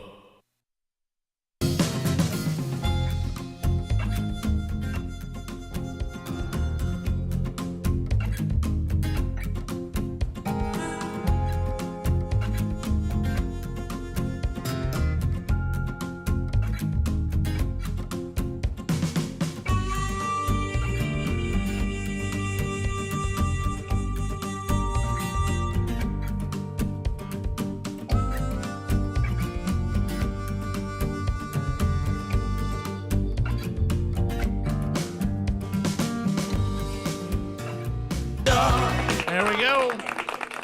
The boss gets us rolling. We do have much to cover on the program today. Your phone calls will be part of it at 866-WE-BE-BIG. I know we were discussing a few things before we started this hour. Bubba, once again, it looks like there may be a chance for you to serve the government. Well, Rick, the Office of Technology at the White House is still open, and I thought about throwing my name in the hat. I thought about that. I thought you would be perfect for that. Sound like too much work, so we'll just sit tight. There's a couple of things in the news today that are really funny. Oh yeah. The new Space Force. We'll cover that. It deserves its own segment for sure. Well, it reminds me, this is something that ought to inspire Adler to finish his little miniseries he had going. What was it called? Space something. Oh yeah, what was that? It was Space Navy. Space Navy. Yeah. It was really bizarre. One of my favorite things we never did again, by the way. Right. Well, it was very complicated. Yeah, it had a few moving parts. The other thing here, and I'm just trying to digest all this, is once again the shame and embarrassment that soccer has brought on the world. Oh gosh. I don't know if you saw this story in Mexico. Fans, and this is a pattern. They're saying it's a pattern all over soccer stadiums everywhere. Homophobic slurs being screamed at the players. Oh, once again. So, this. Gotta get rid of it. Unbelievable. I know. Unbelievable that's allowed to continue with that. I was, as a matter of fact, somebody said. I'm afraid to say what they said because I don't know what it really means. Well, somebody said that it was so bad that Trump almost intervened and separated the children from their families. but anyway, so oh please. Well, soccer. Look, we tried to warn the world about the soccer. Nobody would listen, and my father was a prophet that was out there, in the wilderness screaming. No one would listen. Well, it's you have to be careful who you talk about it around. I was eating Sunday. Was it Sunday at a restaurant and. Somebody had made at our table had made something, and I said, "Well, I just don't like soccer." And our waiter heard me, and he said, "That would not be very popular where I'm from." Did you tell him that last time you checked, you weren't eating where he was from? Yeah. And I told him, look, I just said straight up. I said nothing personal, but what's not personal? I mean, I said I just can't sit there for hours on end, kick, and no scoring. I said if they did away with the goalie. Might have you something there. If you put the ball on fire, something. Field's too big. We played some version in elementary school where you didn't kick in goals. You kicked between cones, but there was no goalie. But I don't remember what we called it. We had something called. But it was pretty fun. Greg, what was that thing called? Speedball. Speedball. What was that? You could pick it up, but you had to roll the ball up off the ground with your feet. You couldn't pick it up off the ground. You could throw it overhead. Yeah. And it was pretty fun. I remember something about that. Look, it's Speedball, it's just not. That may have been what I've tried to do is, because sometimes you get set in your ways and whatever, and I've actually gone back, and because I do have people that I like, that it's their thing, and certainly doesn't mean it's wrong just because it's not my thing. But I just, there's a lot of things that I don't like that people like, and there's a lot of things I like that people don't like. But I tried. I know you have too. I've tried to go and say, well. I tried to give it a chance. I did too. My goodness, I just don't like. My goodness, I can't get behind a sport, Rick, where they shout these kind of things from the stands. No. I just don't feel comfortably with that. Comfortable with that. I know you don't either. Well, today's one of those days where if you're a bleeding heart, soccer, shiny shorts wearing liberal, today you've got an issue with soccer because it's collided with your protection of anyone from a slur, and I don't know how that's going to work today.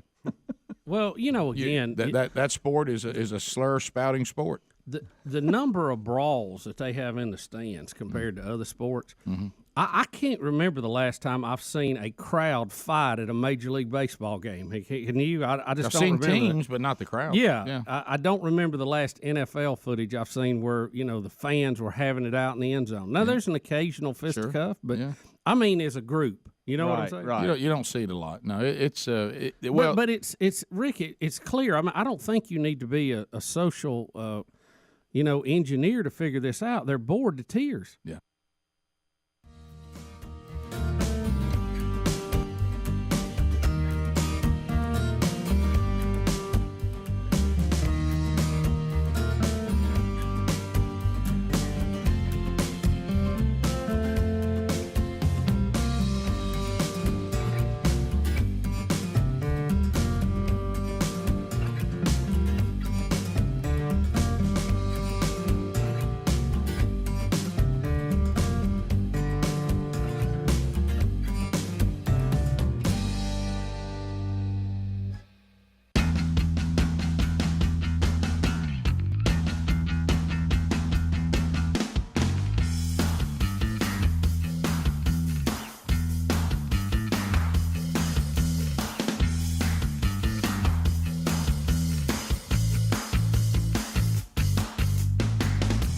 .6 minutes past For the No Name Studio out here on the bleeding edge of technology, you got the Rick and Bubba Show in our 30th year. Haven't quite got to that 30th birthday. That'll be coming up January of 2024, but we are rolling through year 30. 29 of them are on the shelf, and we're moving forward. Welcome back, Bill Bubba Bussy. We'll go ahead, Bubba.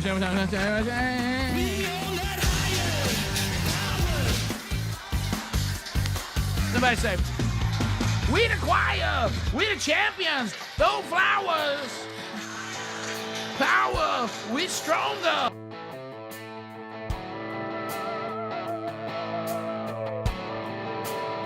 Hey, that's a good song, isn't it? It is. That's a kicker. All right, so let's walk. Glad to be here, folks. Thank you for joining us. Do we dare do DB Cooper again? Well, just a quick update. I don't want to take a lot of time with this, but this is dealing with. It really was a case you got me fired up about, Rick. I know, it's on me. Hijacking that took place in 1971. The guy jumps out of the plane with the money. Yep. And has yet to be solved. They found some of the money on a riverbank a few years ago.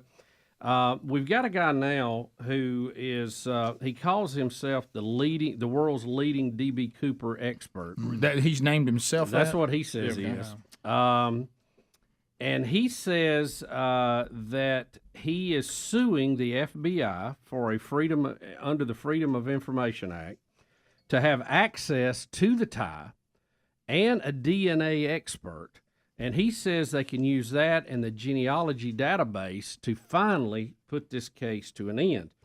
Although the FBI has turned him down in this request, they point out that they have given access to the tie and scientists on 2 previous occasions, once in 2009 and once in 2011, and nothing became of that. But, I mean, you know, the genealogy databases and all that is built up dramatically since then. I don't know what it would hurt for them to get a look at it. Do you? Well, yeah. What's the harm? I mean, they're not going to run off with it. They're not going to contaminate it. You look at it under why can't they have the time? A scientific situation and see if they can do this. There's about 3 or 4 people that are suspects in this. A couple of them have already died, but I think it's one of those mysteries we want solved. I agree. Yeah, can we not have the tie? Can we not? Come on. What is the big deal about the tie? What's the big deal? I mean, who do you cover? Would you on the list of things you hope happens before our Lord and Savior comes back for His bride, or if we die our earthly death? Would you like to know about the DB Cooper thing before we go in? Yeah, I would. I think I would too. I wouldn't mind. I'd like to know about. The Patterson film. I'd like to know who shot JFK for sure, and John Benet Ramsey. Thank you. Is that our big 4 that we want? Because I think the Natalie Holloway, we know the answer to that because the guy told the story. They just couldn't prosecute him. And I also feel like I'm no longer wondering what is the origin of COVID-19 either. Right. I think we have a pretty good handle on it with the information we currently have. Mm-hmm. I want to know who shot JR. Is the main thing I want to know. That's out there. And also Nicole Brown Simpson. Okay. You want the mystery song? The OJ thing continues, and to this day, depending on who you talk to, there's great variance of opinion about what that was all about. I know people that still, to this day, do not think he did it. They think it was a drug deal gone bad. No, Bubba. Yeah, seriously. Straight up. Yeah, straight up. Where? At Hamfest? Are you talking about OJ himself? Just some friends I've got. Okay. Did you see OJ on Twitter saying that? No. Hello, Twitter world. There was a lot of circumstantial evidence that OJ did it, and was found guilty in one trial of doing it, innocent in one trial. So I don't know. Civil trial seemed to look at the evidence pretty straightforward. Well, and the level of evidence, the bar, so to speak, was not as high in the civil trial either. So. Right. Well, I hate to say this, and we said it on the air during the time. OJ's outburst and his anger, I think, could have almost sent him into doing that.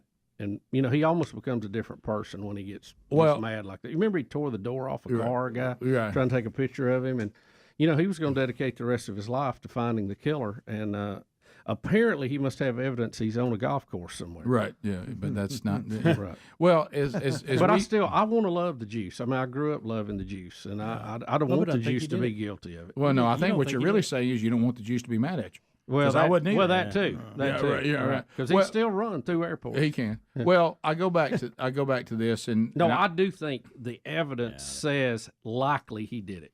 Well, the prosecutors overplayed their hand. They were guilty of what the woke does now.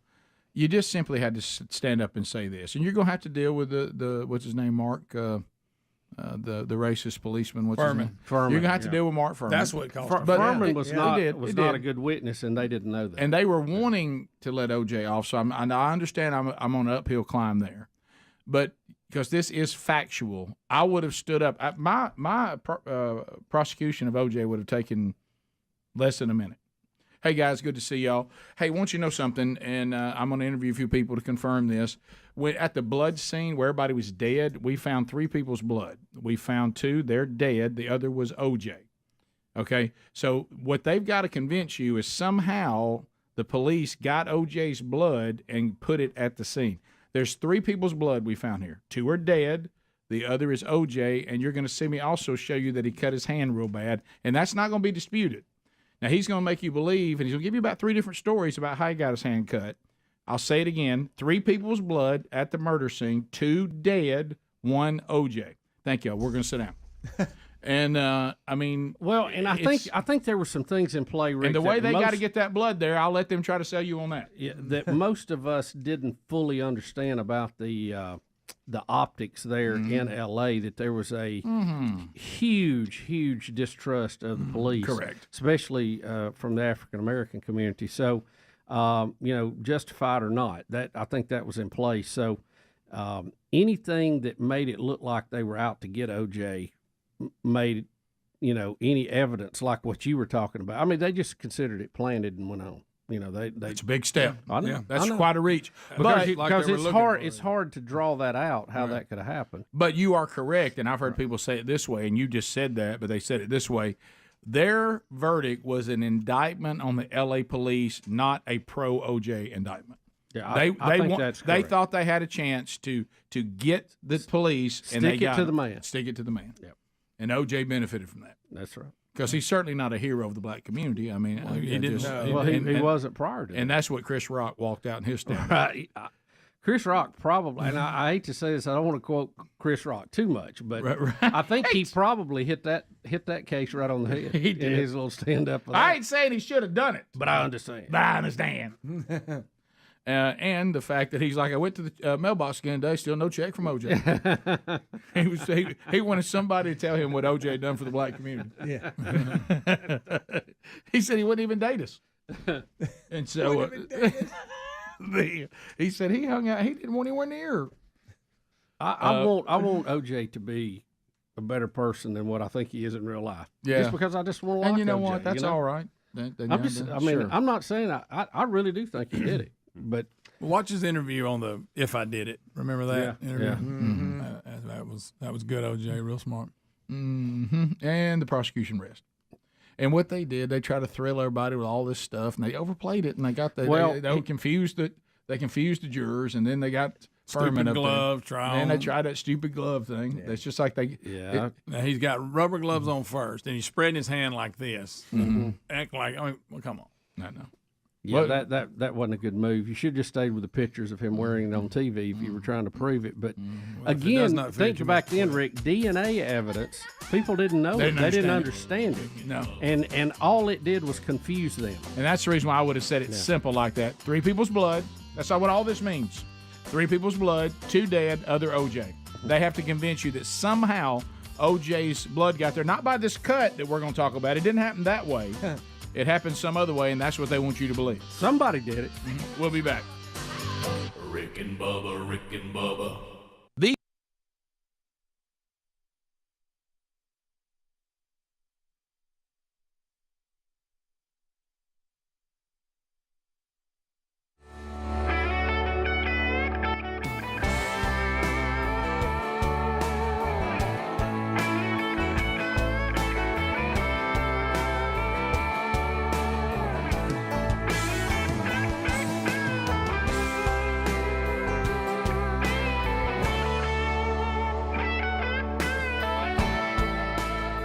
I mean, that's it. There's nothing to cheer for, so they get into mouthing everything. When's the last time you've seen at a baseball game an umpire run for his life to the van to leave?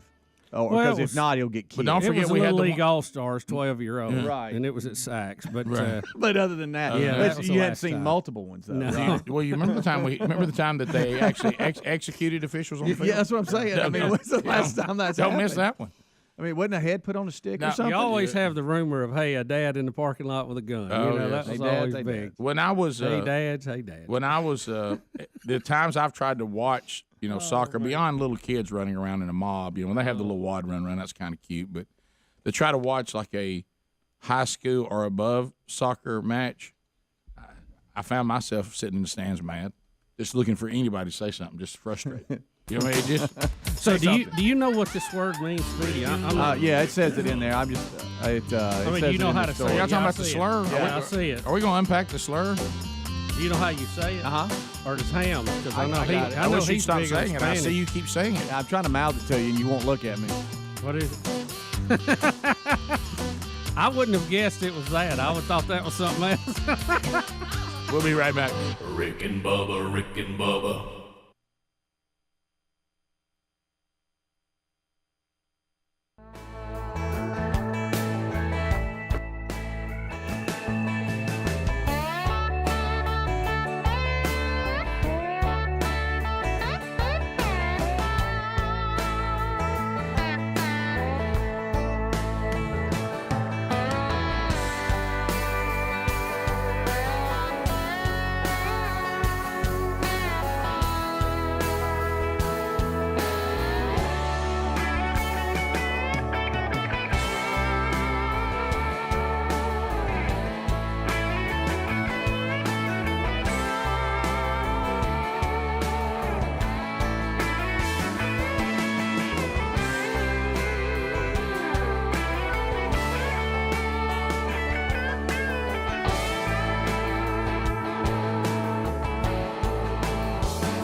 .21 minutes now past the hour. The Rick and Bubba Show, 866 We Be Big is our number. Thank you for being with us today.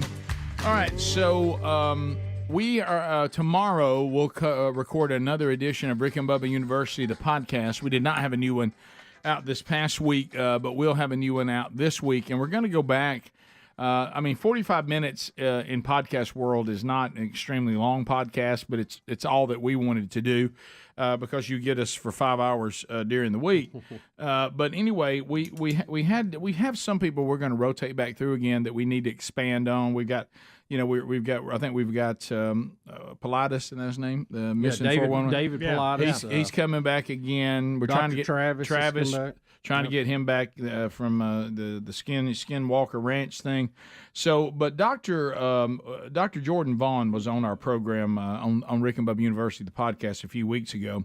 And I mean, a lot of you were like, man, that was super informative, but 45 minutes goes by so fast about all the things we've learned about COVID-19 and the vaccines and all of this. And a lot of you from that podcast, I now, here's a second one in email, found out about him, and you've discovered that you're having these blood clot issues that you said, Bubba, I mean, we have to talk about. I mean, it's become, I mean, the people now that's got blood clots and got this and got that he's developed some treatments to help those who have these smaller vein blood clots. This is Heather.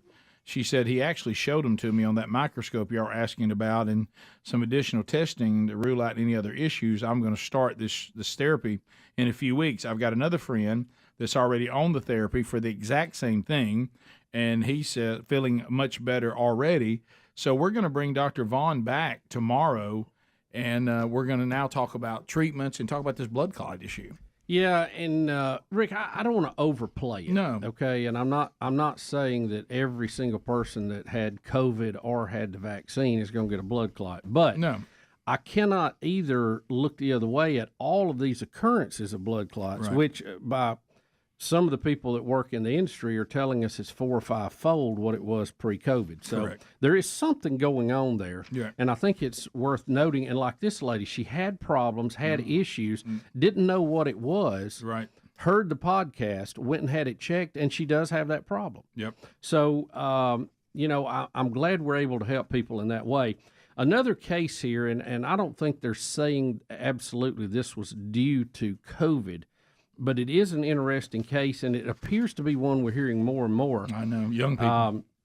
The parents of a 21-year-old cadet at the Air Force Academy died in January. They told military.com that the preliminary report indicated he may have died because of a blockage in an artery in his lungs.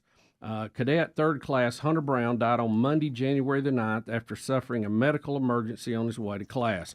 Responders were called. They did what they could, but they eventually lost him. His parents told military.com that their son had been recovering from a foot surgery he had undergone 2 months prior to repair a ligament he had torn during football practice as an offensive lineman for the Air Force Falcons football team. What happened was a total shock, his mother says. He was doing well in his recovery. Hunter's parents told military.com that preliminary reports point to his cause of death being a pulmonary embolism or a blocked artery in his lungs. Officials say that there was a clot in his uninjured leg. And that's key. That It's was not the likely to injured blame. leg. It's the uninjured leg. The final autopsy is awaiting toxicology reports, and then they'll be released, and we'll know more about it. But this kind of hits close to home because we have a good friend that's at the academy right now. So he is a classmate of his, and they were all forced to get the vaccine. Some of them had COVID, some of them didn't. I don't know how that plays into it, or it may not at all. We obviously had blood clots before that, Rick, but Sure. it just seems so odd of all of them we're having. And I like I say, I don't know that it's restricted to vaccine Right. insults or people had COVID or both. But I think it obviously needs to be looked at closer. Well, when you think about what causes them, based on what Dr. Vaughn talked about a couple of weeks ago, and we'll revisit tomorrow, and then it'll come out over the weekend, is that that spike protein. You either have it from having COVID, or you had it from the vaccine. Right. If it's the mRNA and all that, so that's why you're kind of seeing, are they tying it to being sick with it, but also being given a portion of it, right, and do both cause bad things. And you have to admit we're in a blood clot frenzy right now. I mean, here's the thing: you're walking around today. Maybe you had COVID, maybe you had the vaccine, maybe you had both. Mm-hmm. Do I have a ticking time bomb in me? And I think that's a good question, and that's one of the things we want to talk to Dr. Vaughn about the testing and screening for that. If you wait till you have symptoms of blood clots, it's too late.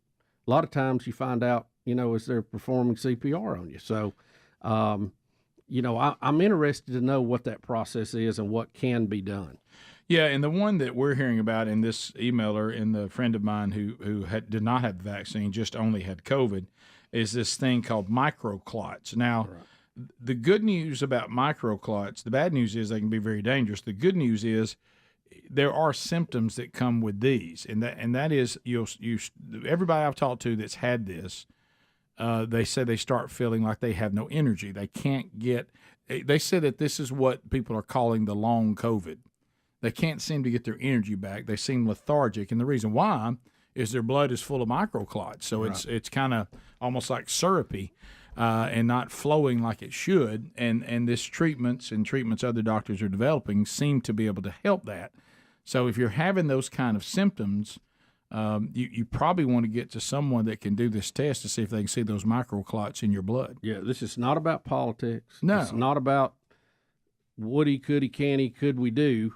This is, do I have blood clots? Is it dangerous? What do I do? Yeah, however you got them. I mean, I'm just saying that these people feel, and they feel, and people, well, you got long COVID. Well, I'd have that checked. Right. And like I said, we know somebody. That may be what they mean by long COVID. Yeah, we know somebody personally who died from breaking a leg with a blood clot. So and this was long before COVID had ever been thought about and dressed up in a lab in Wuhan. Yeah. So, they happen, but it does seem like we have more now. We'll ask the doctor about that. I'm sure he's got some numbers on it because he's studying this pretty hard right now. Yeah, and the other day, Bubba mentioned something about me years ago having one removed, and for some reason, that sent a panic through some of y'all. I don't have blood clot that I know. That was a hematoma that is that how you say it? Mm-hmm. And it got organized and hard, and the doctors did not want it to detach and cause a problem, so they surgically removed it. And that was caused by you dropping a TV on your leg. That was that was so, that wasn't a sickness. So, but somehow somebody about half heard that the other day, and buddy, they were freaking out. They're like, "Well, you got to go get that checked." And I'm like, "No, that was years ago." And we're feeding Rick aspirin every day. Yeah, it was removed by surgery, and it was caused by a heavy object slamming down on my shin. Yeah, it was a pretty sight. It was.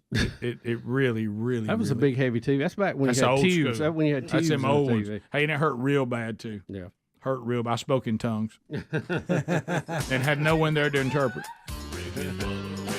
We'll be back. 866 We Be Big. So we'll work through that too, and we'll get to more of your phone calls, and we'll chat with you. But so Dr. Jordan Vaughn, he'll be with us on Rick and Bubba University this weekend. The podcast.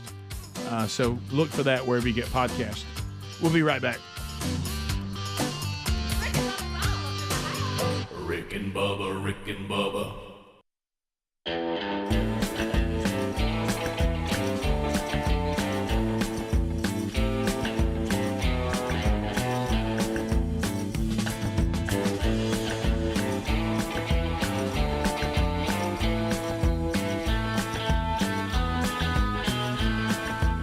Back. 866 We Be Big is the number. All right, so we mentioned this a little bit when we were talking to you, Bubba. Then we got into the now soccer is the home of mean slurs, and we'll watch our soccer community try to work that out. But anyway, Trump, every time it's almost like Trump, and I think this is true. You remember a long time ago, before Trump was ever even remotely in the political realm, I was convinced that Trump was wearing his hair impossibly horrible, almost to make fun of, just to frustrate us. You know what I mean? That he was mocking us. It was a tease. That it was a complete mock. That he was just like, if you think my hair looks bad today, just wait till you see. I'm gonna put little orange streaks in it. I'm gonna like, the more you hate my hair, the weirder I'm gonna make it. You know what I mean? And that just seems like that's his personality, you know. And I think he enjoys every time he can say something or do something that gets everybody stirred. I mean, Rick, I really yes, think he loves it. I think he loves it. Yes, he does, Rick. Why do you? Anybody who doesn't already understand that just ain't paying attention. Well, we remember when President Reagan started the Star Wars program, and of course that became just folly for all who hated him. That now he was a crazy old man, you know, who's has dementia and thinks he's going to make Star Wars. And what did it do, though? It led to the destruction of the Soviet Union. It was the greatest card game bluff in history, and he won. Yeah, he did. The other side folded. They did. So now we see that Trump's not just sort of dabbling in the same kind of, you know, thought process. He's going to create a new branch of the military. Yes. Yes, Rick, the new branch, and I love the names that Trump comes up with on these things. Space Force. Space Force. It's like a bad movie. I can hear CNN and MSNBC and the Washington Post right now. Oh yeah. Maybe Planetary Defense Force, or there's a lot. But hey, you know what? You know what it is? It's a force in space, and I like the way he directly names things. Space Force. So I mean, but the way he says it, though, you'd be like talking to a young man or a young woman. What are you thinking about doing after high school? I think I'm going in the military. What branch? Space Force. Think about it now, Rick. When someone stands up and they want to talk about our veterans and our people that serve and defend our country, you know how they always run the list: Army, Navy, Air Force, Marines, and Coast Guard. That's our 5 current branches. Now it'll be Army, Navy, Air Force, Marines, Coast Guard, and Space Force. That's right. That's right. What will be their song? Because at our church, they got to have one. At our church, and a flag, on these military type holidays, they'll have everybody stand up in the church that served in each branch, and they'll play their song. Yeah. What will be? If I live long enough, when we go, let's recognize all those who have served. Next, Army, Navy, and they do all that, and then all of a sudden, Space Force, and men stand Is it up. Major Tom? Maybe, I don't know. Or will John Williams be commissioned to put together a new tune or something? That's the one that scores all those movies. Well, with Vice President Pence over his right shoulder, Trump made this announcement yesterday that there would be a Space Force, and he's ordering the Pentagon to start the process.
All right, here we go. Cranking the phones at 866 We Be Big. Who's ready? Who's ready? Who's got something to say?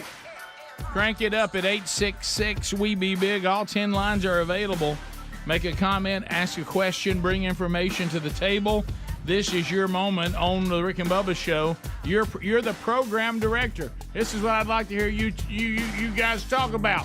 All right, we'll bring it in. Let's hear from you. Comments, questions, bringing information to the table. Call us. Carshield.com/Bubba. Anybody looking for a hassle? Don't you hope your car breaks down and you have to pay for it? Wouldn't that be awesome? Oh, how cool. Yeah, and you go, you know why they come up with how long your warranty is? Because that's about how long it takes for your car to start acting up. Mm-hmm. And they're out. And then you don't want to take all these telemarketers to keep calling you about this and all that stuff. Get a protection plan. From carshield.com/Bubba. You can do that now. If you use our URL, you're going to save 20%. Now, and you'll always be prepared for the unexpected. And if it's covered repair, they pay directly the ASE certified mechanic of your choice. Gold plan on a Ram 2500 for life now. From picking up the kids to going to a new restaurant, weekend road trips, daily commute. How about this? Your vehicles are a daily essential. And be sure that you have a protection plan. And you know what? We've got emails. This is Charles. He said, I listen to you guys. I'm near Montgomery. I bought this truck about 2 years ago and said, the extended warranty just ran out. So I went to carshield.com/Bubba off the sponsors page, got it. I thought it was going to be expensive. From all the times I heard you talk about it, I was pleasantly surprised. You sold me on it, Rick and Bubba. Now I'm in this big old Ram 2500, and I got it just like I like it because I know I've got a protection plan. So get yours now at rickandbubba.com under the sponsors, or go to carshield.com/Bubba. We'll save you 20%. You get roadside assistance 24/7. You have rental car eligibility, and you also got wrecker service to go with it as well. Let's go to John, Pell City. There's room for you at rickandbubba.com. John, 30 seconds on the phone, Tro. Go ahead. Good morning, fellas. I have a funny story. I was going to sign up to join the Air Force. I didn't get to serve, but I was processing through, and the sergeant behind the desk said, put your John Hancock right there. So I signed my name, and he said, you little smart A. And I felt like Forrest Gump got on that Army bus and was getting blasted out. You have a good day. So he must have signed it. John Hancock. Yeah. Is that what he said? Yeah, that was a key part of the story, and I think he left that out. I think he did. Because what he said is, I signed my name. I think he should have said, I signed John Hancock's name. And then I think we would have understood the story, right? Yeah, right. Okay, then. Joanna, you got 30 seconds on Rick and Bubba. There's room for you if you want to get in. Joanna's up. 30 seconds. Go. Hey, have y'all seen that movie, Jesus Revolution? Is your name Joanna? Jonah? Okay, I got you. All right. Yeah. Jonah. Yeah, don't let me call you Joanna. Yeah. Sorry. Ham says that's my bad. I have not seen I haven't it yet, seen it but either, Betty no. and I want to see it, and hopefully will shortly. I was going to go see it last Saturday night, but Sherry and I both knew we would fall asleep during it after the weekend we'd had. So I haven't seen it, no. I plan on it like Bubba and Betty. Sherry and I absolutely are going to try to do it. It might happen this weekend. We're not overly active this weekend, so it may be okay. 866 We Be Big, room for you if you want to get in. Addison, you got 30 seconds. Go ahead. Hey guys, Monkey Grass and Green Acres. Thank you. Yeah. All right, go ahead. See, I did the story a couple weeks ago about the gator that got the old lady and about Peggy that got the gator out. Yes. Yeah. And then y'all did the story yesterday about the guy that got bit at his front door by the gator. Yep. And somebody called in and said that Live PD had footage of it. And so I was curious, and I looked it up last night, found a news clip, and I sent Adler and Speedy a screenshot, and I just want y'all to put it up on the screen and let me see y'all's reaction. She's back. Oh, my goodness. It's Peggy again. She's got her pink bow and her pink shoes, so her deal is she just sits on alligators. Well, if you notice, that alligator, because they probably, word about her's probably in the gator community. Look how still he's laying. Yeah, he's going in. He's laying still. He goes, Guys, oh, that wait, is y'all got hilarious. Peg? And how about he's laying? He's not moving. He don't want no part of that. I would not want to know that I had to go out and remove gators every day. You know what? No. She's not the at best this in the point. business. She's the best in the business. I bet gators, they ain't nobody. Let's go Have a to seat. Kim and Pelham. Kim, go ahead. Yeah, I know y'all are talking about serious stuff this morning, but I just wanted to say that it's hilarious when I'm watching you guys on YouTube and Helms is like bent over at Speedy's side of the desk, and he's giving us a full booty shot for the whole world to see. I mean, I know he's trying to promote his new sport coaching Oh, but the booty shot is probably the best of the day. You got to do whatever you got to do to promote. Yeah, whatever it takes. You know, it's always sold. Let's just be honest. John in Alabama. Does the camera stay on during the break? Yeah, it does. Sometimes. Sometimes they have it. Sometimes for a little bit of the break, not the whole break. John, go ahead. Hey, fellas, how y'all doing? Good. All right. Hey, fellas, last week y'all were talking about the Sunshine Protection Act. Yes. Keeps daylight saving times permanent. Yes. Fellas, I would like to encourage what I've been doing. I've called all the congressmen in Alabama. I call them like twice a week and tell them to pass that, but I'm the only one person. Would you encourage your listeners, please call you? You know, we got an email that Senator Tuberville is speaking on that today. He's giving a speech tied to that. So maybe there's, I know there's some focus on it. Maybe they can get some movement on it. Yeah. Well, here's, I think the Alabama people, from what I've gathered, who's going to represent us, they're all in. Yeah, but it's a federal government issue. Yep. We need to be calling, those at the federal level that are all going to vote on it. But I will tell you this: I'm afraid to hope, and I know y'all will stop me. So please stop me. But there's a little bit of it is small right now. It is the tiniest spark. Okay, don't think it's a fire. It's a tiny little spark that I think that is it possible that I'm about to change my clock for the last time. Oh, you're that far? Could this be it? You're thinking you can have something, and from Gary, that's your first mistake. I told you to stop me. I know, I'm trying. And it's just a spark. Please don't think it's anything of any sense. Right. We continue. Silly Rick. Let's go to Jameson in Decatur, 100.3 The River. Jameson, go ahead. Morning, how are y'all? We're good. Great. Hey, I wanted to give y'all a heads up on just sent y'all an email. Butch Hartman, he is a creator of Nickelodeon. He is a big Christian guy, and he just put out a new children's Bible and a children's show on Pure Flix. And I just sent y'all an email about it. I think it would be good to have an RV. Okay, thank you, buddy. To Keena. Keena, welcome to the Rick and Bubba Show. 30 seconds. Go ahead. It's Kenna. Kenna? Go ahead, Kenna. Sorry. No, it's okay. I have a random question about speaking in tongues that I think you guys may be able to answer. Okay.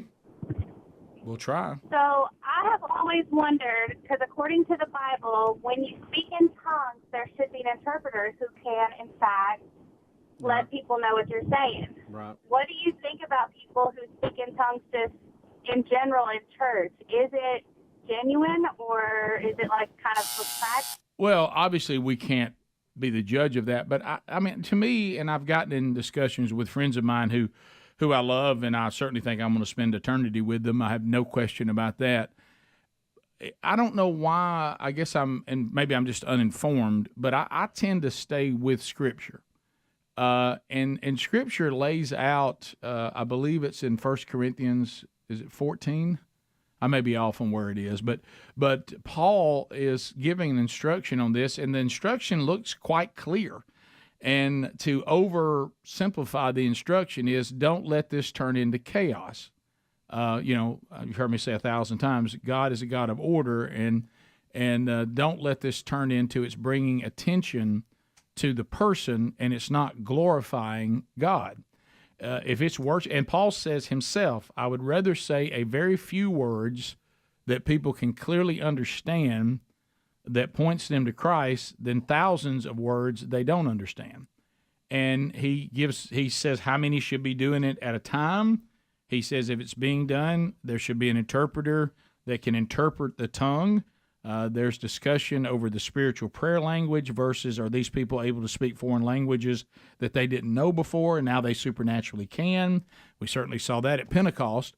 So I just tend to follow the instructions of Scripture, and if people have given themselves a license outside of Scripture, they would have to show me in Scripture where they got that license. Is that fair? Well, yeah, what we think doesn't really matter. What does the Bible say? Right, yeah. It's laid out very clearly. You get outside of that, you're on your own.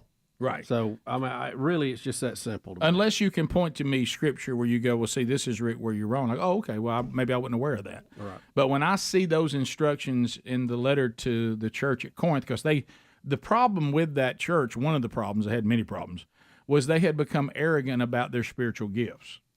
And Paul was calling them to humility, and he was saying, be careful elevating your gifts, and that they start elevating you as opposed to elevating Christ. Right. And he makes that very clear. And he's taking on them being arrogant about certain things. And there are people, which I think the scriptures speak against, that claim that if you would really be a real disciple of Jesus, if you could just speak in tongues, once you get that, then you'll really be one. And I'd be real careful with that kind of thing. It also lists it as the least of the gifts. Right. Well, Paul said, I'd rather everybody be able to understand me on a few words. And he did have the gift of tongues, but he is not elevating it. No. So we'll be back 14 minutes to the top of the hour. More of the Rick and Bubba Show coming up right after this. Rick and Bubba, Rick and Bubba.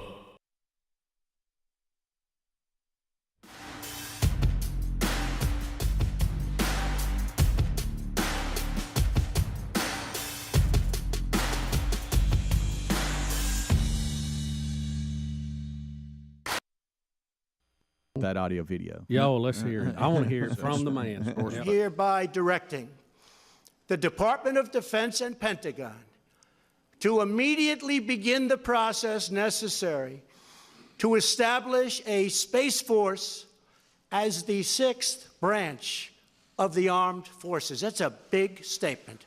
We are going to have the Air Force and we are going to have the Space Force, separate but equal. 1 year ago, I revived the National Space Council and put exactly the right man in charge, and that's our friend, Mike Pence, who feels very strongly about this. And in December, I signed a historic directive that will return Americans to the moon for the first time since 1972, if you can believe that. This time, we will do more than plant our flag and leave our footprints. We will establish a long-term presence, expand our economy, and build the foundation for an eventual mission to Mars, which is actually going to happen very quickly. And, you know, I've always said that rich guys seem to like rockets. So all of those rich guys that are dying for our real estate to launch their rockets, we won't charge you too much. Just go ahead. If you beat us to Mars, we'll be very happy, and you'll be even more famous. But they do like, explain that. Where's Eric? They do like rockets for some reason, huh?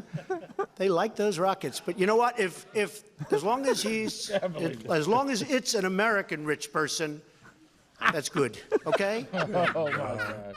That's when he starts freelancing a little bit. Yeah, he dropped the wisdom, can he? I love him. I love him, but it's a ball rolling down the hill, and it gives me hope. You know, it gives me hope.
the gravy, please. Rick and Bubba, Rick and Bubba. Ooh, it brings me to my knees. Rick and Bubba, Rick and Bubba. I can't 8 minutes to the top of the hour of the Rick and Bubba Show. Thanks for being with us today. Wednesday Bible study back today at noon Central, 1 o'clock Eastern.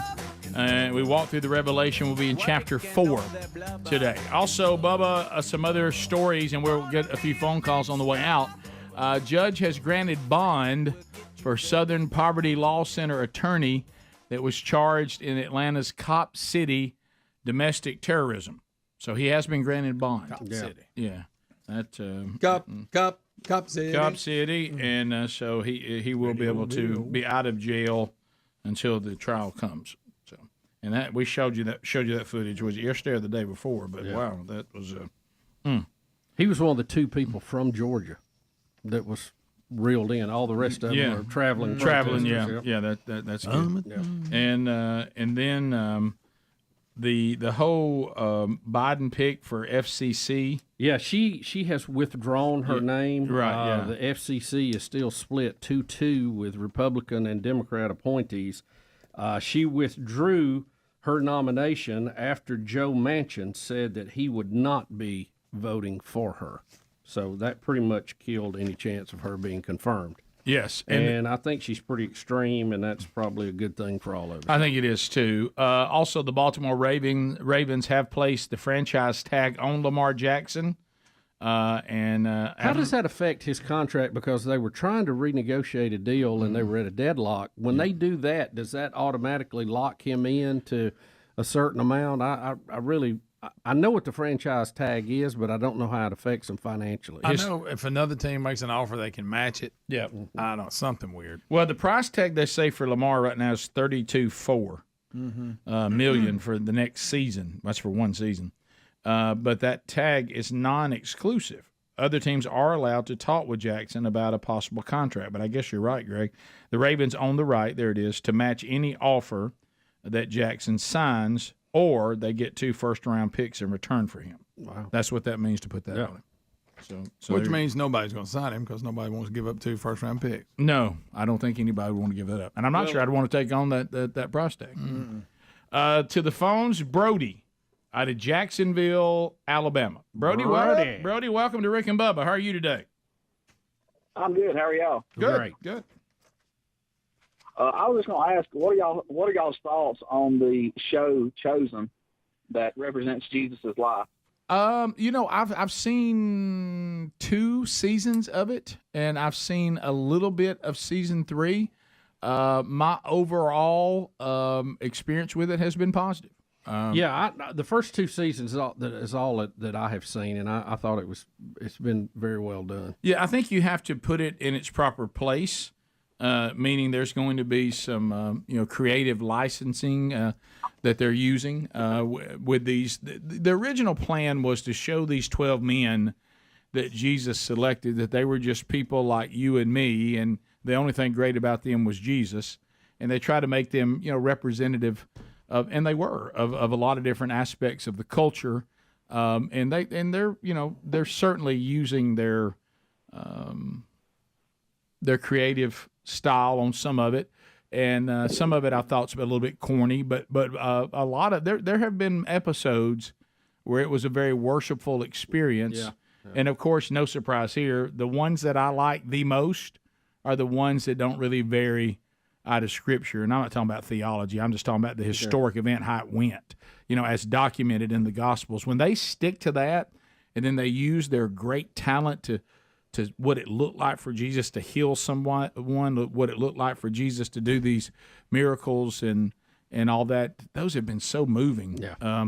But I know that they're, the problem with these types of projects is as time goes on, you got to be careful who influences you, and then it becomes popular. And that's, as I said, coming back after the conference a couple weeks ago, I said sometimes ministries and these kinds of roads, one of the biggest obstacles is success. So I hope that they finish well. And I haven't seen all the episodes in 3, but I've actually had a overall good experience with it. What do you think of it, sir? I think I'm like you guys. I think it's very enjoyable. I've been sort of rewatching it, and my favorite scene in the first season is when Simon Peter, finally meets Jesus at the bank of the Sea of Galilee, and he says, "Depart from me, because there's no good in him." And as a Christian, that's sort of what you should think. There's no good in us, but what is good in us comes from Jesus. Yeah, that's the only thing good about any of us that have been redeemed is Him. You're right. Yeah, well, I'm glad you've had a good experience with it. Let's go to Finn. Finn, welcome to Rick and Bubba. Go ahead. Hey, I'm calling from Alabama. Monkey grass. Thanks for the call, Finn. First timer. I'm homesick today, so I'd just like to take a little time to thank you for spending 5 hours each and every day to put a smile on our faces and make us laugh. Yeah, so thank you. You're not feeling good, Finn? No, sir. I think I might have strep. Oh, really? Oh, boy. Well, the good thing about strep, we've developed drugs, so you should be, you almost hope it is strep because we can treat that. Yeah. Pretty They quickly. know what to do. Yeah, well, I hope you get to feeling better, Finn. And thank you. That's very kind of you, sir. It is, and thank you for giving us 5 today. I'm sorry you had to get sick to do it. You're welcome. All right. Finn. How about Finn checking in? Finn. He's, how about old strep? Oh, boy. But I mean, now you're almost pulling for it now. Yeah. At least you know what you're up against. Yeah, that's right. Yeah, and you can get it resolved relatively quick and move on. And move on.